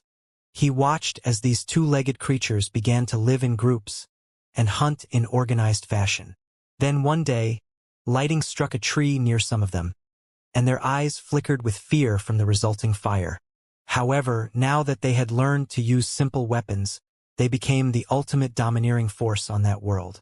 Such groups of advanced living beings appeared in one world after another.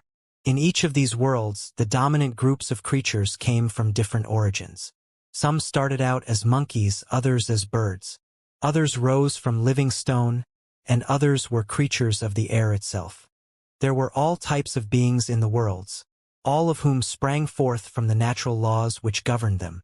Bai Xiaochun didn't just observe passively. Although he didn't encourage any of them to begin using weapons, he did help them to take fire away from the burning trees which were struck by lightning. He helped the flying creatures learn to use the power of the wind to their advantage. He helped the stone-like creatures understand what it meant to build structures. He was always there to guide them until they started to develop intelligence. What is wisdom and intelligence?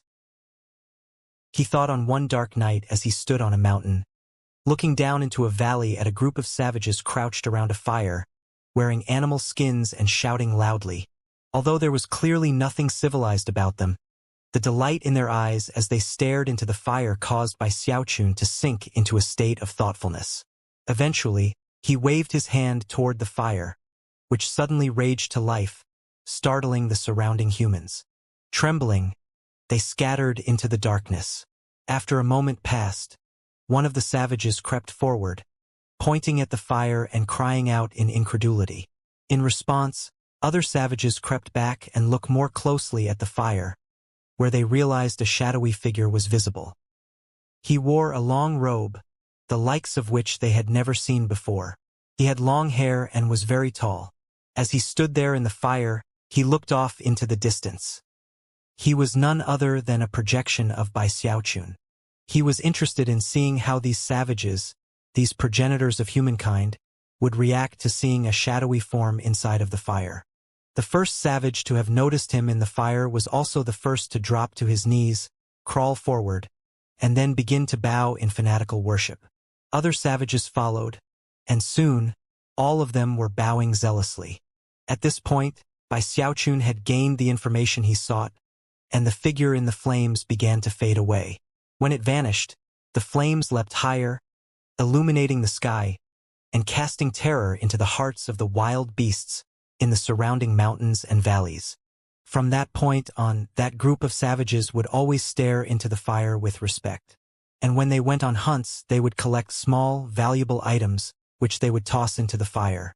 The savages would look on with shining eyes as such sacrifices were transformed into ash. And then, they would drop down in worship. The first of the savages to have seen the image in the fire eventually took the sap of trees and plants and drew a picture on himself to represent fire. He quickly rose to a position of authority within that group of savages, a scene which Bai Xiaochun found to be particularly relevant. All of a sudden, certain matters clicked in his mind. Wisdom and intelligence. Begin with imagination. Imagination can turn a rock into a weapon. Imagination can turn fire into a way to drive away darkness. Imagination can make gods to worship and form them into totems. When you take imagination and combine it with action, you have the first sprout of wisdom and intelligence. Bai Xiaochun looked at the savages one last time, then closed his eyes. When he opened them again, he was in another world, where he began to guide the imaginations of the countless groups of living beings that now existed. Time passed. As Bai Xiaochun guided the living beings of the 1,080,000 worlds, their imaginations eventually led them to believe in the existence of heaven and earth. And eventually, Bai Xiaochun came to be a deity to them. As the hosts of living beings developed, their life essence also grew. And because of the marks that were branded on their souls, Bai Xiaochun was always with them. Different peoples had different deities that they would worship.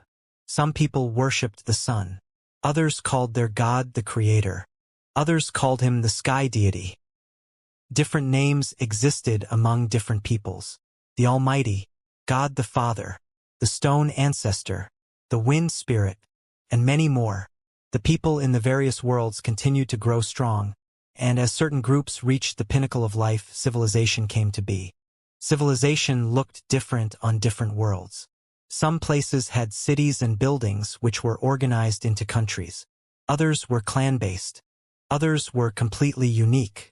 Some civilizations took to the skies and lorded it over the lands. Others ruled from the land. Every conceivable type of civilization came to be and flourished.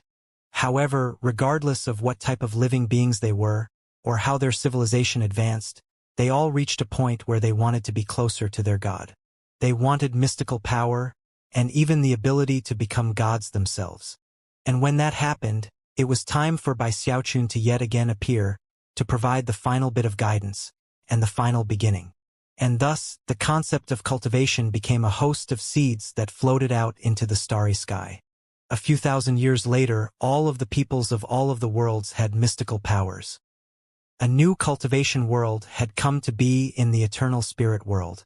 After providing the last bit of guidance, Bai Xiaochun didn't pay any further attention to the living beings in the multitude of worlds in the starry sky. He sat down cross-legged in the place where the eternal immortal domains had disappeared, which, over the years, had gradually become a landmass. Bai Xiaochun closed his eyes, and as the years passed, and he remained completely motionless, he became a statue. During the process in which life had sprang up from nothing and eventually reached a flourishing state, Bai Xiaochun never once felt the essence of the eternal or the mysterious energy. After the eternal flower fell into the river of time and space, the essence of the eternal faded so much that, perhaps it had vanished completely. After the creation of life, Bai Xiaochun murmured, "The next step is enlightenment of essence." With that, he sent his divine sense out into the starry sky and began to seek enlightenment from the natural laws that had risen up along with the countless living beings. Years ago, his Tao had been that of lighting up the starry sky to become a sovereign. And he had accomplished that. In fact, he had gone beyond bringing light to the starry sky. He had also brought life back to it. But now, he wasn't concerned about his cultivation base. He needed to understand the essence of all of the multitude of worlds in the starry sky, and then use that understanding to make the eternal. Wait for me, all of you. It will be soon, very soon. As time passed, he became a part of the starry sky itself as he sought the enlightenment he needed. This time, it wasn't 10,000 years that passed. Nor was it 1,000,000. It was longer than that. Eventually, it reached the point of being incalculable. Among the 1,080,000 worlds in the starry sky, Bai Xiaochun was ancient history, whose existence would only be mentioned in the most ancient of records. As generations came and went, people stopped believing in the old legends about the origin of cultivation. People began to believe that their cultivation came from their own power. The seeds that Bai Xiaochun had scattered years ago were forgotten by the people of the starry sky. They created new techniques, divine abilities, and schools of magic. The cultivation world thrived, and wars were fought. Years and years passed. Countless talented individuals spent their lives studying the practice of cultivation, noting their errors and mistakes, and passing on information to further generations. Eventually, by building on the failures of past generations, a celestial arose, the first within the 1,080,000 worlds. That celestial obtained the approval of the world in which he lived, and tried to do something completely grand and dramatic, something that no one before him had ever done. He tried to break out from the world in which he lived, to step into the starry sky. Sadly, despite spending his whole life in that attempt, and using up all the resources he had managed to accumulate, he failed. But eventually, more celestials appeared among the various peoples of the various worlds. The cultivation world in this starry sky had entered the age of celestials. All celestials dreamed of leaving the worlds they came from and of stepping out into that starry sky. After all, they were convinced that the only way to become more than a celestial was to seek a path in what was beyond the heavens they knew. Unfortunately, none of those celestials succeeded. No matter how spectacular they were, when they reached the limits of the heavens, they could do nothing more than take half a step into the starry sky. More years passed. As more and more celestials appeared, eventually, one of them reached the Archean realm. He was an old man, and when he achieved his breakthrough, the sound of his laughter filled his world.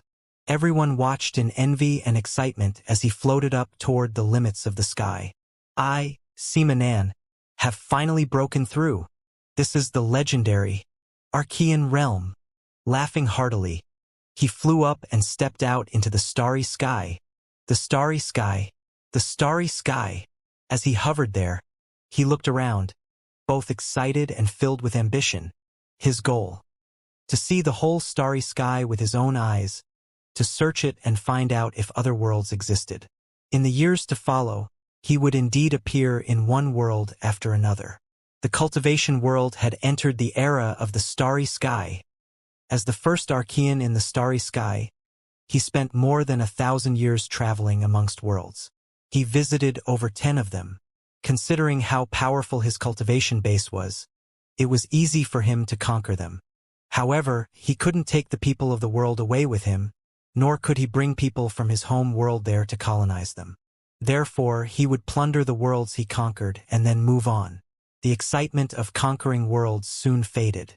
However, in the calm that came afterward, he came to be convinced that he was the ultimate existence within this starry sky. Unless another Archean appeared, he was definitely the most powerful expert there was. Being invincible is actually fairly lonesome, he thought, sighing. He was currently sitting cross-legged on a huge sword made of bone, flying through the starry sky, looking for another world to explore. Suddenly, he turned to look in a different direction. Over there. Is something calling out to me? He frowned. This was his first time experiencing anything like this within the starry sky. Confident in the level of his cultivation base, he chuckled coldly and began to head in the direction of the call. Let's see who or what dared to try to summon me. Eyes shining with lofty coldness, he proceeded along for an entire 60-year cycle. Sometimes he would grow suspicious about the situation and about how far away this call was coming from. Just what exactly is calling to me? He thought, frowning. Soon, he realized that something strange was happening. The call was actually coming, not from some distant location, but from within his soul. Something was urging his soul to travel to some specific location. However, Sima Nen still felt confident in his cultivation base, and therefore, continued onward at full speed. The location he was being called to wasn't actually as far away as he had thought. After another 60-year cycle passed, he noticed a land mass some distance away in the starry sky. Don't tell me this awful place is another world? He looked around, chuckling coldly.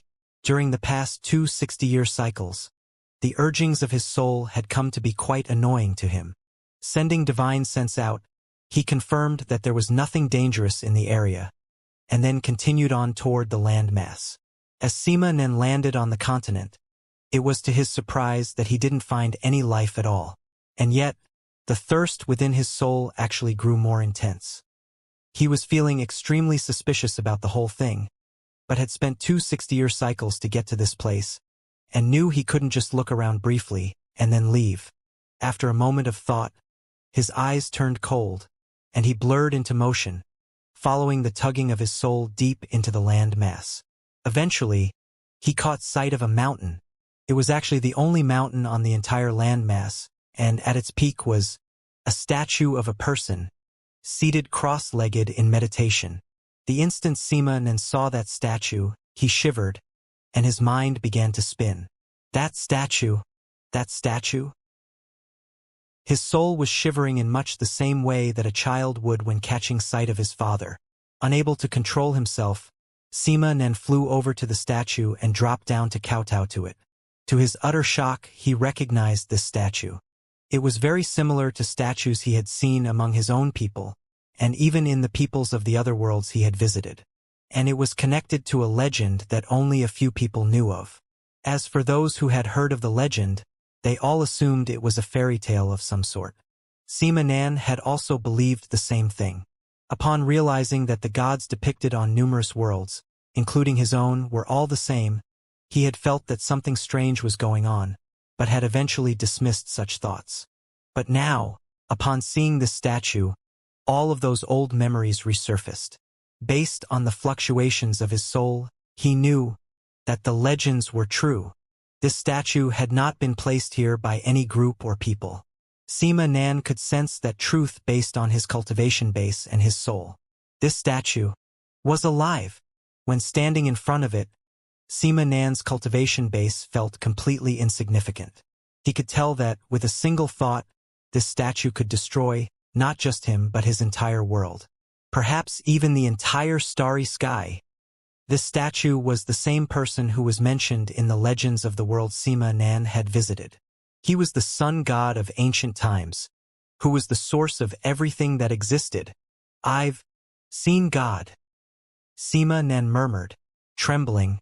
He prostrated himself in front of the statue and remained there, unmoving. Sima Nan did not leave. After finding the statue of Bai Xiaochun, which he understood to be God, he chose to stay behind and stand guard over it. In fact, he went so far as to officially declare that location hallowed ground within the starry sky. He soon found that there were mysterious properties to the area that aided his cultivation. Time seemed to flow differently there. These facts prompted Sima Nan to excitedly kowtow in worship to the statue. As years passed in which he worshipped Bai Xiaochun and stood guard, he became a much calmer and more peaceful person. However, whenever he looked at the statue, his eyes would burn with unmatchable fervor. And thus time passed. Eventually, another Archean appeared from within the 1,080,000 worlds, and then a third and a fourth. Archeans began to appear from within all of the peoples that inhabited the starry sky. Although not every Archean would choose to journey through the starry sky, many did. None of them were able to conquer numerous other worlds like Sima Nan had done back when there were no other Archeans. However, they were very excited to travel the stars and visit new places. Eventually, a second Archean felt a calling within his soul and found the same location as Sima Nan. His appearance was dramatically different from Sima Nan's. He looked almost like an enormous boulder. However, as soon as he saw the statue of Bai Xiaochun, he also trembled and began to offer worship. Eventually, a third Archean came, and then a fourth. Eventually, more than 20 found Bai Xiaochun's statue. And soon, from that very location, myths regarding the most ancient of times began to spread through the starry sky. As more and more worlds learned of Bai Xiaochun, increasing numbers of cultivators began to study the ancient records, in which they found descriptions of a history long past. As cultures made contact with each other and shared knowledge, they were shocked to find that similar myths were present everywhere in the starry sky.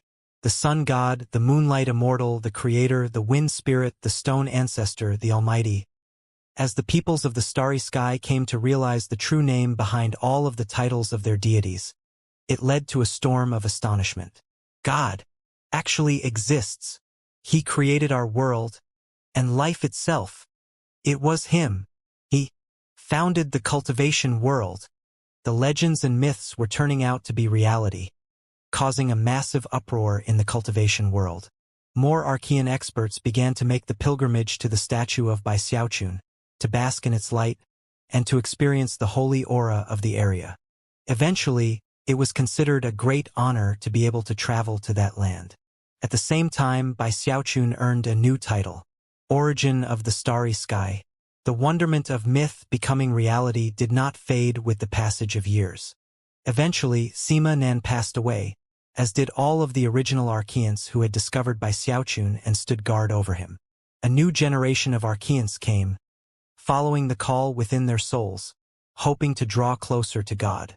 They also chose to stand guard over Bai Xiaochun. However, not all living beings have the same temperament, personality, and way of thinking. Among the 1,080,000 worlds, there were some powerful experts who did not feel reverence for Bai Xiaochun. Some wished to usurp him, kill God, and we can become immortal divinities. That became the new focus and obsession of many. Years later, as the Archeans grew stronger and more powerful, a sovereign finally appeared within the starry sky. Sovereigns existed on a completely different and higher level than Archeans. So as soon as one appeared, it shook the very fabric of the starry sky. Furthermore, this sovereign was not interested in peace. And therefore, the people he encountered had two choices: submit to new rulership or die in the flames of war. After subjugating the majority of the starry sky, the sovereign's subjects were as vast as the grains of sand in a sea. And at that point he made a decision. He traveled to the very center of the starry sky, to that legendary hallowed land, where he stood in front of the statue of Bai Xiaochun, and challenged him to a fight to the death. It was an event that was profoundly shocking to all of the various peoples who inhabited the starry sky. And yet, before anyone could travel to watch the battle be fought, it was over. The Archean experts who were standing guard in the hallowed land at the time were able to record the battle in jade slips. Those images were later spread among cultivators, all of whom were flabbergasted by what they saw, and were prompted to immediately drop to the ground and offer obeisance in the direction of the hallowed land. The images in the jade slips showed that sovereign flying like a meteor toward the statue, radiating the power of essence, causing everything around him to shake violently. As he neared the statue of Bai Xiaochun, the statue didn't even move. And yet, the sovereign crumbled into pieces, erased out of existence, leaving absolutely nothing behind. No one knew what level of power could do something like this, and thus they simply called it the power of God. And no one dared to challenge the power of God. More years passed, and the starry sky entered an age of sovereigns. The story of God wiping a sovereign out of existence became a legend, and the will of the numerous worlds in the starry sky gave approval for more cultivators to become sovereigns. Eventually, a sovereign appeared amongst the other sovereigns, who was supremely powerful, and whose Tao differed from all other sovereigns. He devoured other entities, almost like a black hole, and eventually, he became the second cultivator to challenge God. He sought to devour God, and thus become a god himself. The guardians of the hallowed land of the statue were shocked, but could do nothing to stop him. They could only watch as the most powerful sovereign of the era strode toward the mountain on which the statue stood, his hands clasped behind his back. God, I believe in your existence, but even more so, I believe that you are a relic of the past. Who cares that you've existed down to this day? Instead of sticking around uselessly, why not become a stepping stone for me? He slowly strode up to the top of the mountain, which was when he suddenly shivered. Breath sticking in his throat, he tried to take a step back, but before he could, he simply faded out of existence. All of the surrounding guardians were shocked. Deathly silence resulted. This challenge to God had played out exactly like the legend of the first sovereign who had challenged him. Then, to the complete astonishment of the guardians, the statue opened its eyes.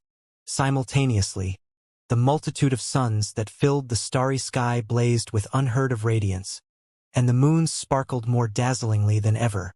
The living beings that populated the 1,080,000 worlds were shaken to the core as they then heard a warm yet ancient voice speaking to them. How careless of me! With a stir of will, let tribulation appear. In response to the words, everything in the starry sky that contained essence or magical law stirred. A new thought seemed to enter all minds, and within the vast starry sky, a new natural law came into being. It was the natural law of heavenly tribulation. Henceforth, heavenly tribulation existed, and any who challenged it were essentially challenging Bai Xiaochun. Bai Xiaochun did not reject challenges, and yet wanted to seek enlightenment in peace. In conjunction with his words, the guardians who stood watch around his statue vanished, reappearing in the worlds that they came from. In that instant, all descriptions and recollections regarding Bai Xiaochun that existed within the various ancient records faded away.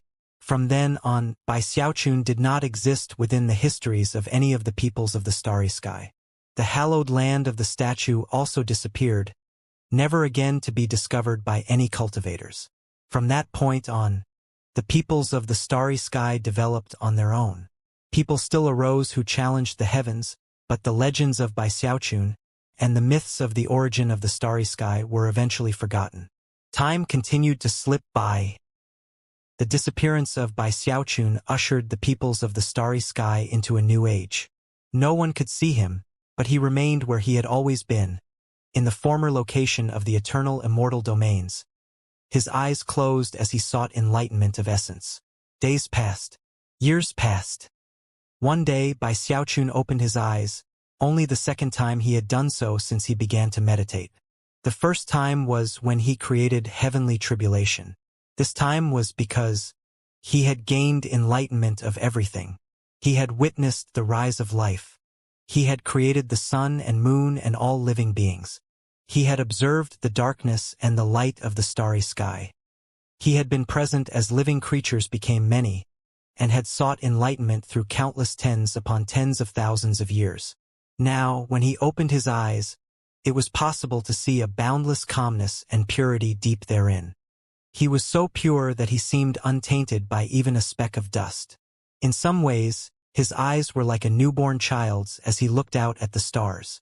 Back when I fought the mortal renegade, I asked myself, what is essence? I had trouble with that question for a long time, but now I understand. I know what essence is. Essence has no form or shape. It's almost like it doesn't even exist, but simultaneously, it creates and contains every form and shape. Essence has no beginning or end, but simultaneously, creates and contains the beginning and end of everything. Although he only murmured the words softly, they caused all of the 1,080,000 worlds to tremble. Essence takes up no space, but simultaneously, creates and contains all space. Essence exists outside of time, but simultaneously, creates and contains all time. With these sentences having been uttered, all of the natural laws in the starry sky, as well as all the magical laws, began to resonate. Essence is noiseless and lightless, but simultaneously, creates and contains all sound and light. Essence does not exist in any one specific place, but simultaneously, creates and contains all places. As Bai Xiaochun smiled and spoke these fifth and sixth sentences, all the living beings throughout the starry sky became still and quiet. In that silence, Bai Xiaochun spoke his final two sentences. Essence is infinitely small but simultaneously infinitely large. Essence is completely unique and completely boundless. Radiant colors suddenly appeared within the silent starry sky. Countless natural and magical laws fused, and then dispersed. The starry sky vanished, leaving behind only a single point. It was a singularity of absolutely no length, breadth, or depth. That singularity existed within the starry sky. It contained all magical laws, all natural laws, and a total of 1,080,000 worlds. When Bai Xiaochun saw that, he smiled. Waving his finger, he caused the singularity to transform into a line. It had no breadth or depth, and yet was infinitely long with no end. I'm missing something, aren't I? After a moment of thought, he waved his finger again, and the infinitely long line suddenly became infinitely wide. Because it was infinitely long and wide, it was actually impossible to tell which direction was which. Such descriptions could only exist in one's thoughts. From a distance, it almost looked like an enormous sheet of paper, spread out through the starry sky. Bai Xiaochun looked at it for a moment, smiled again, and then waved his hand, causing it to grow infinitely deep and high. Now, it didn't look like a piece of paper, but rather an infinitely wide, infinitely long, infinitely tall box. Still missing something. Shaking his head, Bai Xiaochun waved his finger, causing the infinitely long, wide, and tall box to ripple and distort. It seemed to age, blurring, as though the passage of time was transforming it into something illusory, into a vortex, into space. It contained everything that made up the starry sky for the past tens of thousands of years. Their existences stretched out together. It contained all life forms and all living beings, from the moment they were born until they died, from the moment they existed until they didn't exist, and everything in between. By stepping into that space, one could appear at any moment that had ever existed. Bai Xiaochun looked at this world made of time and space, and quietly said, "This is the same vortex that Holy Extermination opened with those Dao domain treasures of his. This is how the river of time and space appears." He extended his right hand, and visible within it was a golden leaf, the very same leaf that he had found in the Bloodstream sect, along with the little turtle. Way back then, he had no way to understand what that leaf was. After reaching the sovereign realm and beginning his search for enlightenment, he had occasionally studied it, but had gained little as a result. But now, as he looked down at the leaf, everything became clear. Interesting. No wonder I was never able to understand what this leaf was.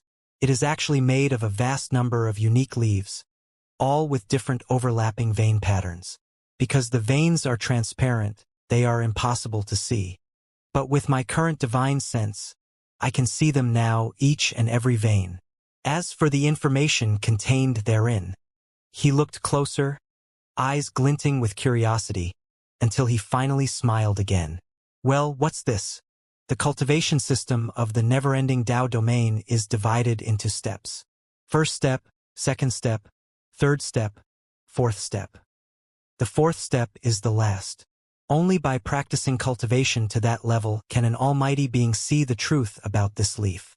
Apparently, the Tao domain treasures that holy extermination used contained the full power of the fourth step. Bai Xiaochun smiled. Although the leaf did not look like anything particularly unique, he could now see that it could actually act as a key that lead to the never-ending Tao domain. There is more I can do. He looked with narrowed eyes at the vortex of space and time that he had created. As he did, his eyes reflected the countless beams of light from the dimensions therein. There were too many to count, each of which contained innumerable living beings, all with their own unique destinies. However, his mere act of looking at the dimensions caused them to tremble unstably, as though they might collapse at any moment. With that, he looked away, and everything vanished. The expression of space and time that he had created vanished, and the starry sky went back to normal. It's not that I'm incapable of doing it, but rather, this starry sky can't sustain such a dramatic transformation. Based on the descriptions from the never-ending Tao domain, doesn't that imply that there's a fifth step which they haven't encountered yet? I should pay a visit to the never-ending Tao domain and see if their starry sky can sustain such a transformation. Having made his decision, he ignored the leaf. What is the eternal? He asked himself. A moment passed, and he shook his head. How could there truly be something eternal? According to the people from the never-ending Tao domain, their fourth step is the eternal realm. But if there is something uniquely eternal, perhaps it's just one's power of imagination. He sighed. Imagination is the most powerful force there is. Essentially, imagination is will. Take, for example, the first time I saw the moonflower seeds spreading out. I remember being moved, because I was born from the very thoughts of the original archancestor, from his imagination. And all of the eternal sons were born from the eternal mother in the same way. He closed his eyes, and could almost see the eternal mother letting loose a cloud of dandelion seeds, all of them containing her will, which she hoped would eventually grow into children, one of whom would bring an end to the great catastrophe. Those expressions of will became the three sovereigns, who, in the moment before their death, released their own will. One fragment of that will contained something that Bai Xiaochun recognized as his own aura. Laughing softly, he rose to his feet. As he did, everything around him vanished, and he took a step forward. A vortex appeared, similar to the one he had created earlier. As it spun and swirled, it opened up to reveal a boundless river, the river of time and space. He stepped forward into the river and disappeared. As he did, he spoke, causing his words to echo out into the starry sky before eventually fading away. One will to create oceans. One will to summon mulberry fields. One will to slaughter countless devils. One will to eradicate innumerable immortals. Only my will is eternal. The river of time and space existed in another dimension. The water that made it up was formed by images of time and space itself, and contained an infinitude of human lives. Within that river, it was possible to see every person who had ever existed, or would exist, from the moment they were born until they died. Bai Xiaochun was standing on the bank of the river, waiting for something, expression calm as he looked at the river water. Before long, the sound of rippling water could be heard, and a boat appeared. As it slid through the water, Bai Xiaochun looked over, his expression the same as ever, his gaze falling upon the boatman. He wore a wide, conical hat which obscured his face. But as he neared, he looked up, revealing ancient features to Bai Xiaochun. He smiled. "Please step aboard, fellow Taoist." Bai Xiaochun smiled and nodded. After he stepped onto the boat, the old boatman began to row, and the boat floated down the river of time and space. Time passed, although it was impossible to say how much. The boatman didn't say anything, and neither did Bai Xiaochun, who simply stood quietly at the prow, looking at the water. He saw the lives of countless people, and within the rippling sound of the water, he could hear countless voices. It was all very pleasant. "We've met before," Bai Xiaochun said. The boatman looked over. Smiling, he said, "If stepping through time and space to discuss the Tao for a moment counts as having met, then we have indeed met, fellow Taoist." Bai Xiaochun smiled. The moment he had seen this old man's face, he knew who he was. He was the owner of the precious treasure that was the hourglass. He was the master of the worldly Taoist, as well as the mortal Taoist who eventually changed his name to Mortal Renegade. This old man had transformed himself into time itself. Continuing to row the boat, the old man said, "And why have you come here, fellow Taoist?" Continuing to stare at the water, Bai Xiaochun quietly replied, "To pick a flower, the eternal flower." The boatman laughed. "Well, that's not going to be easy." At that point, Bai Xiaochun made a grasping motion, causing an aphrodisiac pill to suddenly appear between his fingers. When the boatman saw that pill, his laughter gurgled to a stop, and his mouth snapped shut. The truth was that although he seemed very calm on the outside, as soon as Bai Xiaochun had appeared, his heart had begun to pound with anxiety. It was only natural for him to recognize Bai Xiaochun. This was the river of time and space, and the old man was an expression of time itself. He knew everything. A mere glance at Bai Xiaochun revealed all the information about the fight with the mortal renegade, as well as everything afterward. As all of the various details had been revealed to him, he collapsed a bit inwardly, almost unable to believe everything he had seen. He could sense that Bai Xiaochun's cultivation base had already reached an unfathomable level. In fact, the old boatman had actually never considered that someone could become this powerful.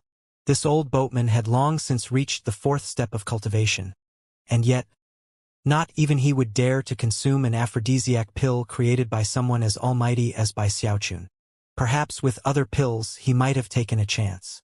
But aphrodisiac pills seized good fortune from heaven and earth to become powerful to an indescribable degree. "I can't believe you're threatening me with an aphrodisiac pill," the old man thought. "If you don't want to listen to what I have to say, fine. There's no need for those things." He didn't dare to speak any of those words out loud. Bowing his head, he continued to row the boat through the river of time and space. Eventually, they reached a place filled with countless eternal flowers. Each and every one of the flowers contained images touched by time. Some of the images were dark and listless, while some were bright and colorful. The eternal flowers all had 5 petals, and were dazzlingly colorful. The fragrant aroma they emitted was delightful. As for the pistil of the flower, it featured a glowing sphere of light, within which was a closed eye. On each of the innumerable eternal flowers was a little turtle, who would scurry about, seemingly on the verge of hungrily gobbling up one of the petals. Among the multitude of eternal flowers, there were 2 that were particularly conspicuous, and immediately jumped out to Bai Xiaochun. After a moment, the boatman cleared his throat, looked at Bai Xiaochun and said, "The river of time and space is supposed to contain things related to the trajectory of actual lives, just broken up into countless segments. But there is something unique and special about the eternal flower, something that is essentially halfway into the 5th step. It now contains countless possibilities, and thus, there are countless versions of the eternal flower. Each one represents a different destiny. Therefore, which one do you want?" "All of them," Bai Xiaochun replied, his eyes fixed on the eternal flowers. The boatman was inclined to glare at him, but then he thought of the level of Bai Xiaochun's cultivation base, and his aphrodisiac pills, and forced himself to remain calm. "I can't stop you," he said with a wry smile. "But what would be the point of that?" Bai Xiaochun didn't respond. He knew that such an act would be somewhat meaningless, and therefore continued to study the eternal flowers. Just as the old boatman had said, each of the eternal flowers existed at a different point in time. Some were during his spirit stream sect days, others during the bloodstream sect days. In some, he was in the wildlands, and in quite a few, the heavenspan realm had collapsed and he was in the eternal immortal domains. Each flower represented a different point in time and a different destiny, and he could pick any of them that he wished. The boatman didn't try to rush him, mostly because he didn't dare to. He simply looked on. Eventually, he even pulled out a jug of alcohol from somewhere and began to drink. After some more time passed, Bai Xiaochun's gaze came to be focused on the two flowers he found to be most eye-catching. One of them was on the far left side of the river, the other on the far right. They couldn't have been more opposite.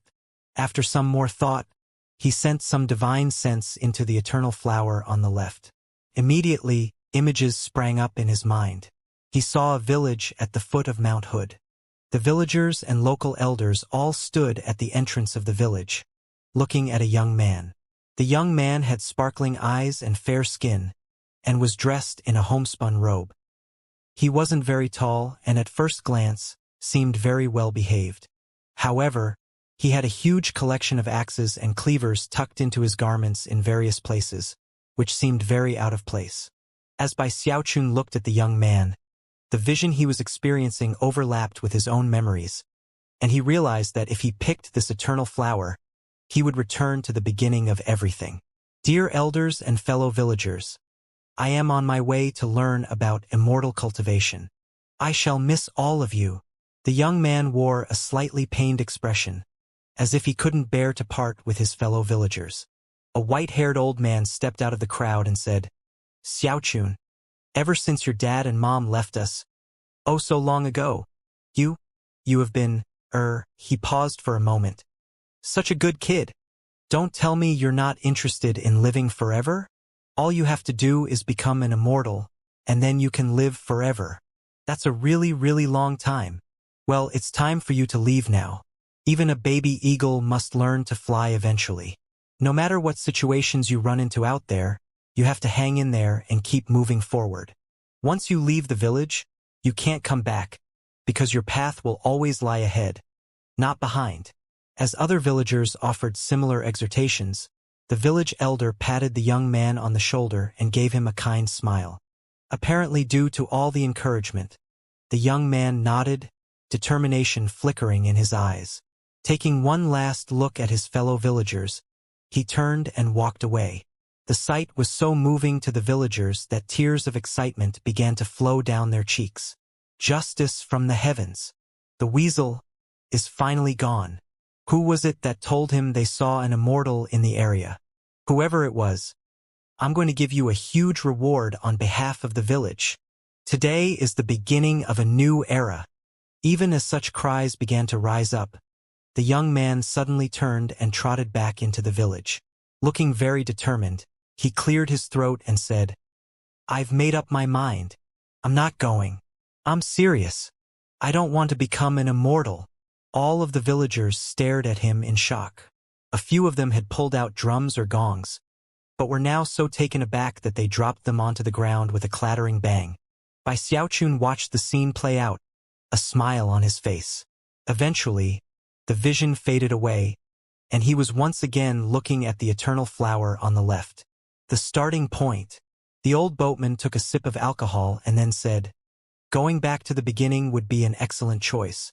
Take your memories with you, and relive your life. Not only would you not have to worry about that possessed rebel of an apprentice of mine, but you could also rectify many of your regrets. People always have regrets, mostly decisions made from youth or inexperience. One always has pain and loss, but by reliving life you could really make things as perfect as they could be. Definitely a good choice, that one. The old man sighed, his eyes flickering with reminiscence. It seemed that even he, who had become time itself, still had memories that caused him to sigh. Bai Xiaochun didn't say anything in response. He stood there at the prow of the boat, seemingly lost in thought. Perhaps he was weighing the old boatman's words, and thinking back to everything that had happened in his life. Eventually, the boatman finished drinking his jug of alcohol. At that point, Bai Xiaochun opened his eyes. Although he didn't speak, there was a glint deep in his eyes that no observer would ever be able to detect. Turning his head, he looked at the flower on the right. As soon as he did, images floated up in his mind, until they occupied the entirety of his sea of consciousness. This time, he was not observing the scene as if from an outside perspective. It was as if he had actually gone back in time, and not to the beginning of the story. The starry sky was dark, but at the same time, filled with starlight. That light came from the ruined worlds that Bai Xiaochun and the mortal renegade had fought over. This was the very moment in time that holy extermination had died. This time, he failed in his attempt to open the river of time and space. Before the rumbling vortex could completely form, the essence of the eternal, in the form of that mysterious energy, completely erased him out of existence. The only thing that remained was his voice, filled with infinite regret. In the very end, I still failed. As he was erased, the three great Tao domain treasures that had created the vortex fell down, and the river faded away. The vortex also disappeared. Although the eternal immortal domains were cracked and damaged to the point where they were about to fall to pieces, they still existed. Everyone was still alive, including Song Junwan, Zhou Zimo, Ho Xiaomei, and Gong Sun Waner. The moment of crisis had passed. The aura of the Eternal Mother gradually began to spread, and the eternal immortal domains began to recover. As for Bai Xiaochun, he looked just like he had back in those days. He had used so much life force that he was incomparably weak, but he was still smiling as he closed his eyes and began to drop down into the eternal immortal domains. As he did, a soft light from the Eternal Mother reached out to embrace him, and gently carried him down into Arch-Emperor City. Even as he lost consciousness, he could hear the voices of his friends, his family, and his children. All of them were cheering. He also heard the angry cry of the little turtle. "I hate you, Bai Xiaochun." But then the voices faded away, and time began to pass. Years later, he awoke. The eternal immortal domains was still the only spot where life existed. However, instead of the black void which had surrounded it in the past, there were now a multitude of stars. They were the ruins that Bai Xiaochun had brought light to, and given enough time, that light and life force would bring new life. Now that the catastrophe of the mortal renegade had passed, life became ordinary again in the eternal immortal domains. The 5 domains were all repaired, and the eternal sea was as majestic as ever. Vegetation and other forms of life flourished on the highest mountains and in the vastest of the plains. The Saint Emperor dynasty still existed. And although the Vile Emperor dynasty didn't have a Vile Emperor anymore, Bai Xiaochun allowed the empire to survive. The eternal immortal domains continued to have 3 major powers. War was a thing of the past. Without the threat of the mortal renegade, and the corrosive spirit he brought with him, the Eternal Mother recovered. Whereas the Saint Emperor had once been doomed to remain as a half-sovereign, he now had hope for reaching a higher level. The only person to leave the eternal immortal domains was Song Quebec. He took the treasured fan to the ruins of the immortal world, where he waited for them to recover, and for life to return. Once the chi flow of the world was restored, he would have his path to the sovereign realm. Debao became the new Arch-Emperor. Although the Grand Heaven Master was very old, he still loved the exercise of power, and therefore he and the giant Ghost King both assisted Debao. Li Qingho wasn't interested in the affairs of the world anymore. He and Patriarch Spirit Stream lived out in the lush mountains, far away from the affairs of the dynasty. Despite that, not a person existed in the eternal immortal domains who would ever dare to refuse a request from them. The Eternal Mother took note of this, and gave Li Qingho a blessing of abundant life force. Big Fatty Zhang, Master God Diviner, and Su Baokai eventually became celestials, and lived happy lives. Big Fatty Zhang found a Taoist partner, as did Su Baokai. There was little need to mention Bruiser. He was soon just as impressive as he had been back in the river-defying sect, and sired countless offspring. Bai Xiaochun's children all tread their own paths. Xiao Xiao got married to a rather shy but, at the same time, very earnest cultivator. They lived a very happy life. Most frustrating of all to Bai Xiaochun was Xiaobao. He had inherited just about every aspect of Bai Xiaochun's personality and acted just like he would. In fact, the little turtle seemed to find a kindred spirit in him and abandoned Bai Xiaochun to spend time with Xiaobao. The little turtle has definitely led my son astray, Bai Xiaochun thought, sighing. Worst of all was that Xiaobao loved to concoct medicine and had inherited his father's talents in that regard.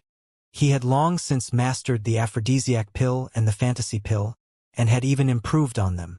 And he had gone on to create many new pills, much to Bai Xiaochun's consternation. In addition to spending time with his master, Bai Hao had begun to search for his own path to becoming a sovereign. At the same time, he had been tasked with watching over Xiaobao, which involved putting out a lot of fires caused by the disaster duo of Xiaobao and the little turtle. However, now that everything had settled down, Bai Xiaochun had come to the conclusion that Bai Hao needed to get married and settle down.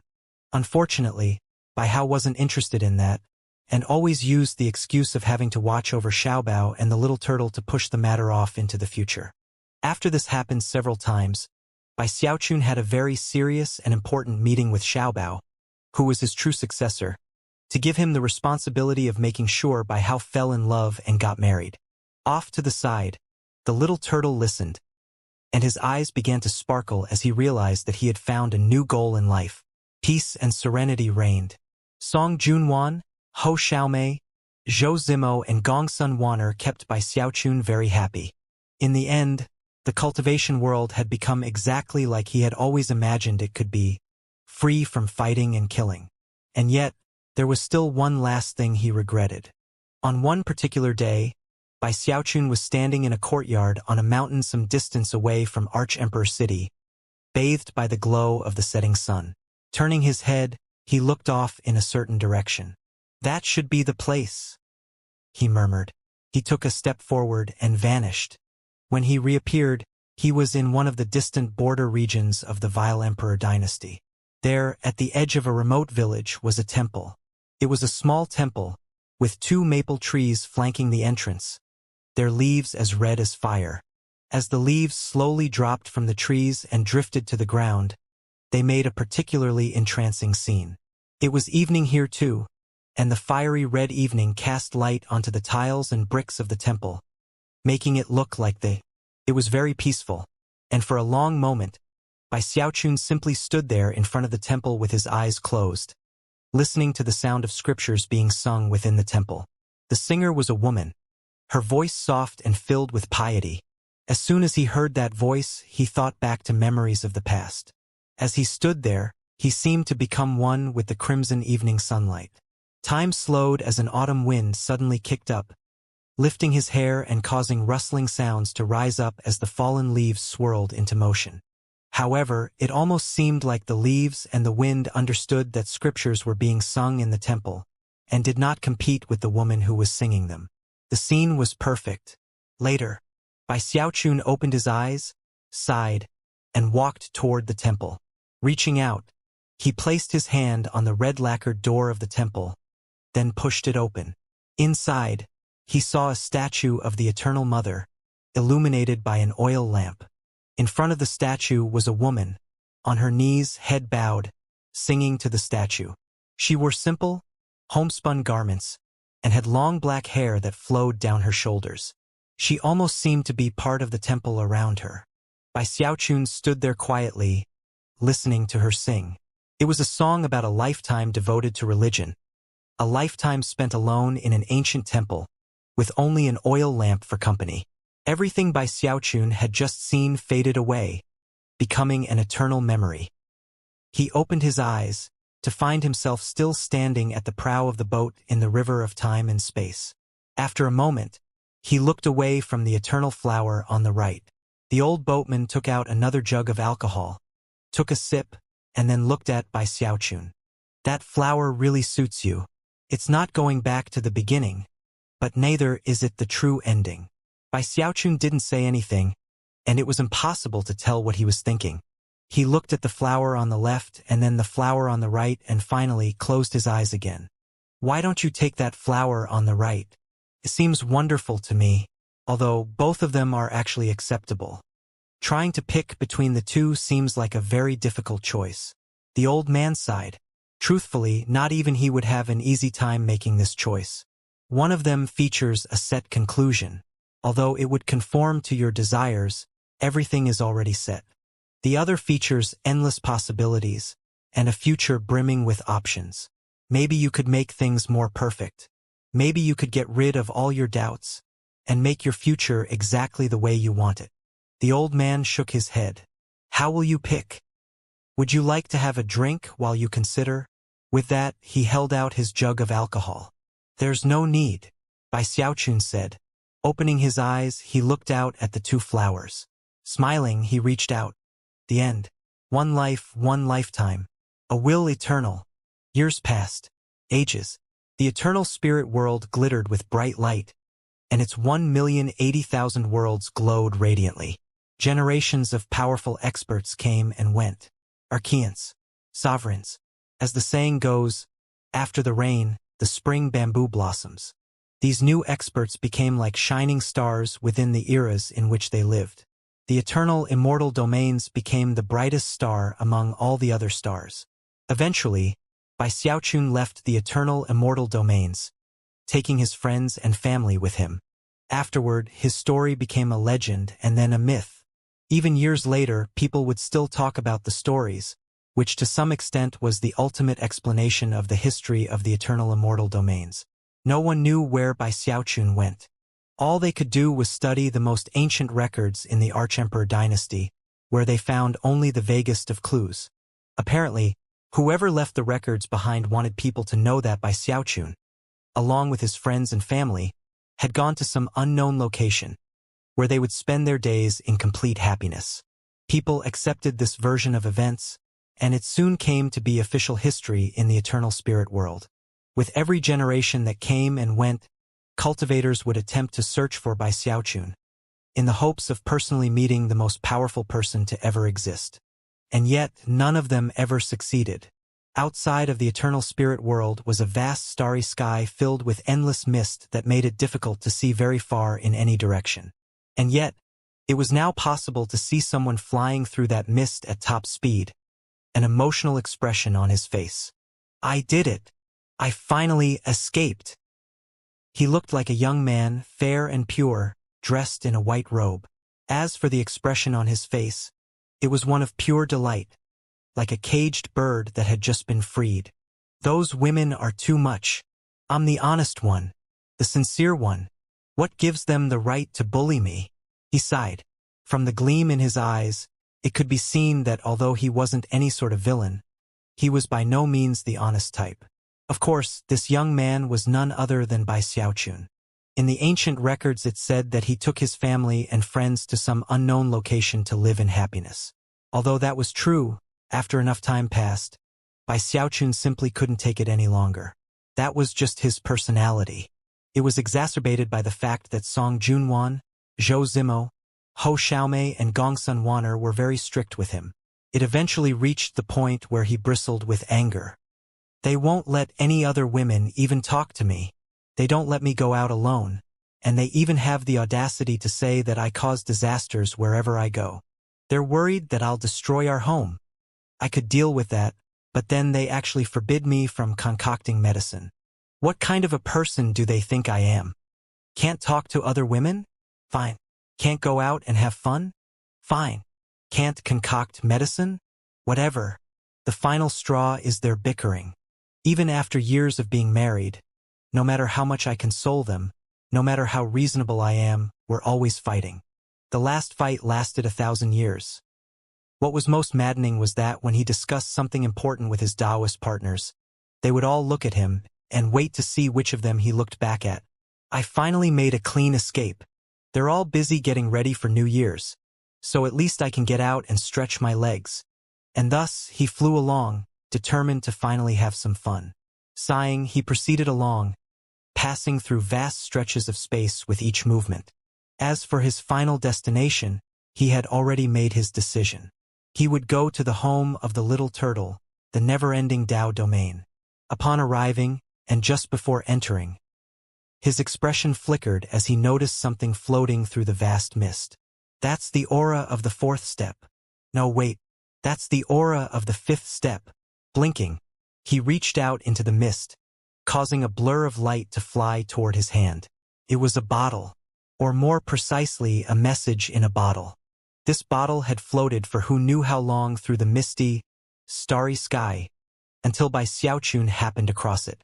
How amusing, he thought, blinking a few times.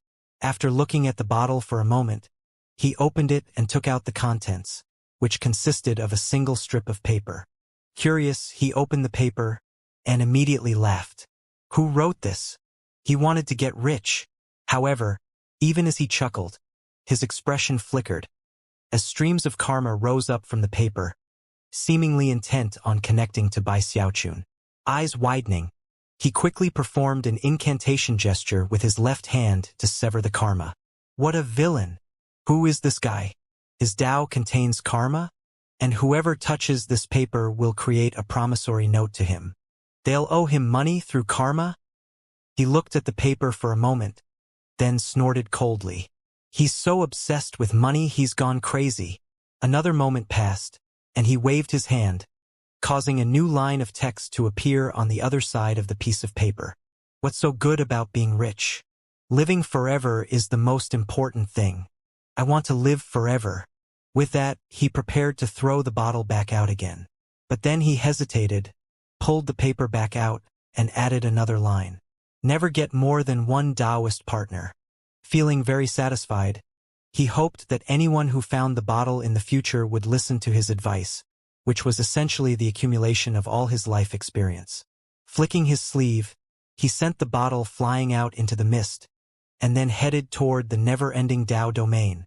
If I ever meet that crazy bastard, I'll definitely talk some sense into him. I can't believe he dared to try to make me owe him money.